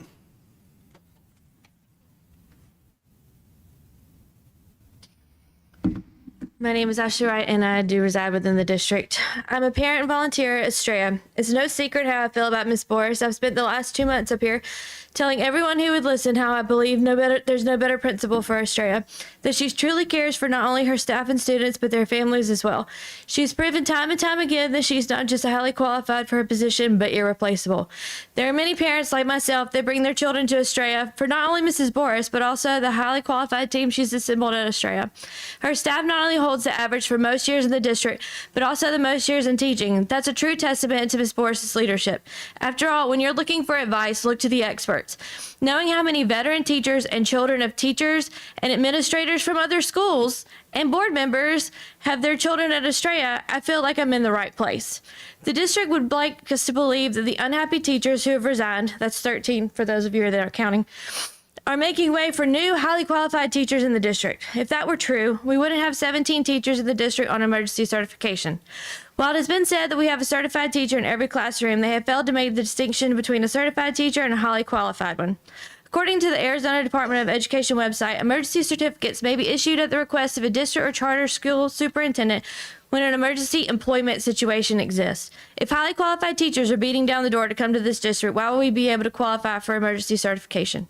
Don't get me wrong, these people are true gifts to the district, willing to step up when we need them most. While I would never underestimate their passion for teaching, this is why it's extremely important to surround yourself with both highly qualified, supportive principals and veteran teachers. Without Ms. Boris at Estrella, I'm afraid we're going to lose many of those veteran teachers. I know many families will look elsewhere, even going back to their home districts. President Parks and Board Member Ciancione, wherever you're watching from, please let our children continue to enjoy the qualified leadership and positive learning experience that your children have both benefited from. Please don't cost the district more money and our students their progress by not renewing Mrs. Boris. Recognize the amazing work that she and her staff are doing and will continue to do by offering her a new contract. It is not only the right thing to do for our students, but it's also the best business decision for the district as a whole.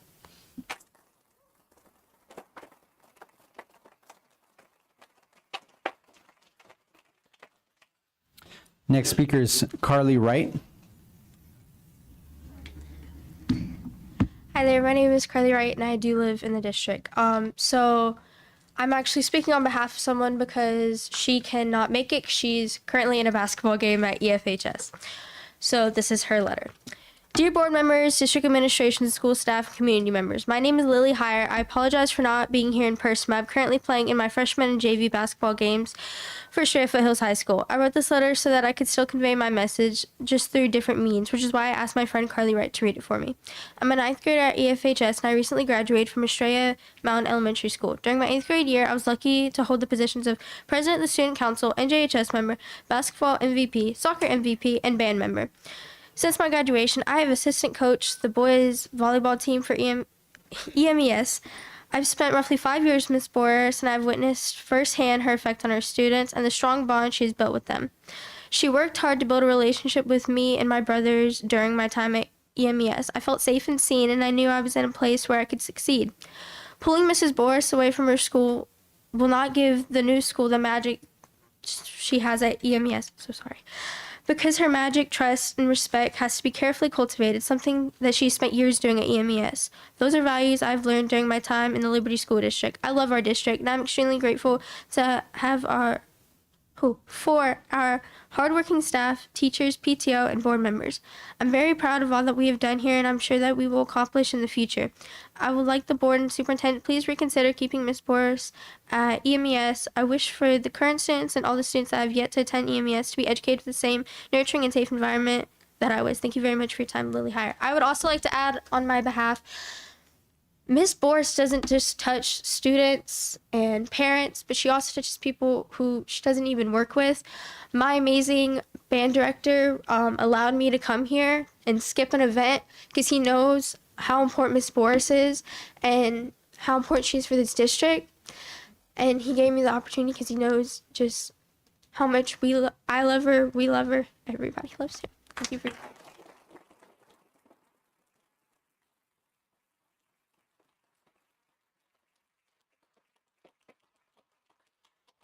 Next speaker is Paul Jensen.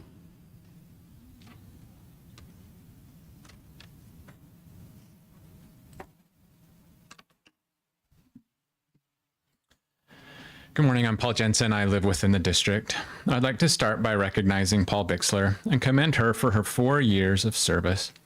I don't think there is a board member in Arizona that has taken more harsh criticism than Paul Bixler.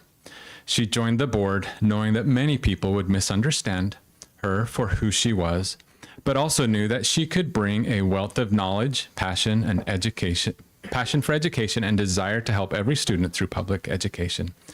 Mrs. Bixler has demonstrated her commitment by taking unfounded harsh criticism for who she is, not what she believes and is doing for public education. We only spent 1 year together on the board, but I was able to see firsthand how much she really cares about educating students. When going to the ASB events, she frequently had students she had taught decades ago come up to her and share how she had impacted their lives and what good they had brought to them. Ms. Bixler, I hope you will be able to look back on your service on the board, knowing that you tried your best to do good, and we all appreciate your service. I am proud to have served with you and want to make sure everyone knows what a great person you are. I'm also truly grateful for all the hard work that Natasha Camp has put into this district. She has been with this district for a long time and devoted a lot of her time and dedication to make it what it was. We were in a big mess when she came to the district, and she helped us pull out of that and rebuild Liberty into what, unfortunately, it appears this board is trying to destroy. If the board could see past whatever issues that have arisen to cause her to leave, you would have a valuable asset to help rebuild Liberty. Thank you very much, Ms. Camp, for all the work you have put into your job and all the great things you have done. I truly hope you are able to find another district that can challenge you and bring you the joy and love I know you feel for Liberty. You are truly a great leader, and I'm grateful for all that you have done for us. We will always fondly remember the Natasha Camp stool under the podium. Now, for my thoughts on Ms. Boris. In business, high-profile people are let go to send a signal, and others are retained to show what type of employee you want.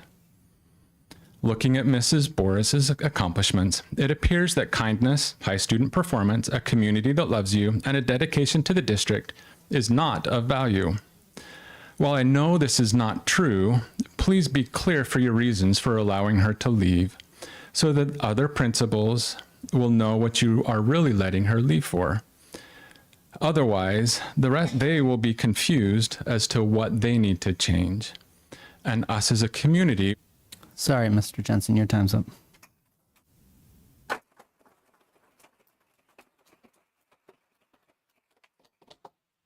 Next is Keith Johnson.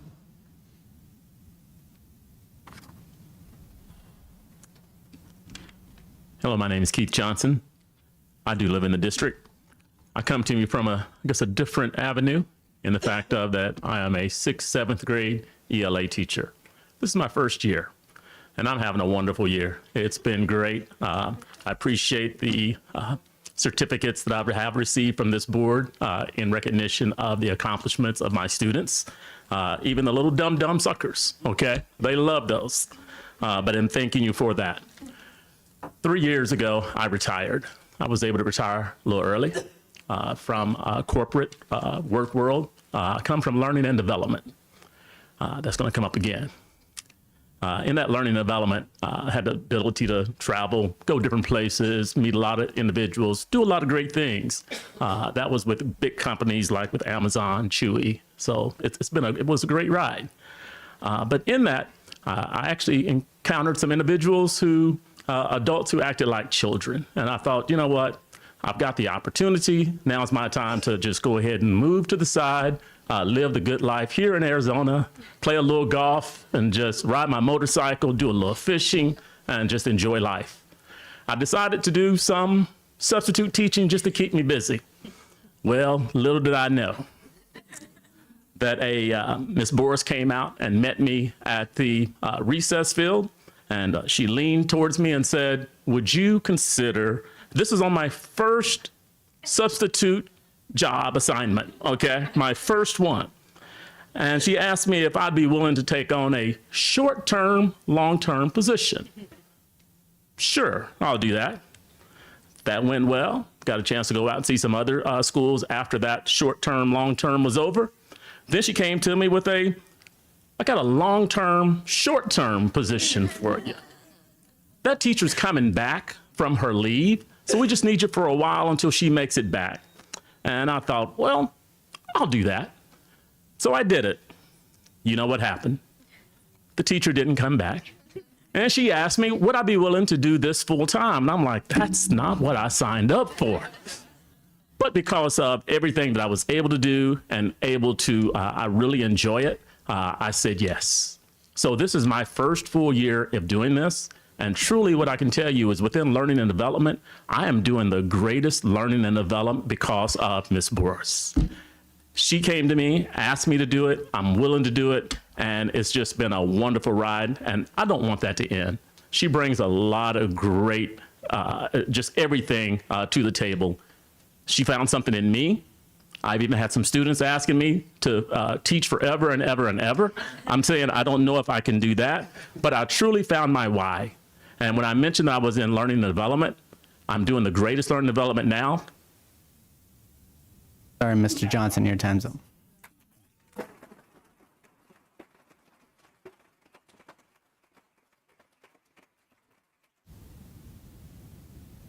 Next speaker is Jenna Williams.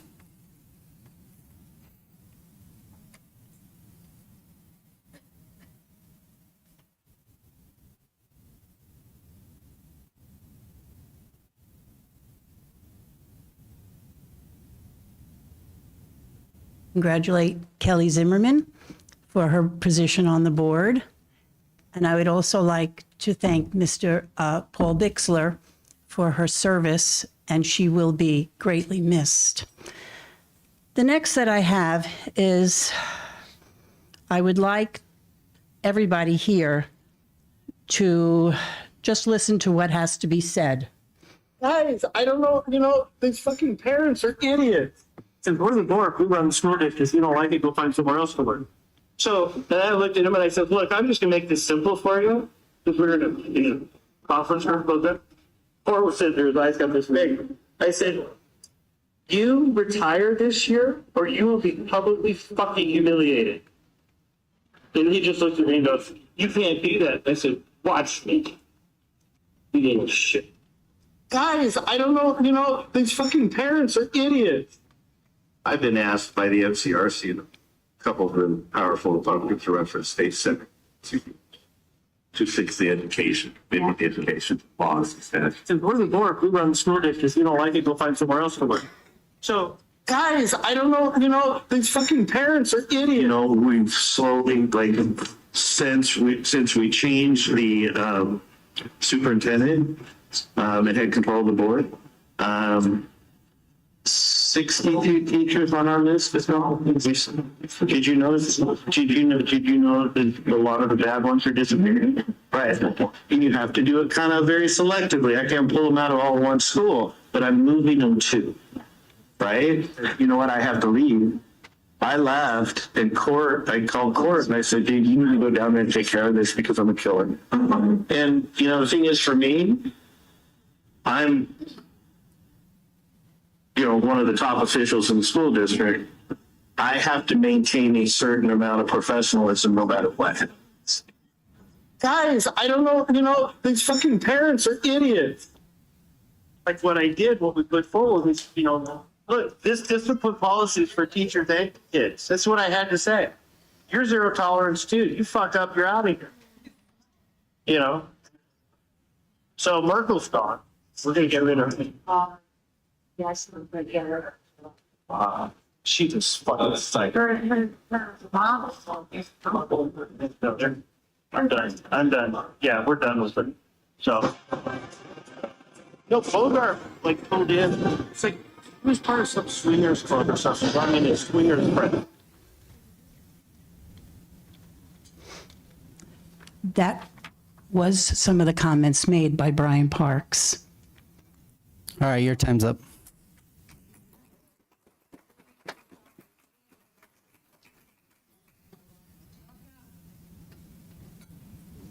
Next speaker is Johanna Rodriguez.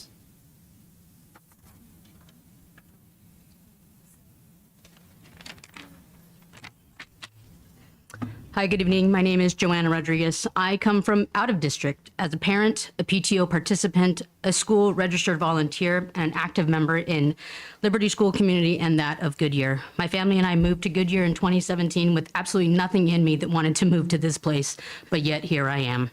As my kids grew up and began school, it was just in time for wonderful COVID that came and rocked everyone's world, to say the least. Now, I know like some of you, like me, were terrified to send our kids to school. And like me, I know some of you lost ones to COVID. So exposing all of our kids to the unknown was gut-wrenching and terrifying. But thanks to my silver lining of my neighbors in the outside district, they told me about a wonderful school called Estrella Mountain Elementary. With every bit of hesitation and gut-wrenching, but encouragement from them, we go out of our way. Our community goes out of our way to bring our kids to this school, and I have not regretted that choice.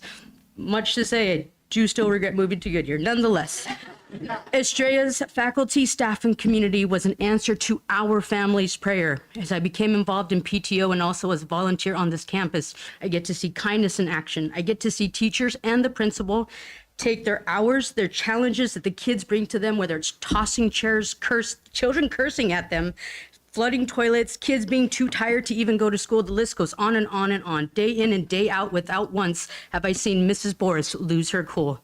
And if we're honest, all of us would have lost our cool. So kudos to you, Mrs. Boris, and to every teacher in this school and also in this community, because I've seen firsthand what you've had to deal with, and it's rough. And yes, kids do need tough love, but we start with love, not tough. So consistency, integrity, reliable, approachable, even-tempered, and even relational are just some of the amazing qualities I see firsthand by Mrs. Boris and her staff that follows after her. From what I understand of what board members have said, they made it crystal clear that you, superintendent, you are responsible for the decision of not renewing Mrs. Boris' contract. And I also understand that you want to take the school into a new or different direction. And well, if that is a result, then my children and I will not be joining you on your new journey. And I think there are a lot of parents here who also will agree with me on that. I can tell you that from an outside community, we are not in favor of your decision. Inside the community, they're not in favor of your decision. So clearly, sir, you are taking this inappropriate action all on your own, or maybe with the help of others that they don't have to necessarily be named, but we already know. So lastly, I will say to you board members that you say it's up to him, but you take the vote. Don't just agree to whatever he wants. You are here to whatever we want, not what he wants. Your time's up.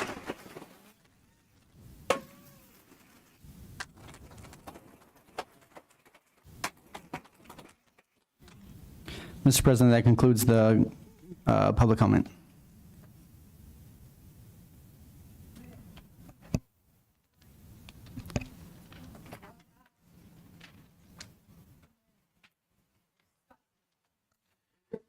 All right, we move to item 9.1, the approval of the consent agenda. Would anybody like to pull a consent item? I'd like to pull something. Sorry. I'd like to pull 9.3. Okay, pull 9.3. Do I have a motion to approve the consent agenda with the exception of 9.3? I'll make a motion to approve the consent agenda with the exception of 9.3. Second. Go for the vote. Vice President Kenyon? Aye. Ms. Zimmerman? Aye. I'm also an aye. I'll show that passed 3-0. All right, let's move on to 9.3. Ms. Zimmerman? I just want, for transparency purposes, there are 2 extra duty pay in the total of $487.50 per day for 2 IT employees.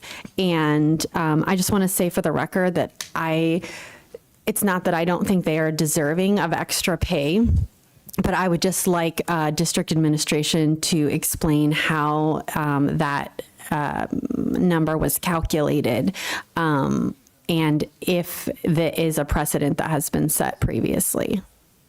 Yes, I can jump in, and Dr. Monroe can correct me if I'm misspeaking, but we do not, there's a precedent. When Beth Strickler left last, I believe it was April, maybe March or April, when she left, that was done before we hired Dane in July. So we had some months where there was a gap.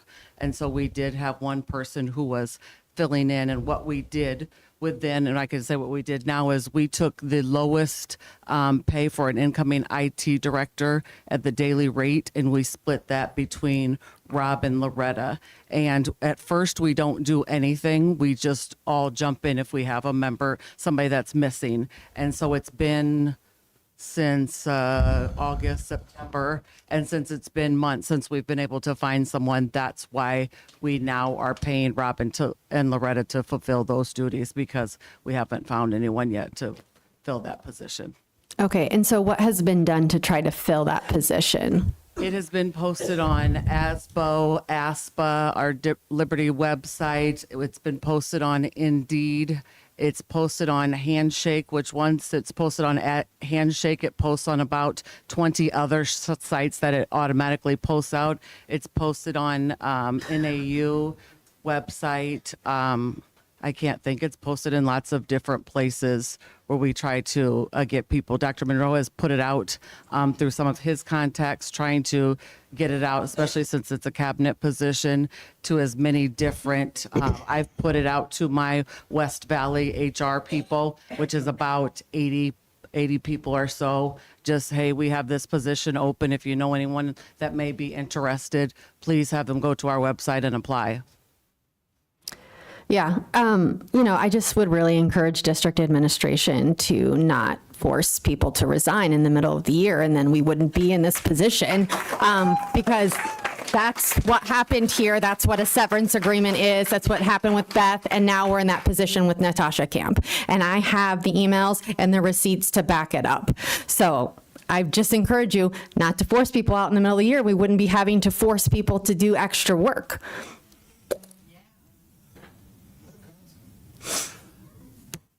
All right. We'll move to approve agenda item 9.3. Move for a motion. I move that we approve 9.3. Second.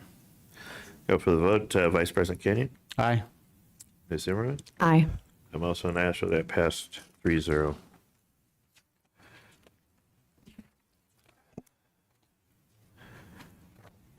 All right, move on to item 10.1, discussion consideration to approve the strategic plan, KPIs, key performing indicators. Ms. Castellano. Good evening, Good evening, governing board members. I am here today to discuss the strategic plan, We have went through and developed the goals, the mission, vision, and values. Do we have the clicker by chance? Sorry. Thank you.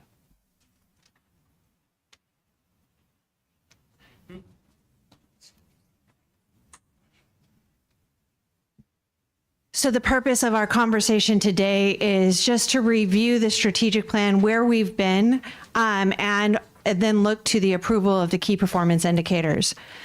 So just as a reminder, the strategic planning process has been in the works since about November, December of last year. It began with the board doing a self-evaluation first. The board went through the self-evaluation process and then developed and approved the goals for the board. From there, we moved on to gathering community feedback and feedback from our principals and from our teachers. The focus of learning, as you can see here, these indicators, not listed in any particular order, were what was important to the parents, administration, and staff. From that, we developed the mission, vision, and value statements that you see here, and the core values.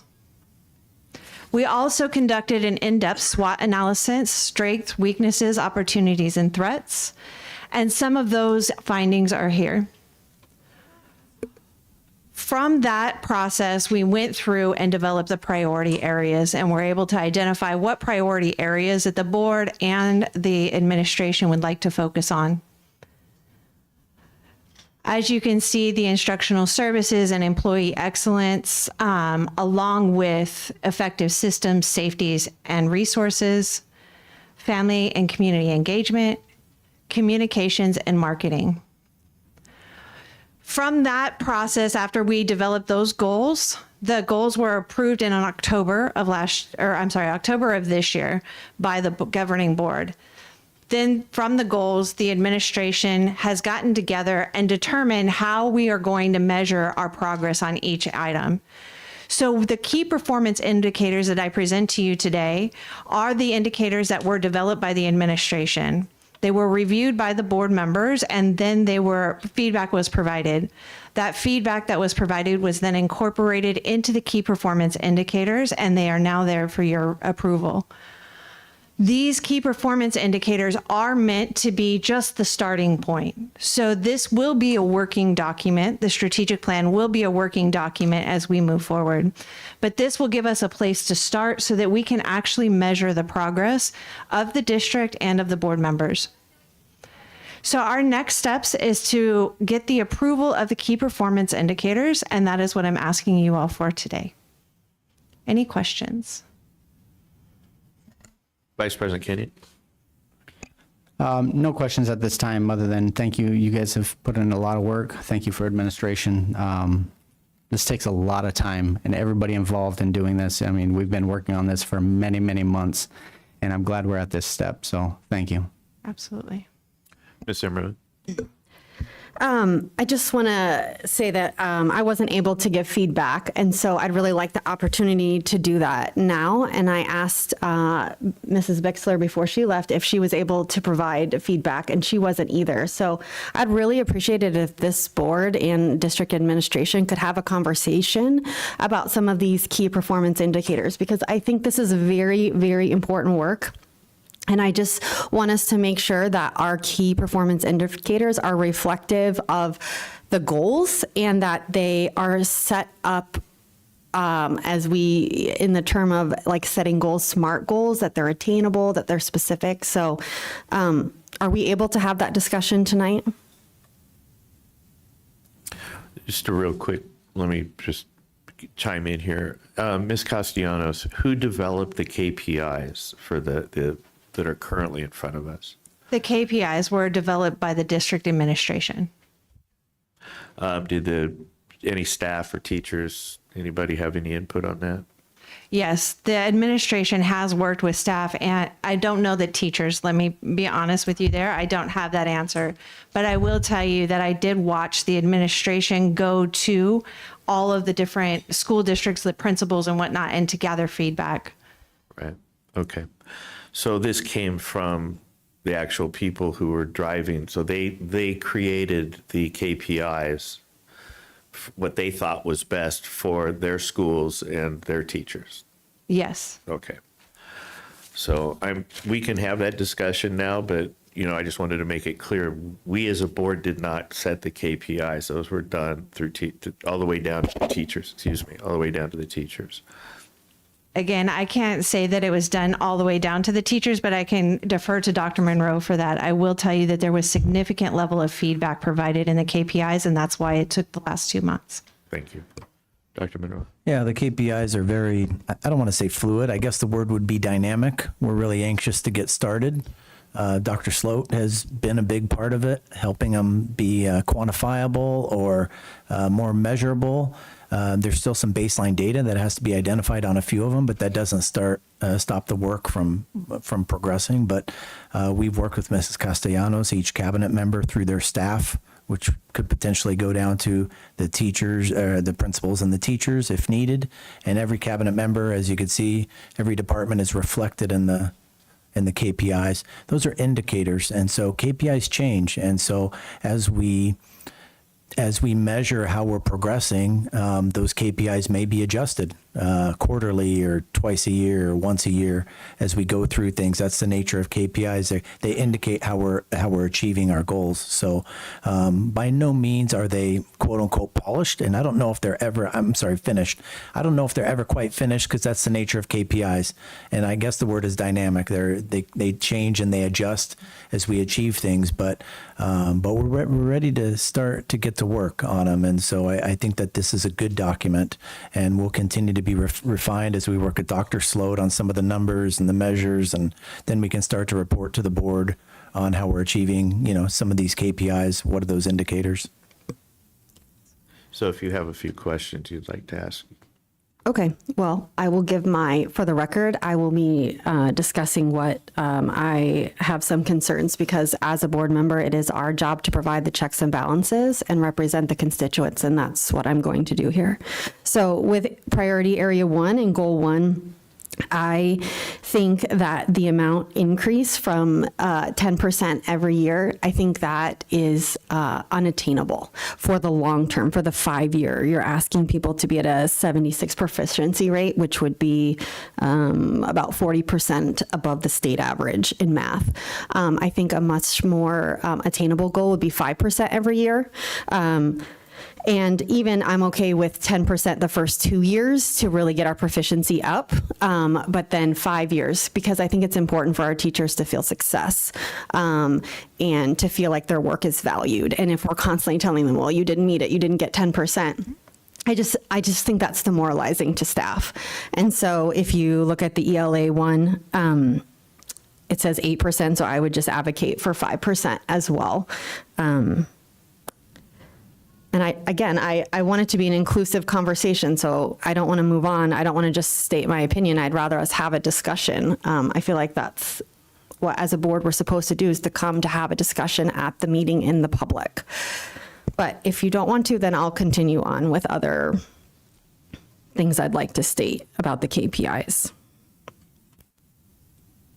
Okay. Under goal 3, the first KPI is to increase the identification and enrollment rate of the gifted program by 3% annually. Currently, the district average for gifted education. Sorry, hold on. Let me look up my notes. If it's helpful, that baseline data is actually on the document. Oh, yes. Yeah. Thank you so much. Okay. So it's 4.3% and the national average is 6%. So if we are increasing the identification and enrollment of the gifted program by 3%, we are going to be way overqualifying children. And I don't think we should just qualify children for gifted to meet a goal. Like if they qualify for gifted, then absolutely we should qualify them. But I think to have a rate of 3% means we're overqualifying them and we're not doing it for the right reasons. Like we should be qualifying them because it's needed. And honestly, if you take the data down, which I really appreciate Dr. Sloat and the amount of data that he has provided this district, it is immeasurable. we don't have a problem identifying gifted students at our non-Title I schools. They are at 6 and 8%. But at Title I schools, they are between 1 and 2%. So I would really advocate for a goal of identifying gifted students at Title I schools, because that's where the under-identification is happening. Ms. Zimmerman, if I may. Yeah. Dr. Monroe, do you know where that 3% came from? From what I recall, it was a pretty attainable, but go ahead. On the gifted, I'm going to actually look to Dr. Sloat because we were talking about that. So Ed, do you want to come up? Dr. Sloat, you want to come up to the microphone? When we were talking about gifted identification, increasing the identification enrollment rate of the gifted program by 3% annually. So Ed, talk a little bit about some of our conversations that we had on that. Well, originally I had, thank you very much, Dr. Monroe. Originally, when I looked at the indicators, I actually put the same note that you're reflecting. I went and found what the national average was, because its giftedness in some ways is in the population. And so I asked, what's the population? It was around 6%. So increasing it a lot year after year after year, obviously it occurs exactly what you're saying. You're going to be over-identifying, and you may not identify that many kids because it's not just a decision, it's actually an identification, a measurement that one does. So my first reaction was 6% was the national average in different sort of in general populations. And that was my original sort of notation to it.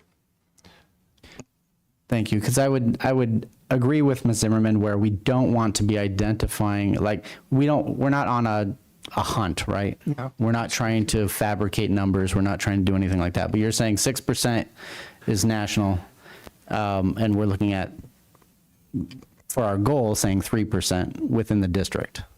6%, the literature says 6% on a national population. That is a sort of a median for the whole sort of large population in the country.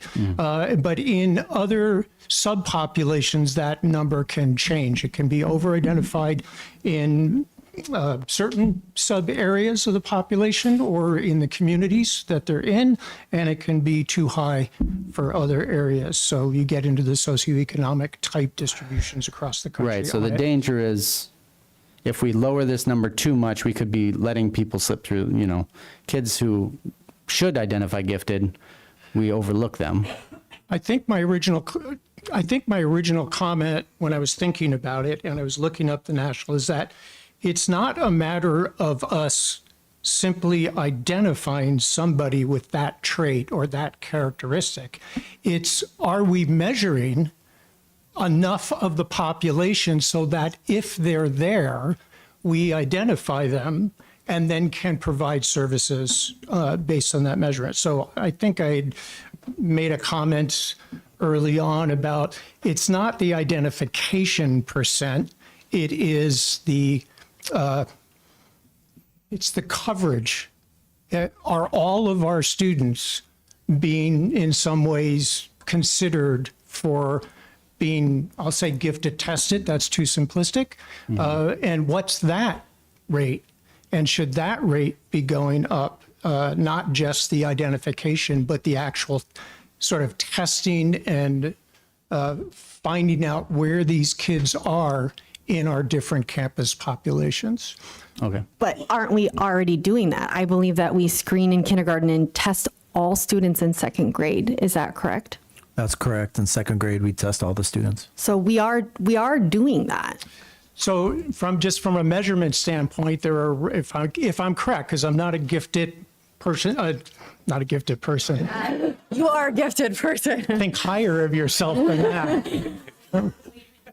I'm not an expert in how one identifies, other than I know through the measurement process, through the testing process, there are very specific testings that they go through.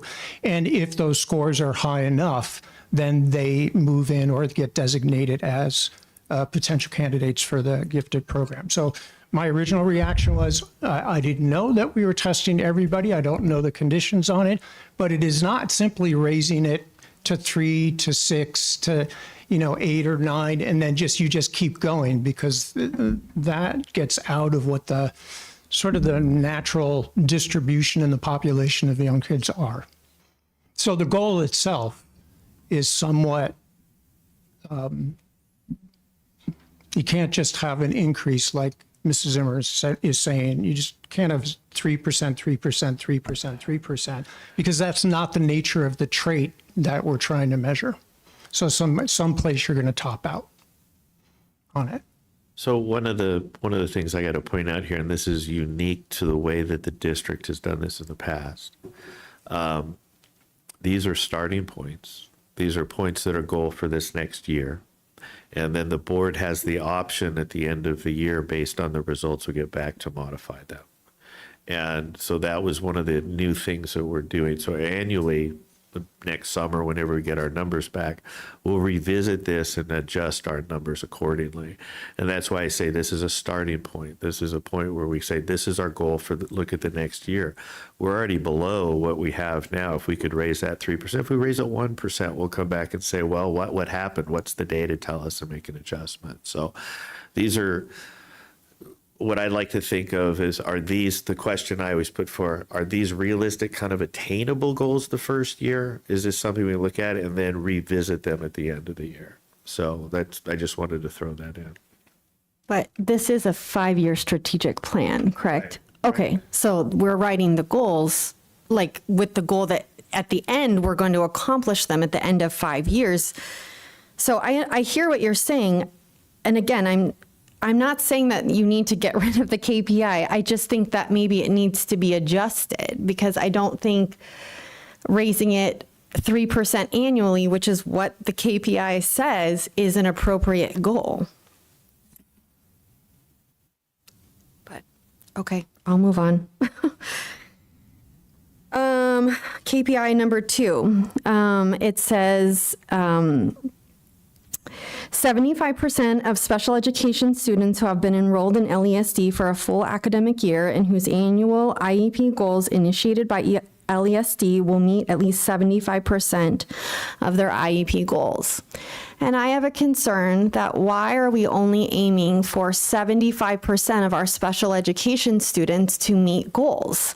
Again, it goes back to goal writing. And as a parent of a special education student, I can tell you how critical it is that we are writing measurable, specific, and attainable goals every single year in their IEP. So if we are doing that accurately, I think we should be expecting 100% of our special education students to meet 75% of their goals, because that means that we've written goals that are attainable in that year. So I don't want to shortchange our special education students and say we're okay with only 75% of them. No. These are some of our most vulnerable students. We should be working extra hard to support them. So I have a concern with that KPI. Okay.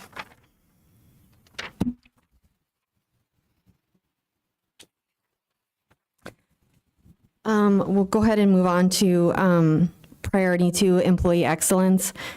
These particular KPIs under these goals are what I am most concerned about. If you look under goal number 1, the goal says LESD will attract, recruit, and retain high quality and appropriately certified staff to create a supportive environment that guarantees all students learn at a high level. Okay, it says that we will attract and recruit and retain, but none of the KPIs talk about a retention rate or the rate of highly certified, or we call it something else, highly appropriately certified. I think we are missing a big part of that goal. The KPIs do not reflect the goal.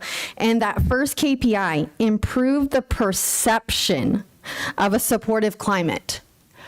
So we don't care about improving the climate. We only care about improving the perception. I'm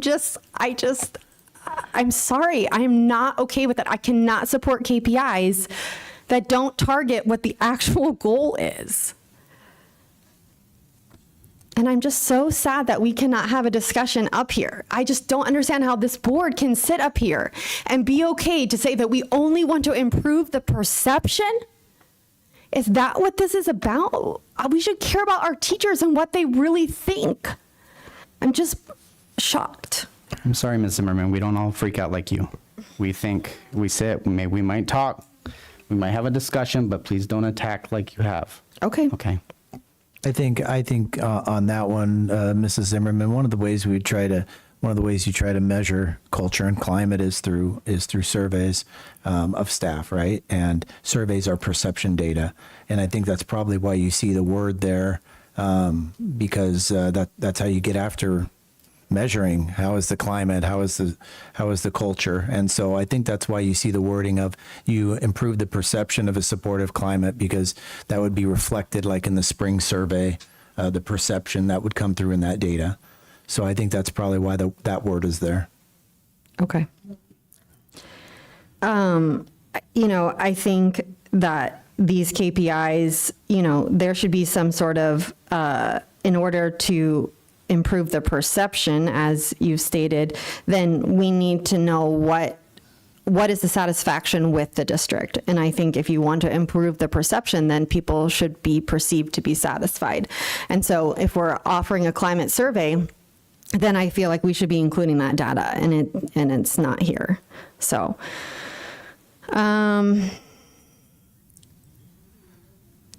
goal 2.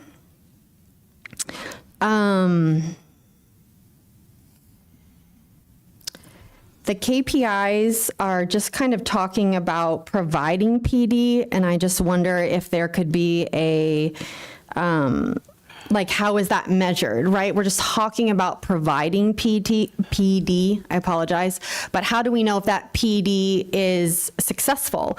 Could we have some sort of, how are we measuring whether the PD is successful? And so I think if we're really trying to move the district, we should be moving past just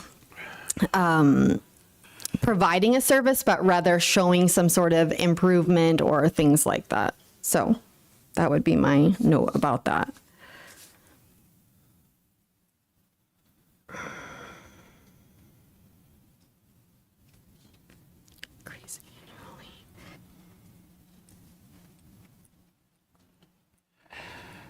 Okay. On to area 3, which is effective system safety and resources.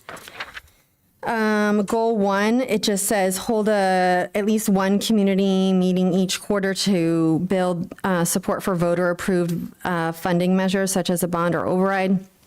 I just think it needs to be more specific about what kind of meeting. And then the KPIs 4 and 5. I just have what is a baseline, but you said that this is a working document, so that you'll add the baselines. Goal 2, I had the same thing about baselines. I just think it's really important to know where you're starting in order to be able to prove that we have improved. And some of the baseline data will be established right now as well. I mean, so we'll add it when we have it, but some of it we're trying to establish what that baseline is. Okay, and is there a reason we're not using like last year's data to create the baseline? Well, we are when there's data available or when we have the appropriate data for it. But for some of them, we're trying to establish a baseline if we hadn't measured it before. Okay. Goal area 3. Goal 2, KPIs 4 and 5. So the goal reads, LESD will implement effective and efficient operations regarding facilities, grounds, warehouses, utilities, and systems to maximize responsible use of taxpayer dollars. KPIs 4 and 5, I'm just not sure if they fall under here. And so if you could help me understand how they fall into this goal. Train all principals to become proficient in school ERP Pro and fully understand their site budget to optimize resource allocation for student success.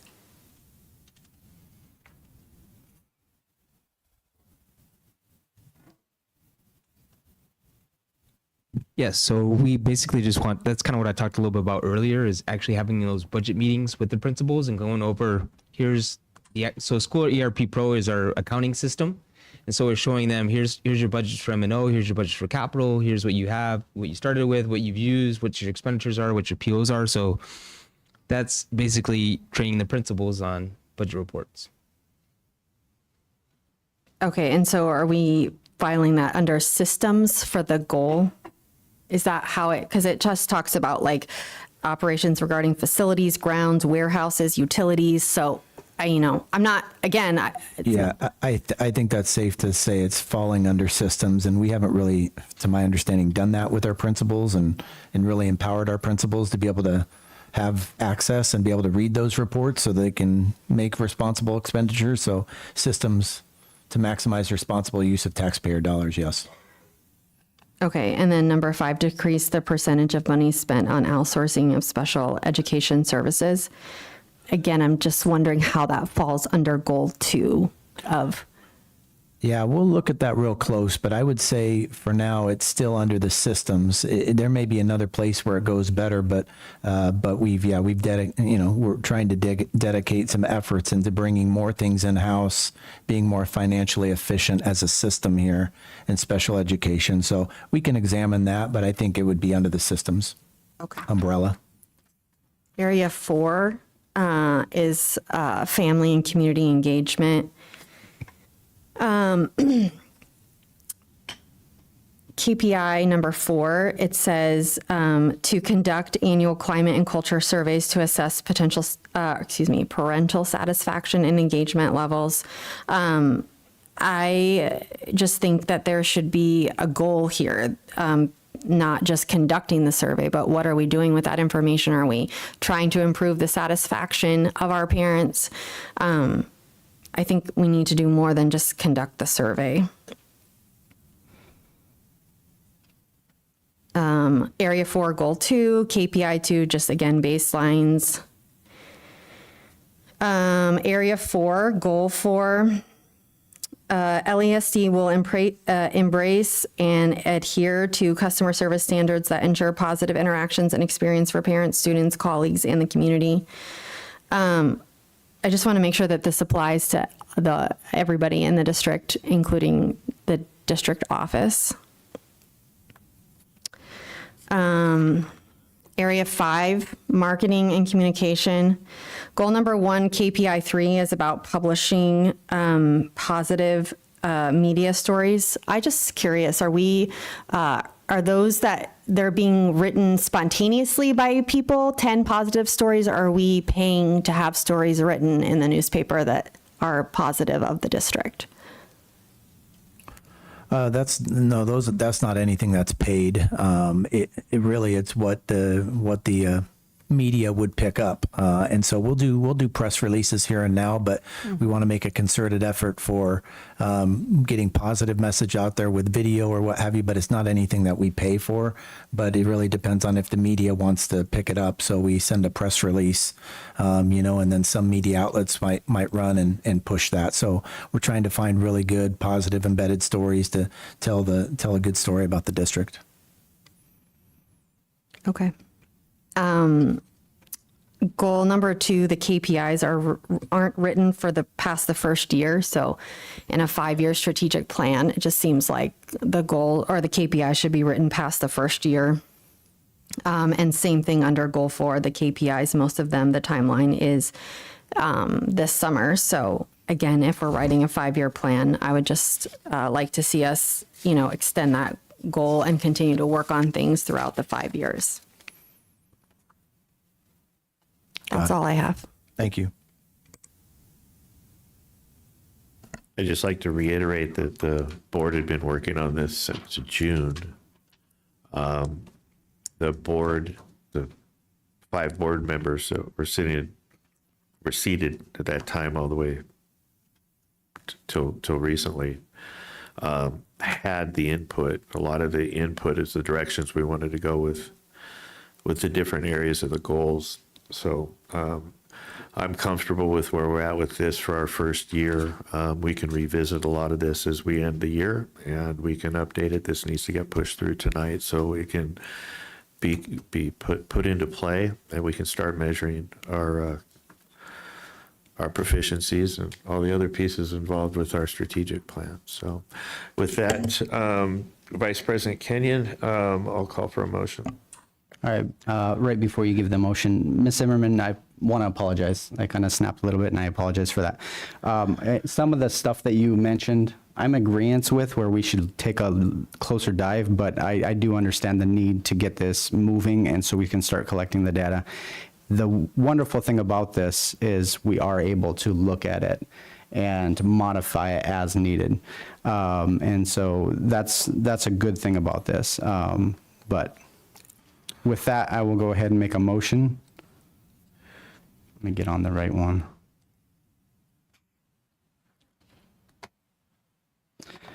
I make a motion to approve the strategic plan KPIs. I'll second. Call for a vote. Vice President Kenyon. Aye. Ms. Zimmerman? Nay, and I'd like to explain my vote. I'm also an aye. I'll show that passed 2-0. Go ahead, Ms. Zimmerman. I just cannot support the KPIs as they're currently written, and I just would really like to see some revision work done. Move on to 10.2, discussion consideration of pre-K primary instructional resources for 60-day review. Susanna Finn. Good evening, President Parks, Vice President Kenyon, board members, and Dr. Monroe. This evening, I will provide an update on the progress of the preschool primary resource adoption. This is for information only, not for discussion. The district administration held 2 meetings so far on December 5th and 11th to ensure new preschool resources are ready for the 2025-2026 school year. Meetings are public, with minutes and videos available on board docs. Next, we will initiate a 60-day review period to gather public input on the following resources: Frog Street and Ready to Advance. In April, the district administration will present the recommendation to the governing board. Upon approval, resources will be delivered to the teachers to be on time before the start of the new school year. I do have my preschool experts joining me today, so if you do have any questions, feel free to ask, and I will seek their support. Vice President Kenyon. I don't have any comments or questions right now. Ms. Zimmerman. I don't have any at this time. I don't either. Thank you very much. Appreciate your time. Thank you. It's just informational, so we'll move on to item 10.3, discussion consideration to approve recommendation for Loretta Zumbro, Las Brisas Academy, and Blue Horizons Elementary School attendance boundaries beginning in 2025-2026 school year. Dr. Mohorn.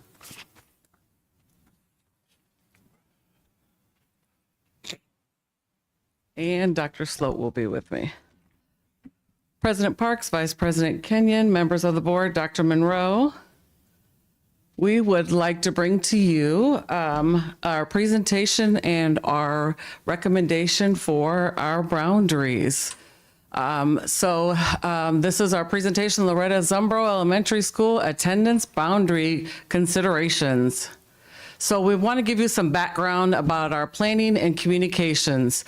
The district website in the news, there was an email link and resource page, the LESD social media. So we had 2 parent meetings. It has been on social media several times. Derek has put that on social media. The email link has been up. It's probably still up. Dr. Sloat has personally responded to every email that was sent to him with any other questions, just comments, anything. He has personally responded. Additional resources were also available. Parent Messenger was sent out about our meetings. We had 1 meeting at Blue Horizons. We had 1 meeting at Las Brisas. We unfortunately did not have as as high of attendance as we would have liked to had. We had technical meetings, which we just called, that was a staff meetings where we had included Dr. Sloat, myself. We asked for parents from Blue Horizons and Las Brisas. We had one very involved parent from Blue Horizons, and I just want to say thank you to Ben. I cannot remember his last name, but he was very active, attended both meetings at Blue Horizons and Las Brisas and our technical meeting, and gave a lot of great input. Again, those were our community meetings. We have November 7th and November 14th. And then we had our governing board study session on November 18th. So a lot of this you've already heard because we gave you an update on November 18th. So our boundary planning, our primary considerations, most immediate. First of all, I would say our most immediate is student safety. Also, for Blue Horizons, as you know, Blue Horizons as of today is probably about 1,010 students. So they are bursting at the seams. So we needed to remove both the immediate and long-term capacity crowding conditions at Blue Horizons. For Las Brisas, we need to prevent projected capacity crowding due to regional growth. So they're not at capacity yet, but due to the growth around Las Brisas, they're projected to reach capacity. For Liberty and Loretta Zumbro, we want to provide sufficient near and long-term capacity utilization. And Dr. Sloat will talk to you about that later.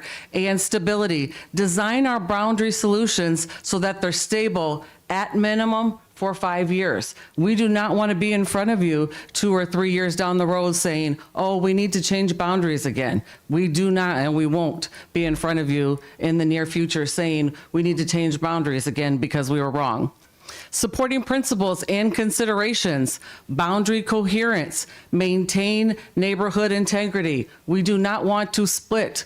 For all costs, we do not want to split neighborhoods down the middle. So some kids from one neighborhood go in the same neighborhood, they go to this school, other kids go to this school. We don't want to do that. Allow for capacity flexibility, for uncertainty, unforeseen new growth. Allow for open enrollment in and out of district. One thing to think about for Blue Horizons, if with these new boundaries, if parents are redistricted and they have to go to the new Loretta Zumbro, there will be an option to open enroll to Blue Horizons and they really want to stay. The caveat will be they won't get transportation. So as a family, you'll have to think about, I really want my student, even though they're slated to go to the new Loretta Zumbro, I want them to stay at Blue Horizons. I will need to transport them. That will make a difference if you're a parent. If I have to provide transportation, will I be able to do that? That's something to think about.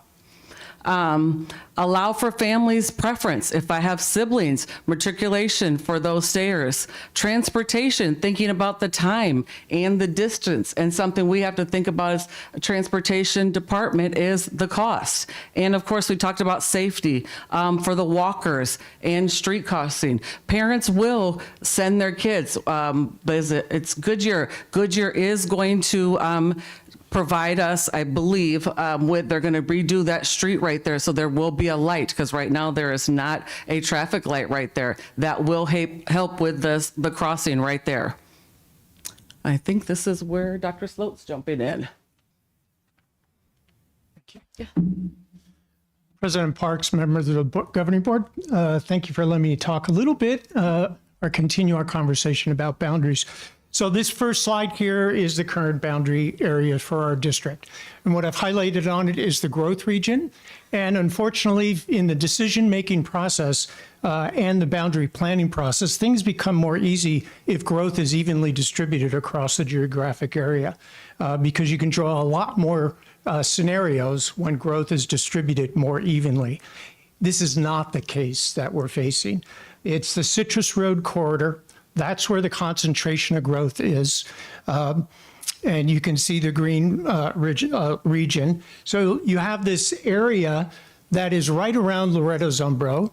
And that's between two major crossroads. You can think of that as a walking area.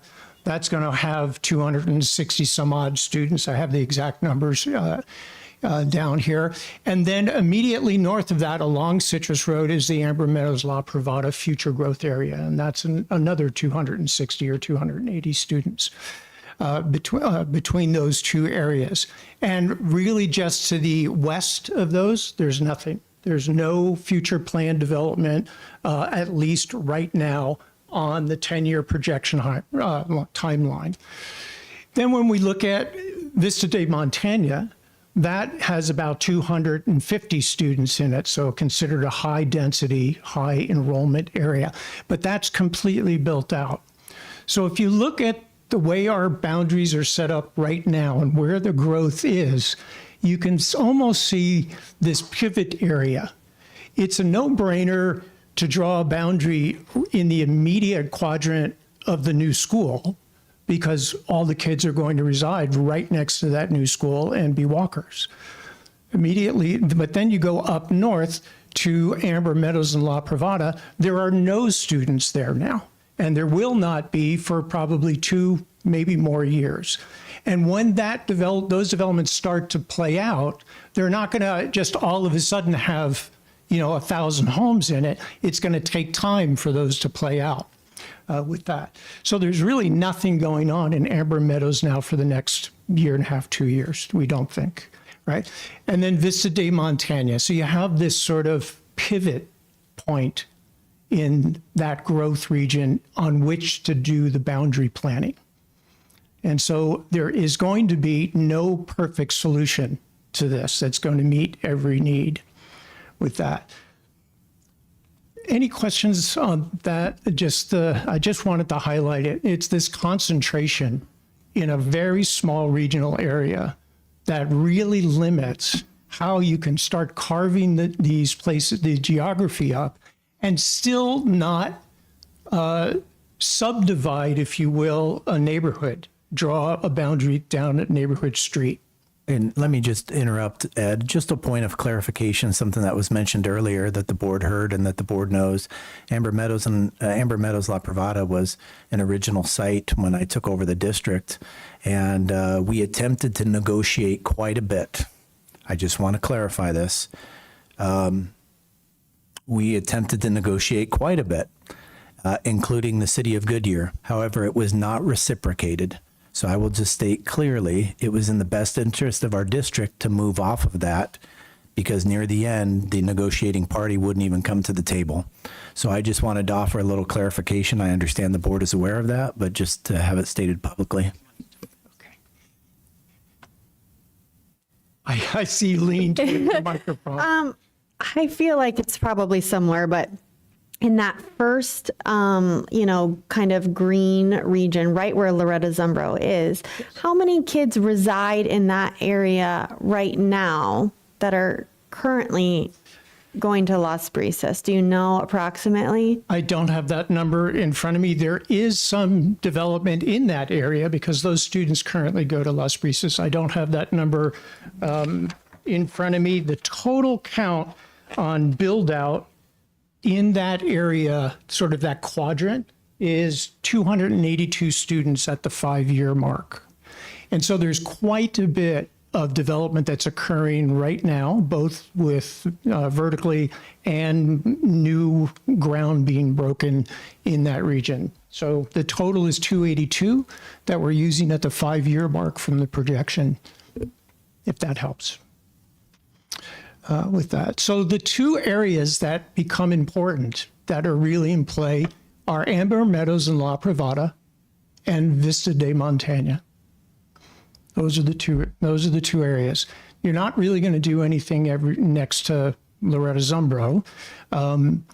Las Brisas is really taken care of. It's a logical boundary scenario to have all the students, the 508 students that live in Las Brisas area below Loretta Zumbro, continue to go to that school. So it really comes down to how do we relieve Blue Horizon, which is going to be over the 10-year period, a basically filled school at or above capacity over that 10-year period.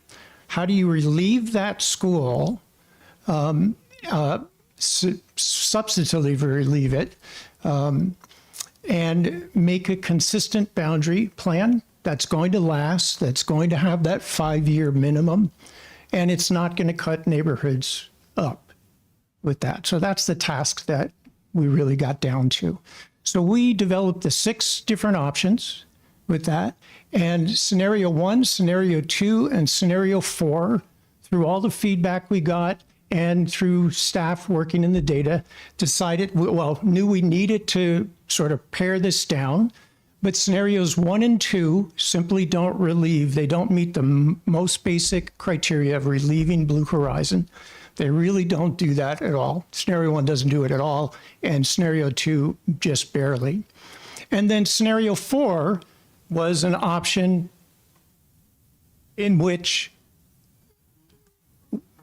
we broke the, good way to put it, we broke the cardinal rule, and that is driving or putting a boundary line right through a community, literally in the backyards on surface streets. So those 3 scenarios that staff and from the feedback are being brought to you are scenarios 3, 5, and 6. You're going to ask which ones staff is recommending.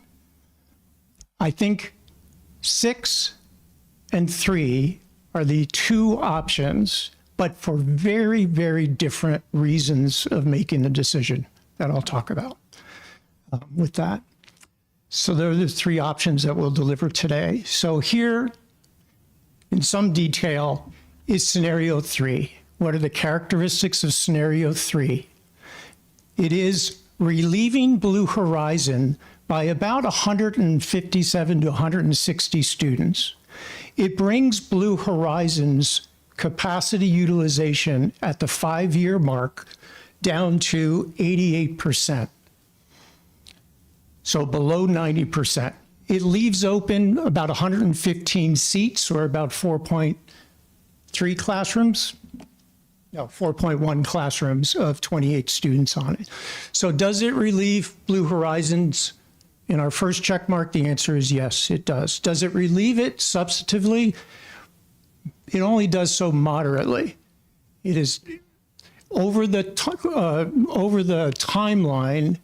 Blue Horizons in this scenario simply will be a large school, and it'll probably be managed through the management of in-district and out-of-district open enrollments, and whether they're approved or not, if that makes some sense. So this also impacts the least number of families in the area, because remember, there are no families in the Amber Meadows sub-area. It leaves Vista de Montaigne at Blue Horizons, but it only drops their capacity utilization to 88%. Everybody else is good. Liberty, Las Brisas, and Loretta Zumbro. Plenty of room for open enrollments and that kind of thing. So that's number 3. Then if we jump to number 5, we draw a logical boundary, but we move Vista de Montaigne into Loretta Zumbro, along with Amber Meadows. In this scenario, where we leave Vista de Montaigne in Blue Horizon becomes a very large school at year 5. Or it stays a large school through to year 5. In this scenario, since we're moving so much high density down into Loretta Zumbro, Loretta Zumbro becomes a high capacity school. So in year 5, the Loretta Zumbro, the utilization rate is at 93%, leaving only 61 open seats and 2.18 sections. So you've just transferred the problem of growth from Blue Horizons to Loretta Zumbro. So how do you manage Loretta Zumbro under this scenario? You have to manage it through open enrollments of in-district and out-of-district students to keep it below capacity, keep it below its utilization capacity. So that is a logical one. And then the third one is kind of splits that difference, where we move Vista de Montaigne into Loretta Zumbro, but we leave Amber Meadows and La Privada at Liberty, we just simply don't move them at all because no one's there right now. So what happens in the 5 years? You transfer it from Blue Horizon to Loretta Zumbro, and in this scenario, the third one, then the capacity problem becomes at Liberty in the 5th year. And you can see the capacity utilization is at 89%. So again, 3 scenarios. 1, Blue Horizons is at 88%. Here, Loretta Zumbro is at 93%. And here, Liberty is at 89%. Something else, well, I'm talking into this. That's not gonna work at all. One thing, something else we want to note about this one, this is our recommendation. Again, the board can take our recommendation. They can pick, you all can pick 5, you can pick 3. Number 6 is our recommendation based on our meetings, our feedback, the emails, all the research we have done. Something else to note is number 6 also is the best balanced. If you look at the numbers in the 5-year, it's the best balanced. Is it going to be exact? Absolutely not. It is the most balanced at the 5-year mark. So it balances out as best that it can all of the buildings. So that's something to also notice. Something else, every single scenario, no matter which one it is, all 6, all 3, there's going to be some benefits and there's going to be some concerns, no matter what scenario it is. All of them will have benefits, all of them will have concerns. And let me just say something. I appreciate the work and the approach to this, Dr. Sloat, Dr. Mulhorn. In a past life, having dealt with a lot of boundaries, it's almost like a game of risk, and you're trying to use your predictive demographics as best as possible. And we would be very naive to understand that we can't control the market, we can't control the growth rate, we can't control the charter schools that move in on our boundaries. There's a lot of variables that we can't control. And so I appreciate you guys bringing to the board eyes wide open. Here's some benefits, but here's the pros and here's the cons. Because it has been my humble experience that there's no perfect option when you're doing boundaries. It is a little bit uncertain, but we're really trying to predict into the future. But who's to say the economy doesn't recess? In a year? Who's to say, housing goes through the roof even more so than it is? So there's a lot of variables that we certainly can't control, and there's just a lot of predictive work that's done. And so as the board has heard me say, as we project into the future, I always use the crystal ball analogy where for a year or so it's a little clear, 2 it's starting to get a little murky, but every year it gets a little murkier. But I think it's very realistic to say, at a minimum of 5 years, we don't want to mess with the boundaries, but understanding that things could happen. We're going to have a new president of the United States. We're going to have a new governor in 2 years. And who's to say some of the impacts of the economy? Who's to say that people aren't going to flood to Loretta Zumbro? I mean, this is the first domino we're going to do. And what's to say in January when we ask the parents that there's a higher than normal amount of parents that want to go to the new school, to the shiny new school. So there's a lot of variables that we just have to do our best to almost like a social science to predict. But I want to applaud the work that Dr. Sloat and Dr. Mulhorn have done. And I wish that we could always say with 100% certainty. But again, we bring this to the board as a recommendation. And there's a lot of work done in the appendices. And I know Dr. Sloat has really dug in about as deep as you can go on these things. He's gone down the rabbit hole quite a bit. And so I just wanted to help the board understand that. But that as Dr. Mulhorn says, we're not changing the boundaries in 5 years. Listen, if things change, we could be back in 3 years or 4 years. But I will just remind the board, these are good problems to have. We're growing. So these are good problems to have as opposed to, say, Roosevelt, who right now is considering closing 5 schools. So I just want to add a little perspective that it's not an exact science as we do this. A comment to make and a consideration when trying to decide on this.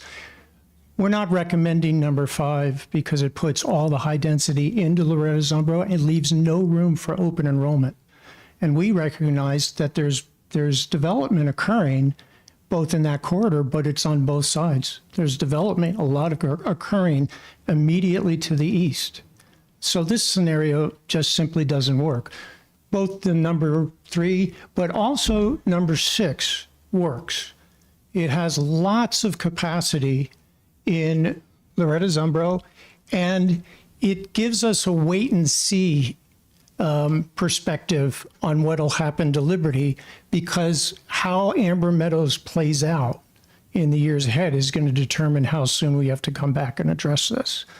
So this one provides chance for us to come back in 3-4 years with new forecasts and new understandings of the economy and the housing development, and make some adjustments on it. And how would we make adjustments on it? If Liberty starts to fill up and get really close, then you do have the option to go back up into Amber Meadows, which will not be fully built out, and take the southern part of Amber Meadows and move it out of Liberty and put it logically into Loretta Zumbro. So that would be one approach to this, choosing this particular scenario. Right, but it leaves a lot of open enrollment both at Las Brisas and at Loretta Zumbro in the time. Vice President Kenyon. Yes, thank you, Dr. Sloat and Dr. Mulhern. You guys have done a fantastic job, and I know you guys have, especially you, Dr. Sloat, you've put a lot of time and effort into this. Thank you for also reaching out to the community and trying to navigate this best you can. Obviously, there's no perfect scenario. I do like scenario 6, like you're saying, you're recommending, with the caveat of we'll see what happens with Amber Meadows. It doesn't seem like, I'm sure you've talked with Miss Donnie over there and transportation department and tried to figure out logistics on this. Number 6 was what she recommended as far as busing goes, and logistics with busing as Okay. well. Thank you. And I do like that, Liberty here, there's room for growth. There's some space here in the back. So personally, I'll support scenario 6 as well. We tried to think of everything, even though it's impossible. It's absolutely impossible. Ms. Zimmerman. Thank you. I also wanted to thank Dr. Sloat for meeting with me last week to make sure that I was fully prepared and understood all the data to make the most informed decision that I can. As I look at the two scenarios, I'm just going to kind of share my thoughts between scenario 3 and scenario 6. I think, honestly, we could go either way. With scenario 3, right now, the initial impact, I think, provides the least amount of impact to students, moving students from their school. So Blue's only been open for 3 years. So some of these kids had to move schools 3 years ago to move to Blue from Liberty mainly, right? It's 3 years, just 3 years. Is it 4? Yeah. Blue 4 years? I think it's 3. Yeah, it might be 3 or 4, yeah. 3, okay. And so by keeping Vista de Montana with Blue, it just reduces the impact to students, to families that are already established there.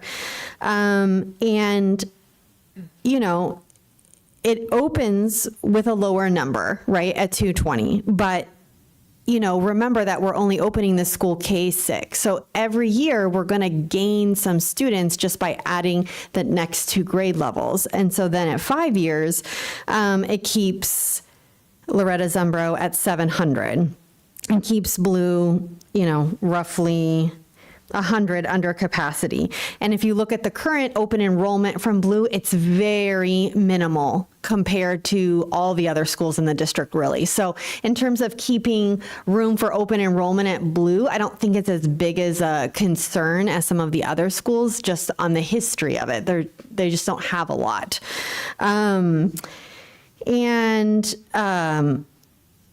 My concern here with scenario 3 is that it keeps Liberty small, okay? And we're really not using the capacity at Liberty. It's still, very small compared to what it's built at. Now, what we haven't really talked about tonight is the preschool. And I think that this is going to be an unpopular opinion, is that if we do scenario 3, I would advocate to keep the preschool at Liberty, because it utilizes the capacity at Liberty, because Loretta is going to grow into its capacity in scenario 3. My concern with keeping it at Liberty is that it's not set up right for preschool. We don't have bathrooms in classrooms. Right now, the preschool classrooms are split up. I'm speaking in personal experience. My daughter's in the preschool, so I'm not speaking out of turn. But I think that there are things that we could do to make it better. We could move the junior high classrooms out of that wing, turn that into a preschool wing. Sure, there'd be some things that have to do, but I think it's going to utilize the capacity and leave the room for growth at Loretta. So those are what I think about scenario 3. Scenario 6, my concern is busing kids across boundaries so that La Privada, right? We're kind of, I don't know the exact bus route, but, potentially we could be driving through Loretta Zumbro's boundaries to get to Liberty. And then it would be stable for 5 years at Liberty, but then that area is going to grow. So then potentially we're at capacity at Liberty. This would allow, I think, the preschool to stay at Loretta Zumbro for an extended period of time. And I talked to Dr. Monroe last week about the wing at Loretta Zumbro being built for preschool and how valuable and important I do think that is, having it set up for preschool. So I certainly could be in support of that, and it keeps it stable. It keeps it centrally located. I don't personally like this idea that we're moving the preschool around. So if we take it from Liberty and then we move it to Loretta and then it gets too big and we got to move it back to Liberty. I just think those are some concerns. So I like that at scenario 6, it does that. But I don't know. I think it's a tricky one. I wish that parents were here to share their thoughts. I mean, that's for me as a board member. I just would love for parents to have a voice. Because it's going to impact them. We're making a decision about their children's lives and where they're going to go to school. So I just wish we had that input to help us make this decision. Thank you, Dr. Sloat, Dr. Mohorn. I looked at the data and the underlying data on this, and it looks to me, scenario 3 did have some positive points on it, but I think scenario 6 had the room for growth, especially in the high growth areas, which is a little unpredictable, but I think we know where it's going. To Ms. Zimmerman's point, I don't want to be, changing boundaries later because we have capacity issues and moving kids back. I think this one would prevent that. I think it keeps kids where they're at. We also have the opportunity with the open enrollment, if parents want to keep their kids at, Blue Horizons, they sure as heck can. So I thank you very much. I appreciate the presentation. And with that, I will call for a motion. Mr. President, I'll make a motion to approve recommendation number 6 for Loretto Zumbro Elementary School, Las Brisas Academy, and Blue Horizons Elementary Schools school attendance boundaries beginning the 25-26 school year. Do I have a second?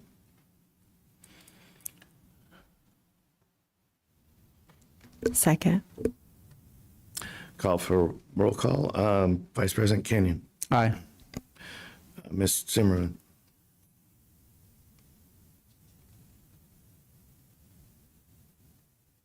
Aye. I'm also an aye. Excuse me. I'll show that pass 3-0. All right, move on to 10.4. Possible action to convene in an executive session pursuant to ARS 38431A1, discussion to consideration of assignment of a public officer, governing board policy CBI and CBI-E, evaluation of superintendent, and ARS 3843103A3, discussion or consultation for legal advice with the attorneys of the public body, evaluation of the contract of the superintendent. I'll call for a motion.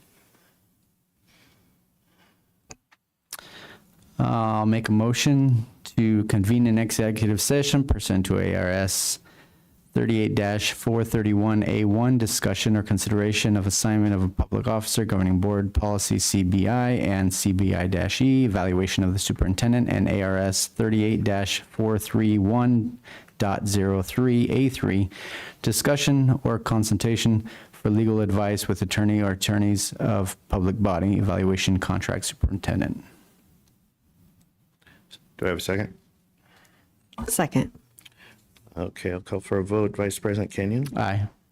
Ms. Zimmerman? Aye. I'm also an aye, so that passes 3-0, and I show we go into executive session at 8:55.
right, we're back from our executive session. We'll move back to item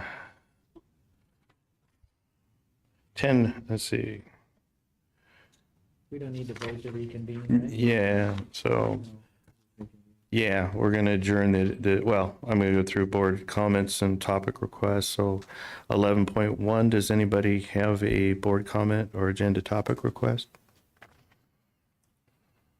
I just have one agenda request. I'd like an agenda item to discuss the criteria that has been established for non-renewal of administrators, what the process and procedure is, how you inform the governing board of those decisions, and I'd like legal to overlook the not the policy, but the procedure to ensure that the process is fair and just, and that we're not opening ourselves up to any lawsuits. Thank you, Ms. Zimmerman. I don't have anything. So upcoming board meetings, 12.1, January 13, work study session and regular governing board meeting, Monday, February 3rd, work study session, regular governing board meeting, and Monday, March 3rd is a regular governing board meeting. I'm assuming everybody can make those. With that, President Parks, if you don't mind. Yes, I can make those. However, I would like to, I guess I should have probably mentioned this in topics. I would like to see if Mondays, if we can look at changing the board meetings from Monday to Tuesday or another day of the week, if there was another option that might work. I know we've done Mondays for a long time, and that may have to be. Yeah, Vice President Kenyon, in the January, sorry, I'm a little slow. Yep. The January board meeting, that was going to be an agenda topic since we have a new board starting about schedule. So that's something the board can discuss as far as how the frequency of meetings, the night of the week. Now that Perfect. we have 2 new board members, what their availability is. So we can talk about that in January. Sounds good. Okay. Thank you. thank you, Vice President Kenyon. With that, we'll adjourn the meeting at 11:14 p.m.